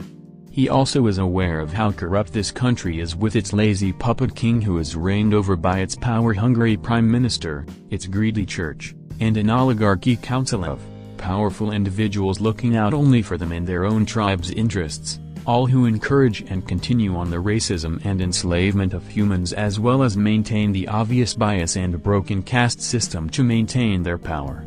He can't just leave and let it continue to fester. Few heroes were ever able to take down corrupt politicians, as they weren't just something you can punch hard enough and instantly solved the problem like Katsuki thought he could do. It would be an interesting challenge for him if he can take it on, to take on a corrupt government of a large country. He would still need to learn more about Siltville first. Those documents from earlier were just the beginning of knowing how Siltville works, and what he can do to break it and renew it. Bakugou clutches his fists and was groaning in annoyance for all of this thought and anger. But after one more sigh he finally made up his new mind. Alright, fine, we're staying for now, at least until we beat this next wave. He tells his sidekicks. They were all surprised that he even agreed to what they were saying, but at the same time were happy and relieved that Bakugou wasn't completely heartless after all. And, after listening to the whole thing, Trinok was just as happy after he recovered and walked up to him. Splendid, I'm glad you are willing to give Siltville another chance, Lord Bakugou. If you would like anything I will. No, you listen to me, Stripes. Bakugou snaps back angrily at Trinok as he lays it down. For your information, I'm not doing this for you or the corrupt council. Like I said before at dinner, I'm doing this for the people of Siltville only. I can care less about you or the oligarchs' asses. But I guess as compensation for doing this crap to me, I'll take that 4,000 gold you promised to my sidekicks, and I'll begrudgingly tolerate you for now. Trinok looked annoyed by having to give away that much gold, but he had no choice. Yes, very well then, whatever you say, but would you like to be escorted to where and your party members will be staying at tonight while we... No, in hell's way am I sleeping here tonight or any other night for that matter. We will be sleeping elsewhere out of the castle and we will only come here when it will benefit us. You got that? And I also don't want to see any of those beaches you try to throw at me again or attempt any more surprises again or I'll be turning you into a rug. Got it? Bakugou finally demands from Trinok as much as he wanted to smack the brat across his head. Trinok could only clutch his fist in size and boast to him, "Of course Lord Bakugou, whatever you want, I shall grant." He finally says back as two guards with large coin sacks with the 4,000 gold coins came toward Bakugou to give in to his demands. This seemed like another benefit in staying in Siltvik longer. Bakugou will see how much he could mooch off Trinok and the council to make him stronger before the wave comes. Once in his inventory, Bakugou leaves for the door. "Come blue, brown hair, princess, and Kirishima, let's get out of here for the day. For now on we will be sticking together. We will not be out of sight of each other no longer." "Got it," he orders with them all nodding in agreement, for then on they would be together almost always to avoid any more surprises that Trinok will come up with. Well, so much for sleeping in a normal bed tonight. Rino snarks quietly with Na and Melty trying to lighten the mood, knowing they will most likely be sleeping out in the woods again. Which did Na and Melty just smile back. And the two knew, they still had have their talk eventually. Back with Trinok, he waves his hands goodbye for now to the shield hero, but as soon as he was out of sight, the man's true nature comes out as he madly clutches his fists and then goes on an angry outburst as he roars and breaks and claws over at the walls and a bunch items in the hallway in anger, even breaking the window. He then stomps up to a guard and demands, "Bring in those mages now." And in a few minutes those 4 very mages that made the barrier in the room to contain Bakugou in it were thrown in front of the Prime Minister as they were forced on their knees. "You have failed your duty to the crown and more importantly you failed me. You got anything to say about it?" Trinok yells at them. "But sir, we did everything you said to do, to keep the shield hero in the room at all cost, but he was too clever and powerful and got through our magic." One mage excuses. But excuses were not going to cut it for Trinok. "I will not tolerate failure when it involves anything with the shield hero. Remove them off their tongues at once and send them out to one of the church's silver mines." He ordered the guards. The mages looked horrified as the guards take them away as they begged for forgiveness and help, but Trinok had about done forgiving today. Let this be an example for all of you low-casters. Anyone who fails their duty or angers the shield hero again will be getting fates 10 times worse than that. Got it? Trinok shouts to all the guards and servants around the room, wanting to set up a message and example to be passed down to all the staff in the castle to not fail and take everything seriously for now on. Trinok! Shouted a voice which turns out to be Councilman Ru along with the other 3 councilors coming through the hole in the wall. None were happy at all. Trinok looks toward them but didn't smile or say anything, immediately still feeling pissed off. Trinok, what the hell just happened? Ru yelled at him, mind being more specific? Trinok asked with a hint of sarcasm. Shelina then answers that the entire hospital is currently crowded with injured and depressed noble girls and not a single one of them pregnant. You think I'm not aware of that fact now? Trinok talks back at the dragon woman. But Lord Ru wasn't done with him yet. And then you supposedly gave that brat 4,000 gold like it was free candy. You also have not got rid of any of those war, and we currently have no political prisoner. Are you still fit to partially rule this kingdom? More than fit than your tribe of failures. Failures who allowed your king to die under their watch. Trinok yells back, and quickly the white and orange tiger men were now literally at each other's throats, roaring and wanting to so badly kill each other. But Lady Shelina stepped in to stop them. Stop it, you two. We are civilized people here. We shouldn't be fighting like those monkeys. After that the tiger lords let themselves go, still looking pissed off at one another. Valnir then spoke up his mind. I knew this was a bad idea. I told you we should have waited a few days before doing this. He was probably still stressed out of his mind. But Trinok dismissed that. Honestly, even if we did wait, I don't think it would have mattered. This kid is more stubborn and prideful than I thought, not much of a sex drive either. Lord Lark then spoke up, perhaps the shield hero prefers men than women? Valner looked horrified at the suggestion. Oh, that would be terrible. How would we spread the shield hero bloodlines then? Though maybe if we could still get a sample of his sperm we could distribute it evenly then But Trinok put a stop to it. Forget about that for now. The most important thing to do now is to keep the shield hero in Siltvelt at all costs. The girls can return to their homes when they are healed up and can mate with the shield hero some other time. This also means we will have to continue to tolerate those companions of his, including the princess. She is probably the only thing that is keeping him here as of now. Lady Shelina then spoke up, I also agree. We will have to tolerate them and the hero's antics for now. In all honesty, it won't change too much once the nobleman's sons arrive. They'll still be with him side by side in the incoming battle. And if we get lucky, those two can die during the wave and the hero will have no choice but to take in the sons of Siltvelt as his new party. And what of the war with Melromarc? Valner asked about it again. Trinok answered that quickly, still on. But we'll deal with that later once the wave is done. We just need to continue to convince that hero that this land will be his paradise, that the Confederation is necessary, and Melromarc should be destroyed for what they did to him. He says as he looks out toward a setting sun, I will promise this, before the end of the year, Melromarc will burn. And the Kane hero will watch it burn through his severed head. Just as he did with old King Roha. Back in Melromarc by the sunset, a large black-feathered Philolio queen was pulling on a wagon cart through the countryside until they were in a large forested area.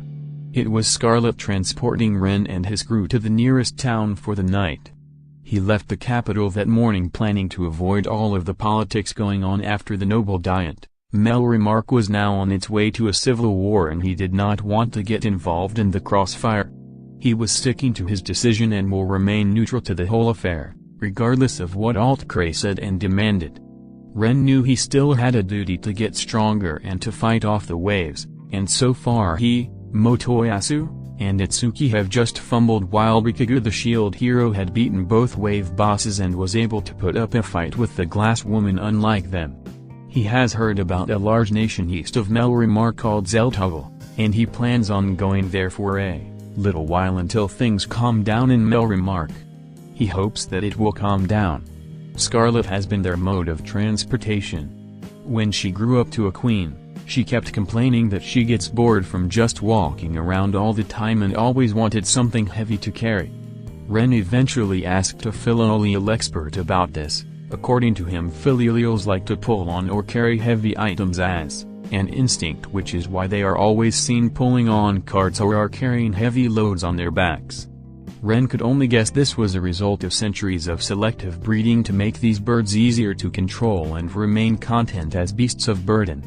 It felt wrong to make a month-old child do such a thing, but there was no helping it as Scarlet continues to whine about it, so Ren eventually bought a cart for her and she would transport them around the country.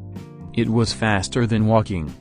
But it was also boring. If they are not grinding for monsters, he was just sitting on the wagon doing nothing.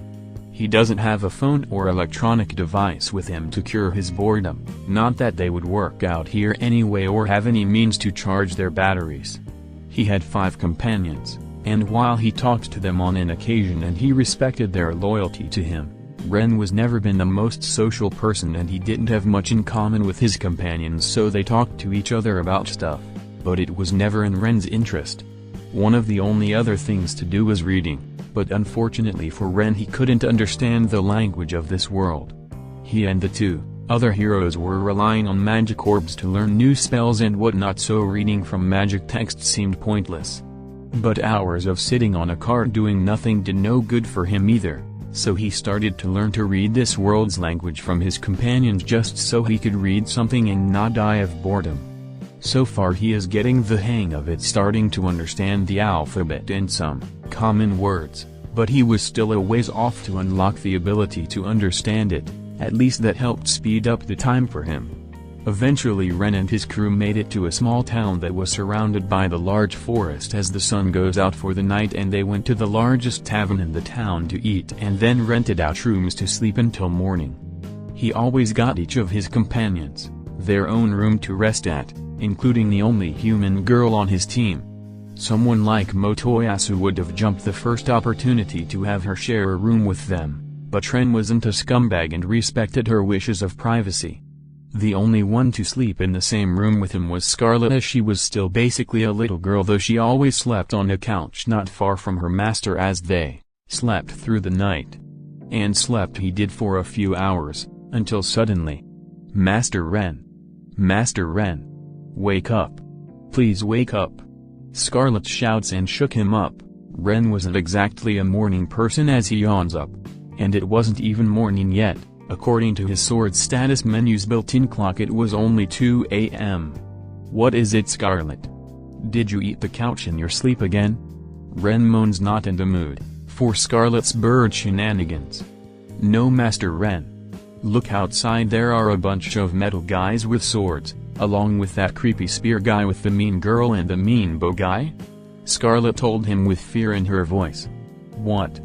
Ren said in surprise, and when he looked out the window of the inn there was a small army of soldiers right outside, some with torches not far from the inn, along with Motoyasu, Itsuki, and their parties. Ren grits his teeth knowing what they were here for. He then runs to his closet to change into his hero armor and out of his sleepwear. "Master Ren, what are we going to do?"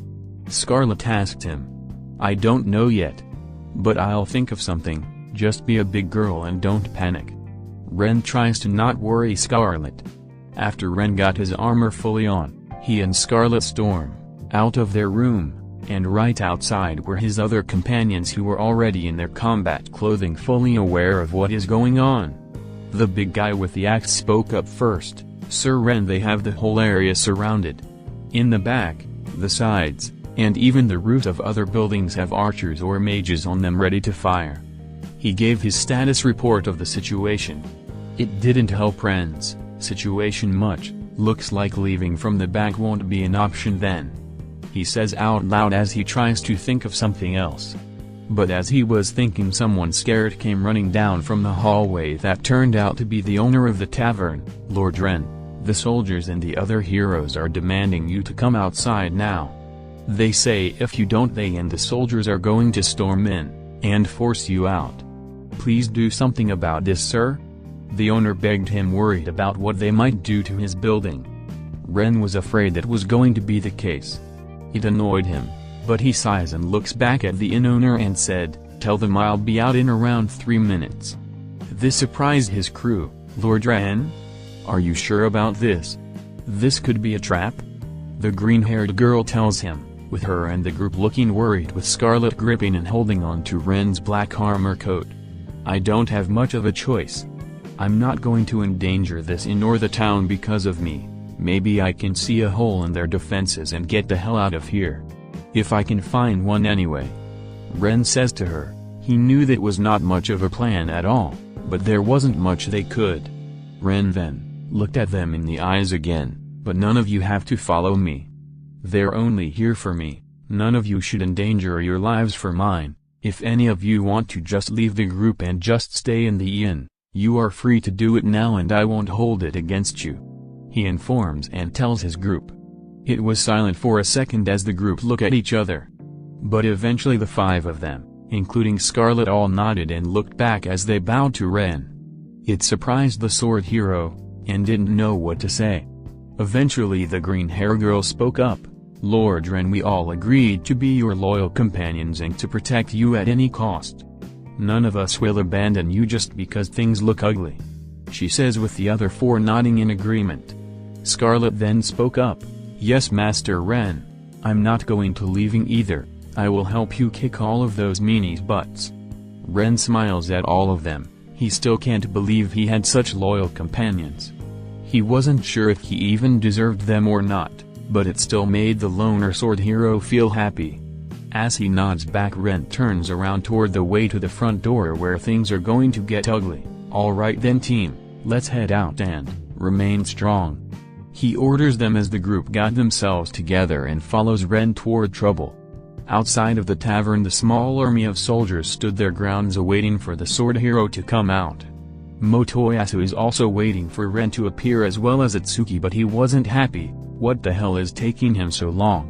If he does more of this stalling bullshit, I say we just storm in now, he complains, with Motoyasu feeling bored as well, just standing and waiting. Melty of all people then spoke up.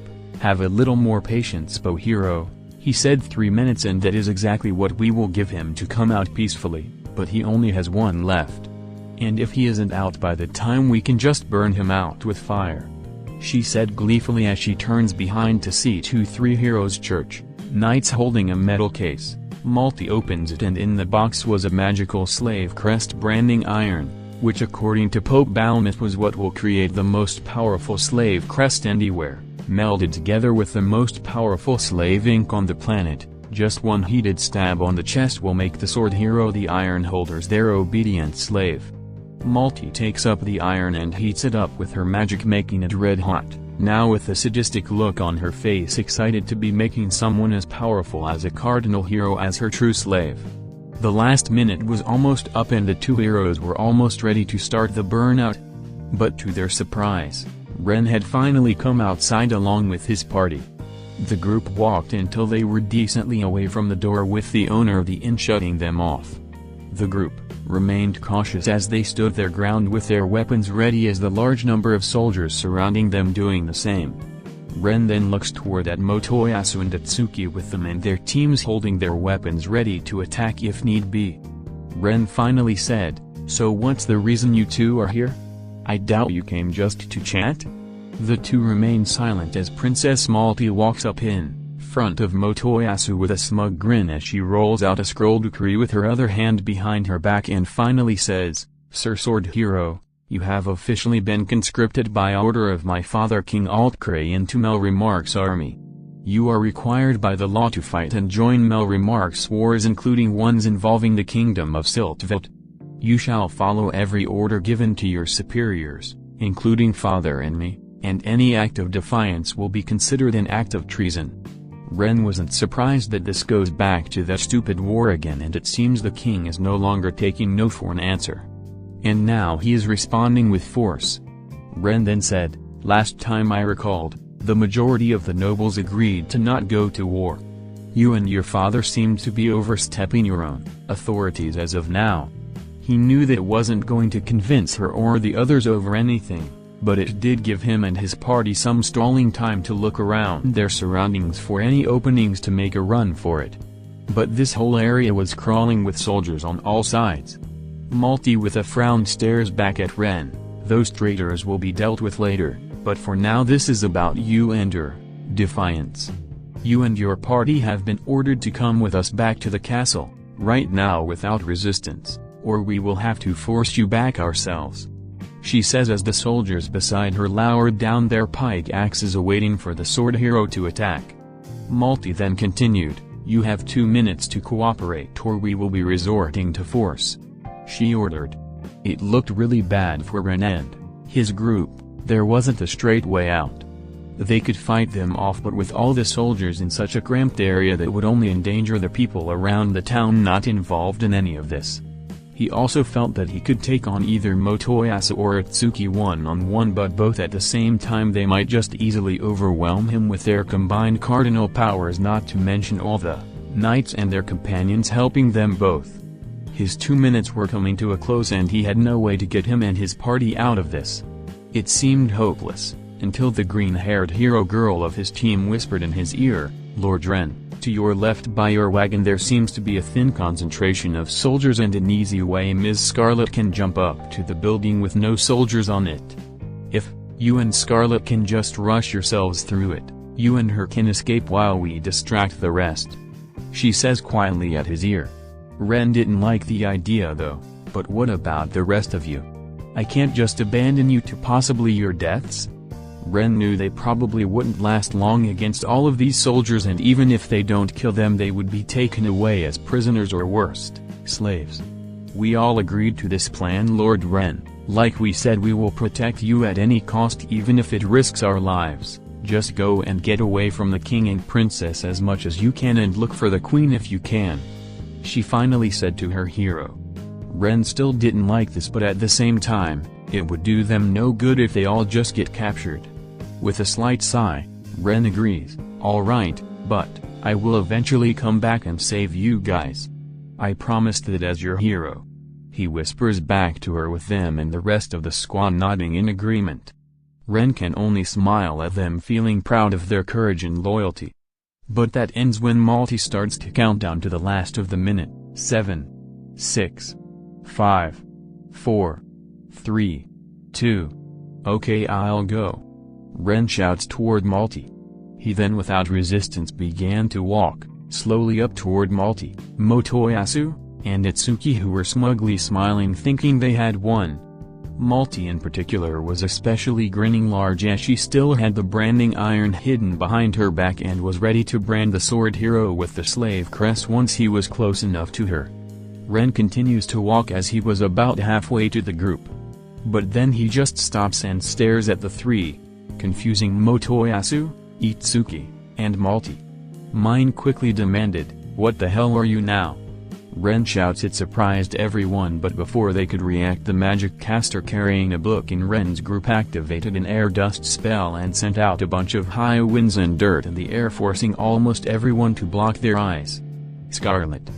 Ren shouts back to his group, and quickly Scarlet turns into her large bird form. The two then ran toward each other as Ren jumps on her back. The army, Motoyasu, Itsuki, and Mine quickly recovered and just as quickly noticed what Ren was doing as Scarlet rams right through a line of soldiers. "Stop him now!" Mine orders the soldiers, now rushing in to stop Ren, but the rest of the sword heroes group rushes at the army and fought valiantly, and held most of them off, allowing their hero to get away. Itsuki attempts to shoot an arrow at Scarlet until the green-haired girl of Ren's group threw a knife at him, forcing the bow hero to dodge it, making him miss his target. He quickly aimed and shot another magic arrow at her, instantly knocking her out. Scarlet finally jumps up on the edge of her and Ren's wagon cart and launched herself up to the rooftop of the building with her wind magic. The archers and mages on top of the other buildings fire arrows and magic blasts at the large black bird and sword hero, but they ended up being too quick for them as the bird jumps across rooftop from rooftop, dodging everything. After being overpowered by Motoyasu and Itsuki, Ren's group was quickly defeated, with all of them being knocked out cold and tied up to be taken as prisoners. But they didn't celebrate as they hear the soldiers on top announcing Ren's escape. None of them were happy, especially not Melty. "After them, you idiots! Get back on the horses!" she yells at her soldiers as most of them rush to their rides along with Motoyasu and Itsuki to catch up to Ren before he gets away. Ren and Scarlet were finally out of the town as Scarlet jumps off the roofs to the ground on the highway road. The bird monster continued to run along the road as much as possible to get away from the army. Ren still felt a lot of guilt for basically leaving his team to be taken as prisoners and most likely tortured for answers later. Damn it. Why did it have to come to this? They shouldn't have to suffer because of me. He scolds himself. But he did give out a small sigh. As much as he hated it, it was still his team's choice that they could have refused. He will make sure it wasn't all for nothing. "I'm not going back on my promise. I will somehow free them again as soon as I can," he continued as he still holds on to Scarlet's feathers. But their troubles were not over as Ren looks behind and sees dozens of horses with riders pursuing them. And he immediately recognizes Motoyasu and Itsuki riding on them. Now they were on their tail. "Faster, Scarlet! Faster!" Ren orders his bird as the young girl continues to run away as fast as possible. At the same time, some of the soldiers and the two heroes were launching out a bunch of long-range attacks on Ren and his bird. Thanks to Scarlet's reflexes, she had been able to dodge most of them, with Ren also deflecting some of the attacks away from them. Especially Itsuki's attacks that seemed to never miss as Ren kept deflecting the magic arrows. Ren also fires back with his own long-range attacks, being able to knock out a few of the horse riders, but not long after they were now setting up magic barriers from the mages to be protected against those attacks. He now regrets ever making fun of shields. Now he wished he had one to also soak up fire. This chase continued for minutes with Ren hoping they win by a war of attrition, with his more powerful monster being able to hold out with greater stamina than the horses. But that plan quickly changed. "Master Ren! Look ahead!" Scarlet shouted, and to Ren's horror, when he looked up in front, he saw the road ahead blocked off by a large number of soldiers with numerous traps and magic barriers on the road, which was going to make it a struggle to even pass through. Damn it. Of course they do this ahead of time. Ren shouts. They seem to be trapped now with the road blocked off and the army on their tail. Ren had to think fast, making him turn his head in all directions, but when turns to his right toward the woods and sees a large tall steep cliffside, it's going to be hard to run through the thick forest, but that might be their only chance to escape. They were nearly at the blockade with the other two heroes smugly smiling, thinking they had him cornered. But then, Scarlet run to the right. Ren shouts and Scarlet makes a sharp turn to the right into the woods. It surprised the other heroes and the army, but it didn't change their act to pursuit as Motoyasu and Atsuki turned their horses to follow Ren and his bird, while the princess and Atsuki's crew went on in different directions. Ren and Scarlet continue to run in the dense forest, struggling to pass through it. Ren turns again to see Motoyasu and Atsuki now on their tails as they continue to throw their magic attacks at them. Despite the struggle with Scarlet starting to breathe heavier from all the constant running, the two were still getting ahead of the bow and spear heroes. It seems that their horses were having more trouble getting through all the thick brush than Filolio. Quickly enough, the other heroes were now far behind the sword hero. Looks like they're unable to keep up. Come on Scarlet, keep it up until they're out of sight. He encourages his monster bird, with Scarlet now more motivated to run faster than ever before, putting the others further behind. Motoyasu and Atsuki were getting pissed off by this. Damn it. I don't have a clear shot at them anymore. Motoyasu complains. But Atsuki smiles as he looks back at Motoyasu. You still got the charmed item, right? He asked. With a smirk back, Motoyasu throws to Atsuki a small metal magic enchanted leg cuff. The bow hero quickly applies it on his bow and pulls his weapon back and aims right for one of Scarlet's legs. Let's see you get ahead now, you bastard. Itsuki mocks and finally fires his weapon with the leg cuff. The magic arrow goes on with intense speeds right through the trees until it had caught up with the sword hero. Without Ren noticing, the magic arrow hits Scarlet in the right leg. It didn't injure her or harm her, but that magic leg cuff still closes on her leg.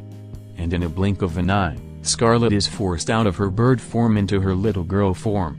The sword hero and his bird companion roll across the ground, with the momentum eventually stopping. Despite that hurting, the two quickly got themselves up. Scarlet. What happened? Why did you transform like that? Ren demanded with some concern in his tone. Scarlet looks at her leg and notices the metal cuff and attempts to remove it to no avail. I don't do it on purpose, this thing forced me to. And duck. It's stuck. Scarlet responds with even her strength she can't force it off. Ren quickly noticed what was going on. The cuff was enchanted with some spell to prevent monster transformations. It seemed the other heroes were more prepared than expected. Ren quickly holds onto her leg down as he raises his sword. Just hold still and I'll get it off, he says, and after careful aiming, he thrusts his sword on the magic item. Unfortunately, it didn't work, with the sword just bouncing off the metal cuff and the spell remains. Ren tried over and over again, but with no luck. The item was nearly invincible, that even his cardinal weapon couldn't destroy it. He did see a menu pop up above the item, and it showed off a small timer of under 5 minutes and slowly going down. If Ren had to guess, this was how long the cuff will remain unremovable. So until the time was up and without any magic removal spells, they were sitting ducks. What are we going to do now, Master Ren? Scarlet said with concern. Ren wasn't sure what to say to her. But before he could think about, he started to hear galloping and yelling from behind again. Itsuki, Motoyasu and the army were now finally catching up to them. Ren was frightened now and knew they were not safe here. "Scarlet, we need to go now. Get on my back," he orders her with Scarlet, not questioning his order as she jumps on his back, and the sword hero continues to run through the thick woods on foot as magic and arrow attacks continue to be thrown at him. Despite the loss of speed, Ren continued to force his way through to escape capture, with Scarlet continuing to remain on his back. Eventually though, Ren had finally managed to get out of the woods in a barren rocky area. The sword hero looks up to see a nearly flat cliffside over 100 feet high. Without Scarlet's bird form there was no way to get up it fast enough, so this was a dead end now, and this cliffside goes on for miles in both directions with no other way to get up. Ren wasn't sure what to do next, but then looks behind again and saw Motoyasu on his horse almost up to them. Ren didn't know what to do but to run, again by going left, hoping that there be a ramp or something to get up the flat cliffside eventually, but this running came to a halt when he sees a line of horsemen with a bunch of Itsuki's party members awaiting the sword hero and ran toward them. Ren quickly turns to run the other way to the right, only to be quickly greeted with the same thing, only with this one has Melty and Motoyasu's other party members among them, with her evilly smiling, still holding on to her magic branding rod. Ren and Scarlet were now trapped on both sides with nowhere to run as the two armies move closer toward the sword hero. Ren grips his sword tight as he turns around to the two sides to keep them away, with Scarlet getting off of his back making growling noises. But before they did anything, "Hey Ren!" shouted a voice that turns out to be Motoyasu on his horse, finally making it to the battlefield. Motoyasu decided to jump off high from his horse and attempts to strike at Ren. The sword hero notices and blocks the strike. Motoyasu then finally engages and battles against Ren. The sword and the spear were now clashing with each other. While they fight, some of the soldiers decided to attack Scarlet, thinking she was easy prey. But despite being stuck in her human form, the monster girl was still strong as she dodges, kicks, and punches at the attacking soldiers, holding out on her own as she fights the normal troops. Ren and Motoyasu fought valiantly as the two thrust and slash at each other using their best weapon abilities. The two were quite evenly matched, though in terms of pure attack power Ren was better, but Motoyasu had the speed advantage, attacking faster than Ren can handle, especially when he uses his rapid chaos spear ability to get a few hits on Ren. But despite the pain, Ren held out, and when we got a hit on Motoyasu it definitely hurts him a lot more than the spear's attacks. But then by Melty's order some of the mages on the sidelines began to fire at Ren with fire blasts, while also giving Motoyasu some combat boosts, making him even stronger than before and healing him. Ren was also trying to help out Scarlet at the same time, firing a magic attack or two on the soldiers that were starting to overwhelm the bird girl. It was starting to overwhelm the sword hero as well. The struggle continued as Ren fights against his increasingly more powerful opponent as his health regenerates while his was slowly decreasing with no opening to drink a health potion. Motoyasu goes on to attack faster with an increasingly tiring Ren trying his best to block off these attacks. The two then made a big clash as the two began to struggle against each other. During the struggle Motoyasu finally spoke up right to Ren's face. "You think you are better than us? You think you're better, hero? You disgust me as much as Bakugou. Making this poor angel fight for you like a servant. Once I'm done with you, she will be freed from your dirty hands." He taunts Ren, which was just pissing him off more. Despite the pain, Ren wasn't going to give up as he starts to notice Scarlet starting to get overwhelmed by the soldiers again with no one to help her. Ren with most of his strength pushes back at Motoyasu on the struggle as the two heroes attempt to overpower the other. But despite Motoyasu's boosts it did start to look like Ren was beginning to win the struggle. As he activates a sword ability he has to temporarily double his strength for a short amount of time and was about to overpower Motoyasu. But suddenly Ren gets shot in the shoulder with a magic arrow that knocked him to the ground. Motoyasu looked confused at first until he turned around to see Itsuki finally making it to the battle, or more accurately he waited until he got the opportunity to look the most competent of the team as he smugly smiles. About time you got here. Motoyasu yells at Itsuki, not amused by him stealing his thunder.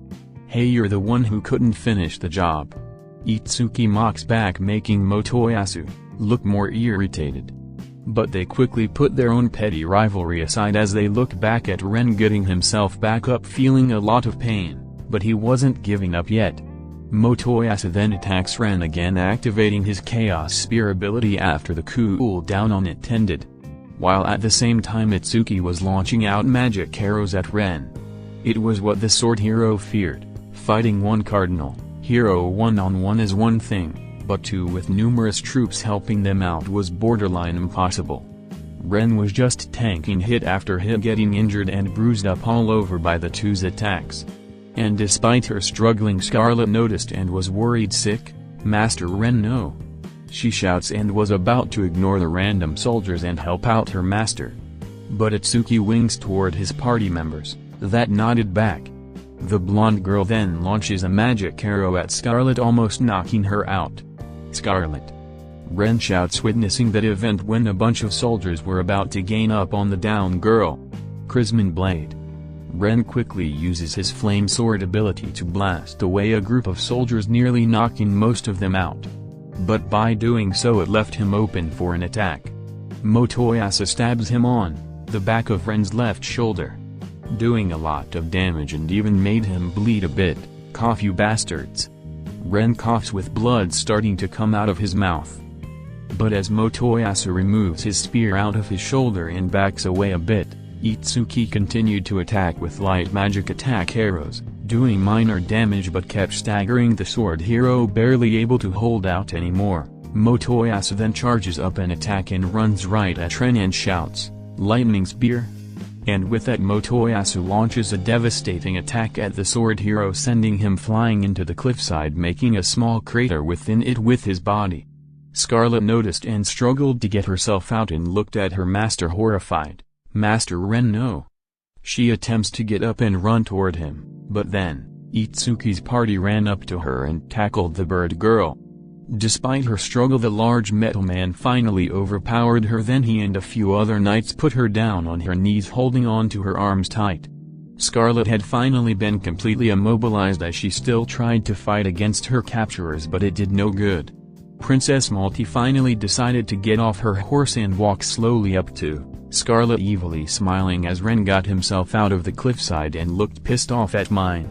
Melty twirls around the branding iron and finally said, "That was quite the show, sword hero. It even impressed me, but you were clearly out of your league when you decide to go against the crown. If you came quietly this would have never happened, but you had to make things complicated. Fork you." Ren swears at her, which continued to put a smile on the princess' face. Motoyasu holds out his spear ready to attack Ren again for the insult, but Melty then spoke up, "Stand down, Sir Motoyasu, we still need him alive after all," she ordered. Motoyasu did what she said and lowered his spear as he moves near towards Scarlet, while Itsuki still stood his ground with his bow prepared to fire again if need be. Ren could barely hold himself up as he continued to grip his sword, not wanting to give up and let his party's sacrifice be in vain. But he then noticed Melty was walking up right to Scarlet as she uses her magic to heat up the slave crest branding iron again as she stares at the bird girl, who continued to squirm around while being held down. Ren feared what they were going to do to her. "What the hell do you want from me?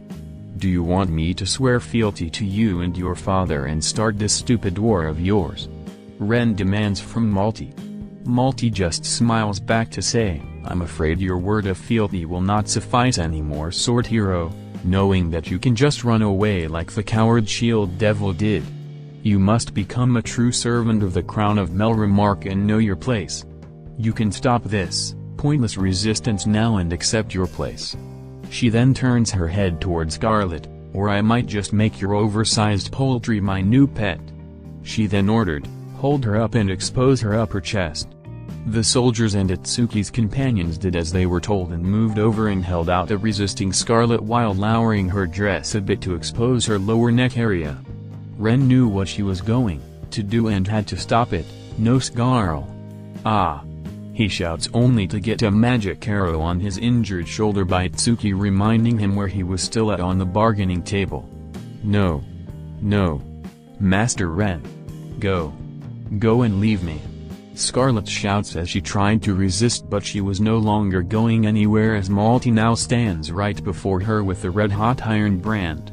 She said with a smug smile, "You'll make a fine toy for Sir Motoyasu." She then moves her arm back ready to press the iron in her chest to make Scarlet her new slave. There was dread in the air, and when Melty was about to press her arm in, "Okay. I'll do it," shouted a voice, and when Melty turned, it turned out to be Ren as he stabs his cardinal sword weapon on the ground. "If you want me to be your slave so badly, then fine. I won't let anyone else get hurt because of me." Ren gives up as a couple of soldiers began to surround him, with Itsuki laying down his weapon now, seeing no point in doing so anymore. Melty just smiles. Perfect. Things can be easy now. She then grabs hold of Scarlet and throws her at Motoyasu. "Sir Motoyasu, you can play with her for a bit," she says as Motoyasu wraps his hands around the disgruntled girl. "Master Ren, no, don't do this. Run away. Get away from here," Scarlet shouts, wanting her master to save himself, but Ren couldn't bear to let a true friend in this world suffer because he was too weak to stop them. Motoyasu continued to smile like a dense idiot, rubbing the girl's head. "Don't worry, Scarlet-chan, you'll be under our care from now on and we can be best friends forever," he says in a creepy tone, making the girl more resistant than before, but in her human form she can't overpower the spear hero. Back with Ren, Melty had finally walked right at the defeated sword hero as she holds up the still burning hot branding iron while Ren accepts his fate. She then says, "Now then, let's end this childish game and return to reality." And with a quick move, she jabs the branding iron right on Ren's exposed upper chest. Ren shouts in pain as the hot magic iron burns into his skin to leave its magic ink mark on its new victim. "No. No." Scarlet shouts, but it did no good as Melty continued to press on his chest to make sure the powerful slave crest was fully on the cardinal hero.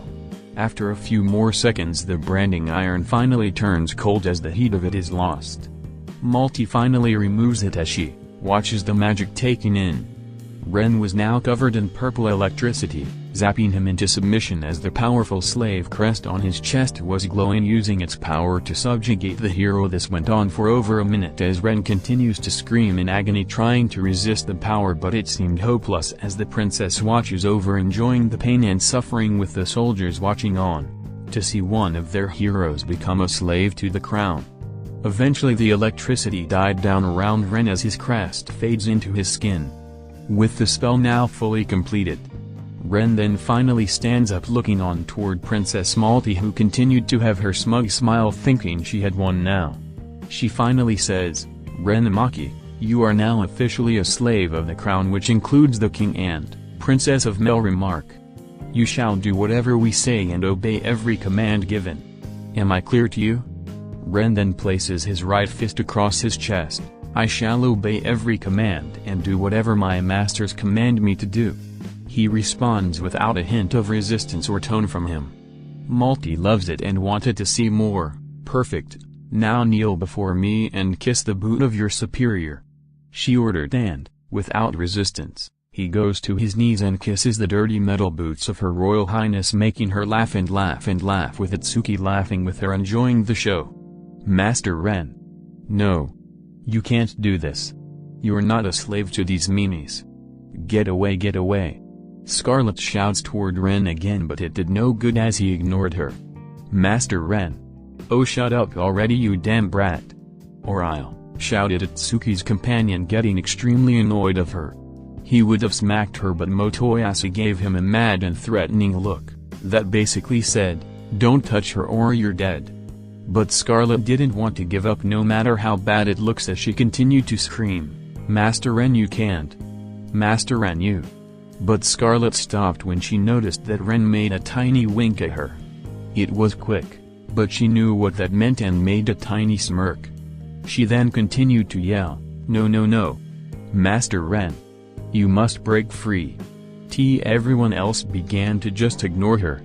Melty finally stopped laughing and looks down at her new slave. "Okay, stand up, pick up your toy sword, and follow us," she ordered, with Ren picking up his sword again out of the ground.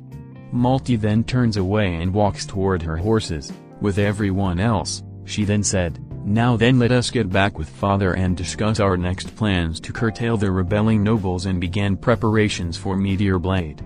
Huh. This surprised Melty, making her turn, but before she could react or say another word, she gets blasted point blank at the chest with a magic attack by Ren, sending her flying straight at Katsuki while he was turning, and the two smack into each other until they were blasted into a tree. This surprised everyone, especially Motoyasu. "Mine," he shouted, worried about her. But while he wasn't looking, Scarlet moves his glove and quickly bit into his hand. "Yeah!" Motoyasu shouts from the bite, making him let go of Scarlet. She quickly kicked him in the crotch, temporarily stunning him, and runs toward Ren while dodging some soldiers. The rest of the men rush over to attack Ren again, but he uses his sword to knock a bunch of them away, with the only one able to resist was Atsuki's large companion as he engages and attacks Ren as the sword hero blocks off his attacks. "Master Ren!" Scarlet shouts again as she jumps over a bunch of soldiers and launches herself up in the air as she exposes her leg out with the charmed bracelet still on her. Ren took notice and remembered that it had been over 5 minutes, so the invincibility of the charm had to be over by now, and as he struggled with the large man, he just jabs him in the eye with his fingers, making him yell in pain. "You damn cheater!" he shouted, rubbing his eye. Ren turns and lifts up his sword to make a swift move. He swings at Scarlet's leg in the air, at the leg cuff on her ankle. And unlike before, the bracelet was instantly destroyed, with the charm now dead. With the magic item gone, Scarlet immediately changes back into her large bird form, and with her strength and speed, she attacks the soldiers that are attempting to gain upon Ren. And while dealing with them, Ren turns behind him and quickly blocks an attack, and it was none other than Motoyasu, who now recovered from the kick and was attacking Ren again. As the two heroes attack and block each other off again, Ren orders, "Scarlet, kick as many guys as you can at the meanies by the tree," pointing toward Melty and Katsuki, who were about to get themselves back up again. Scarlet took quick notice and began to kick some of the soldiers toward them as they were getting up, only to be bashed into the tree again by the inured and knocked out bodies, most being of Atsuki's and Motoyasu's companions, keeping them all out of the fight as much as possible. Motoyasu and Ren continued to fight intensely as they tried to overpower one another again, but on more even ground, as Motoyasu was no longer getting help from Katsuki or mine. But the large metal man, after recovering from his eye injury, ran back up to Ren again and double-teamed with Motoyasu to overwhelm the hero again like last time. But the large man was not as powerful as Katsuki, and when he and Motoyasu missed their swings, Ren hits the man's head with the hilt of his sword, messing up his helmet and nearly breaking his jaw. "Ow, damn it! Damn it! I'll castrate you for that!" he yells at Ren as he continues to fight off Motoyasu. The giant man attempts to fix his helmet, but when he seemed to fix it, he saw a giant angry black bird coming right to him. And before he could react, Scarlet kicks him right in the chest, breaking some ribs as he flies right into the tree, with Melty and Katsuki being pelted at again with a large body now over them. Motoyasu and Ren continued their struggle as they fight with all their power, but Motoyasu was still being blessed with some of the mages on the sidelines, making him more powerful than Ren with regenerating health. "Face it already, Ren. You lost. You can't beat me," he taunts Ren as they struggle with their weapons again. But Ren just responds with, "I know. But she can for me." "Huh?" Motoyasu said in confusion. "Hey, creepy spear guy." Motoyasu heard and then turns his head and saw a bird form Scarlet right behind him. And before he could react, Scarlet kicks him right in the middle of his crotch. The spear hero is launched high in the air, now screaming in pain of the area between his legs. "Get off of me, you fat piece of lard!" Melty yells at the large companion, finally throwing him off, with Katsuki getting up as well now with their burning eyes pointed at Ren. "Kill that damn bird already!" she shouts. Itsuki readies an arrow, but to their luck, Motoyasu crash lands on top of both of them. back on the ground again, as Motoyasu groans in deep pain of his damaged private parts. And with Motoyasu finally out of the picture and with Scarlet in her bird form, Ren knew the opportunity to get the hell out of here was opened again. "Scarlet with me up the cliff now," he ordered as he quickly jumped on Scarlet as she ran toward the almost flat cliffside.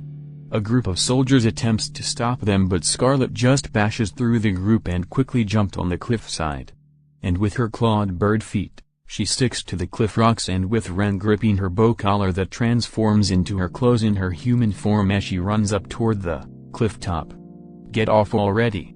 Melty shouts, just pushing off her in pain Boitoy as she looks out toward the two escaping heroes with burning rage. "Fire at them!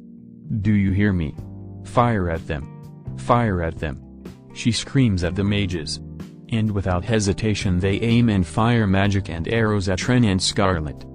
But this proved to be harder than it looked, as the bird's reflexes were fast enough to dodge any blast coming at them or just outruns it. Now they were halfway to the top of the cliff. "I am at them, you idiots! Stop them now!" she continued to scream at her men, who were not having any luck. Itsuki finally got himself back up and was just as pissed off as Melty was. He was ready to just end this for good. He pulls back his magic bow weapon as powerful magic energy builds up, and he aims right at Ren, intending to get a rival out of the picture for good. "So long, Ren," he says to himself. Meteor arrow.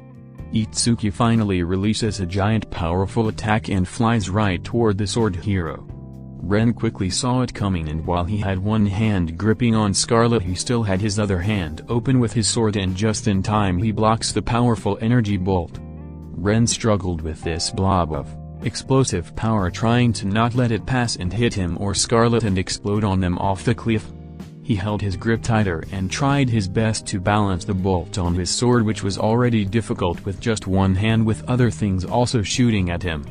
Ren was tired and injured, but despite the pain and aches, he used up almost the last of his power and raises his sword up and finally deflected the attack up away from them. The bolt then quickly hits the top of the cliff and boom. The explosion causes an avalanche of rocks to rain down. Scarlet, use quick step, Ren ordered. He and Scarlet learned from experience from their first avalanche and wasn't going to be victims of one ever again. Scarlet activates an ability she learned to speed herself and began to jump over the falling rocks and maintain her momentum. But at the bottom of the cliff, Melty, Itsuki, and the army were all being pummeled and finally buried under the rock slide. After some more perseverance, the two were finally up on top of the cliff. Ren and Scarlet could finally catch some minor breaths after going through that hellish experience. Ren looks back down to see what happened and saw most of the area they fought in was now covered with rocks and large boulders, injuring the rest of the soldiers. Itsuki and mine were just buried under a bunch of rocks, while Motoyasu was still moaning away at his injured crotch. Ren just gives out a big sigh and didn't feel any pity for them. After the quick rest, Ren jumped on Scarlet again. "I know you're still tired, Scarlet, but we must get as far away as we can. Just run straight ahead as much as you can and don't stop," he ordered, pointing straight ahead into some more woods. "Yes, Master Ren."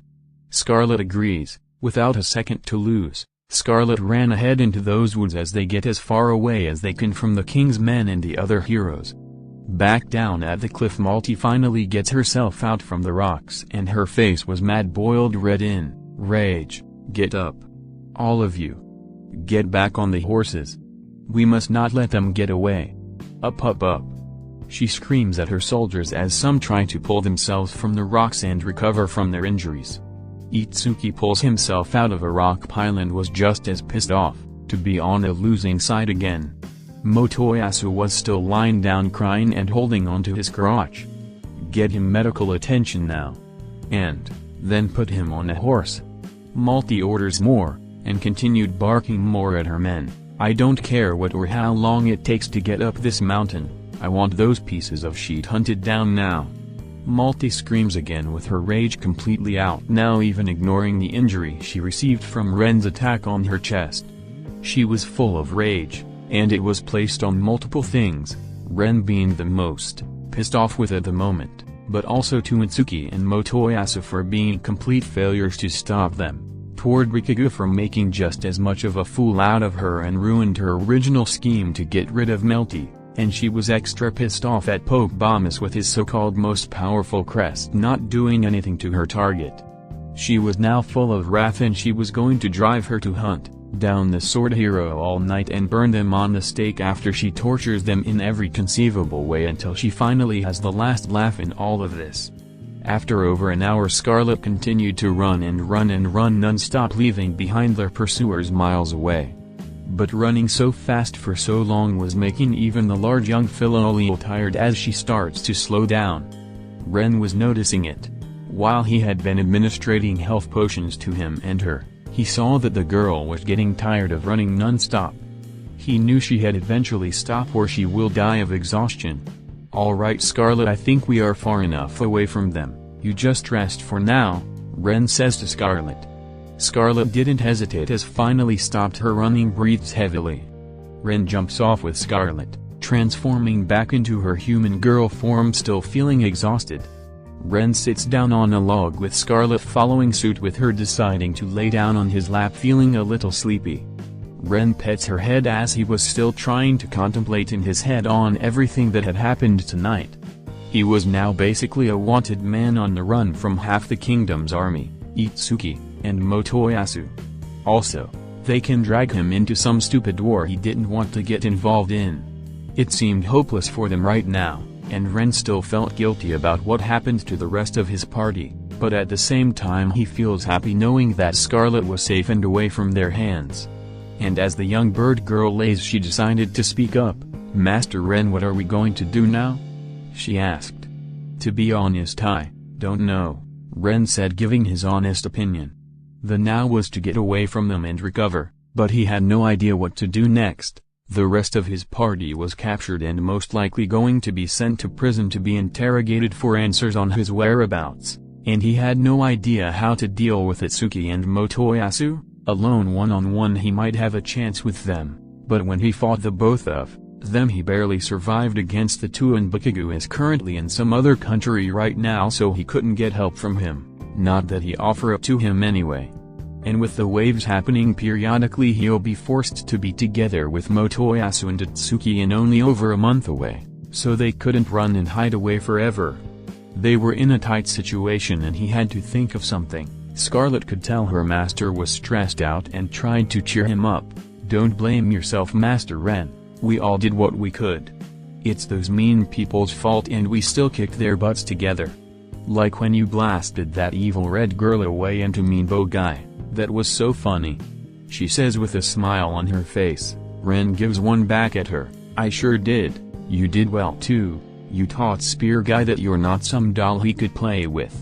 I'm sure he'll be on ice packs for weeks."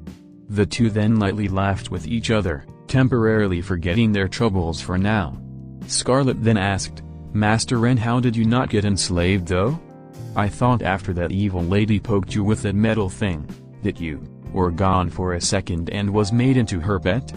Ren quickly answered her, "Thankfully it seems in this world, cardinal heroes are immune to being enslaved, no matter how powerful the spell. They didn't seem to be unaware of the fact and I just took advantage of it as she and the others let her guard down completely."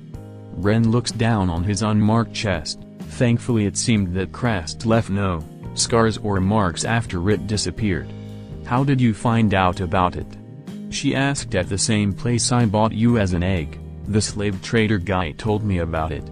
When he brought in the loud shield guy for the first time at his tent, he activated a powerful enslavement spell on the floor without him noticing, and despite the spell's power it did absolutely nothing to him. He heard rumors about cardinal heroes being immune to it. I guess that was his test to confirm if it was true or not. And if it worked he probably would have sold Bakugou off to the highest bidder." Ren continued. "Well, that's good, Master Ren. At least they can't force you to do awful things for them. Hopefully we can somehow beat those meanies again soon. I'd like to kick that bow guy again, he is the meanest next to that red lady," Scarlet finally says to him as she yawns. "Yeah, I hope so too," Ren says until he heard some tree branches cracking from above.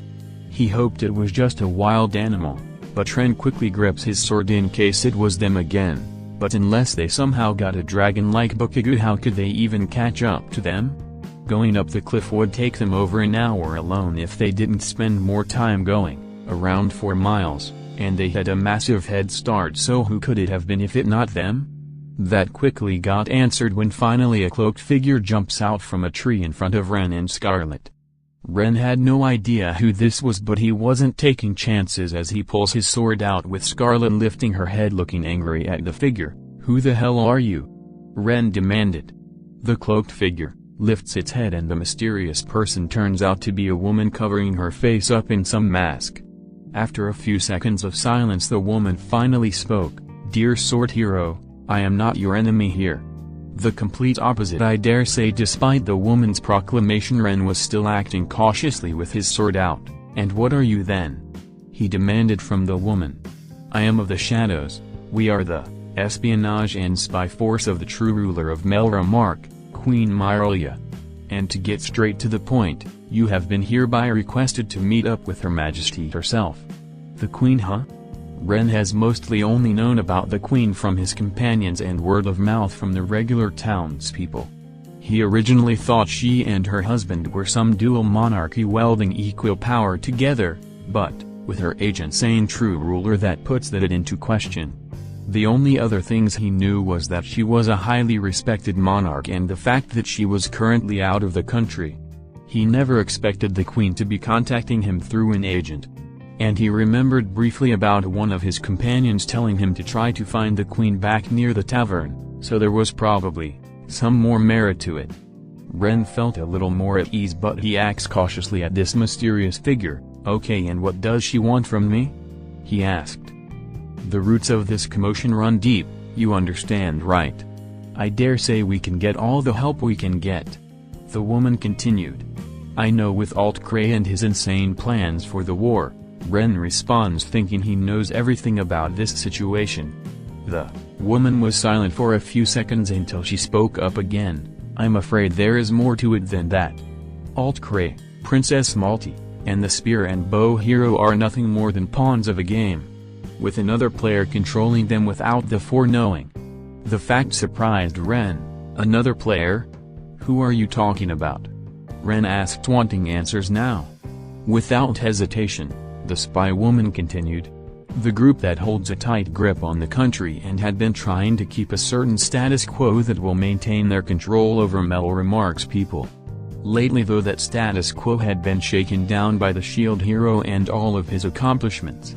Ren looked even more surprised after hearing that. "Wait, the shield hero? Do you mean Bakugou? What does he have anything to do with this status quo?" Ren asked. The shield hero had always been used as a convenient scapegoat for this group, making the people see him as a creature of death and destruction. The group that also worships you and the 2 other heroes as gods, and puts you up as perfect beings that uphold their ideals. But despite their attempts to stop this, the shield hero had proven them wrong again and again, and the 2 other heroes had done nothing but made fools of themselves, which the people of Melromarc have been noticing. Now their once strong foundation is crumbling, and now this group is doing all it can to not only revert to the old status quo, but to remove those that can stop them. She explains. Ren hated when answers are being intentionally cryptic, but he can still understand who she was talking about.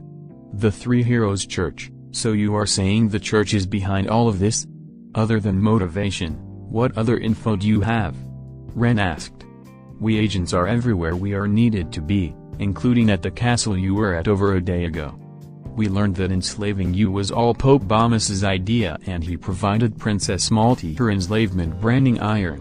"Okay, but how does that make him and his ilk look like they are trying to control the royals and not just a regular suggestion?"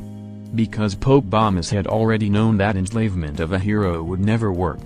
He and the rest of the church knew almost everything about heroes inside and out. So he deliberately gave the royals false hope and information.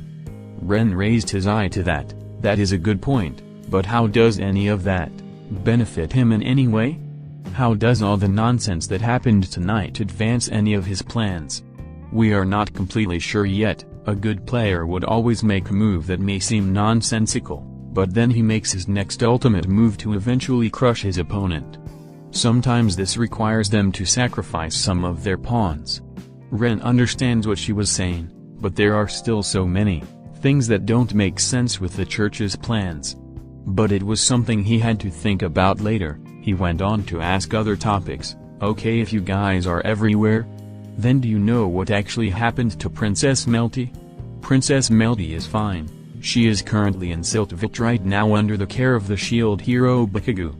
But unlike what King Altcray thinks, she is not there against her will. She went with the shield hero in her own free will to accompany him, she explains.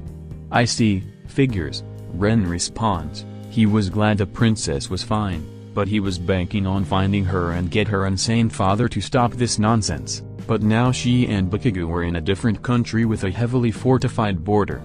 He then asked her, I'm guessing you didn't try to tell the royal Zoratsuki and Motoyasu of this?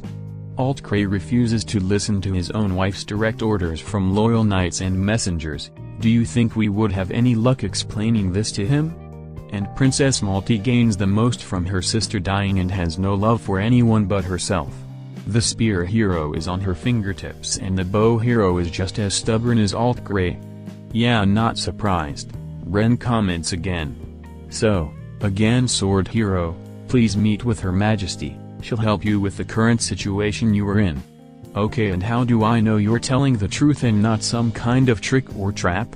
Ren asked. He already dealt with one noble manipulating him before and doesn't want to make the same mistake again.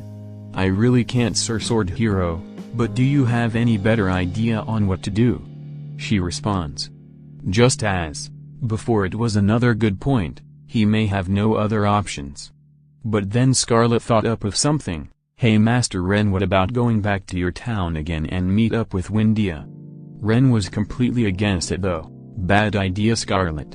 Altcray would be aware of that, and that will probably be the first place they'll go to try to find me. Ren was also concerned about dragging Windia and the other demi-humans into his fight, when they did nothing to deserve to get involved in it.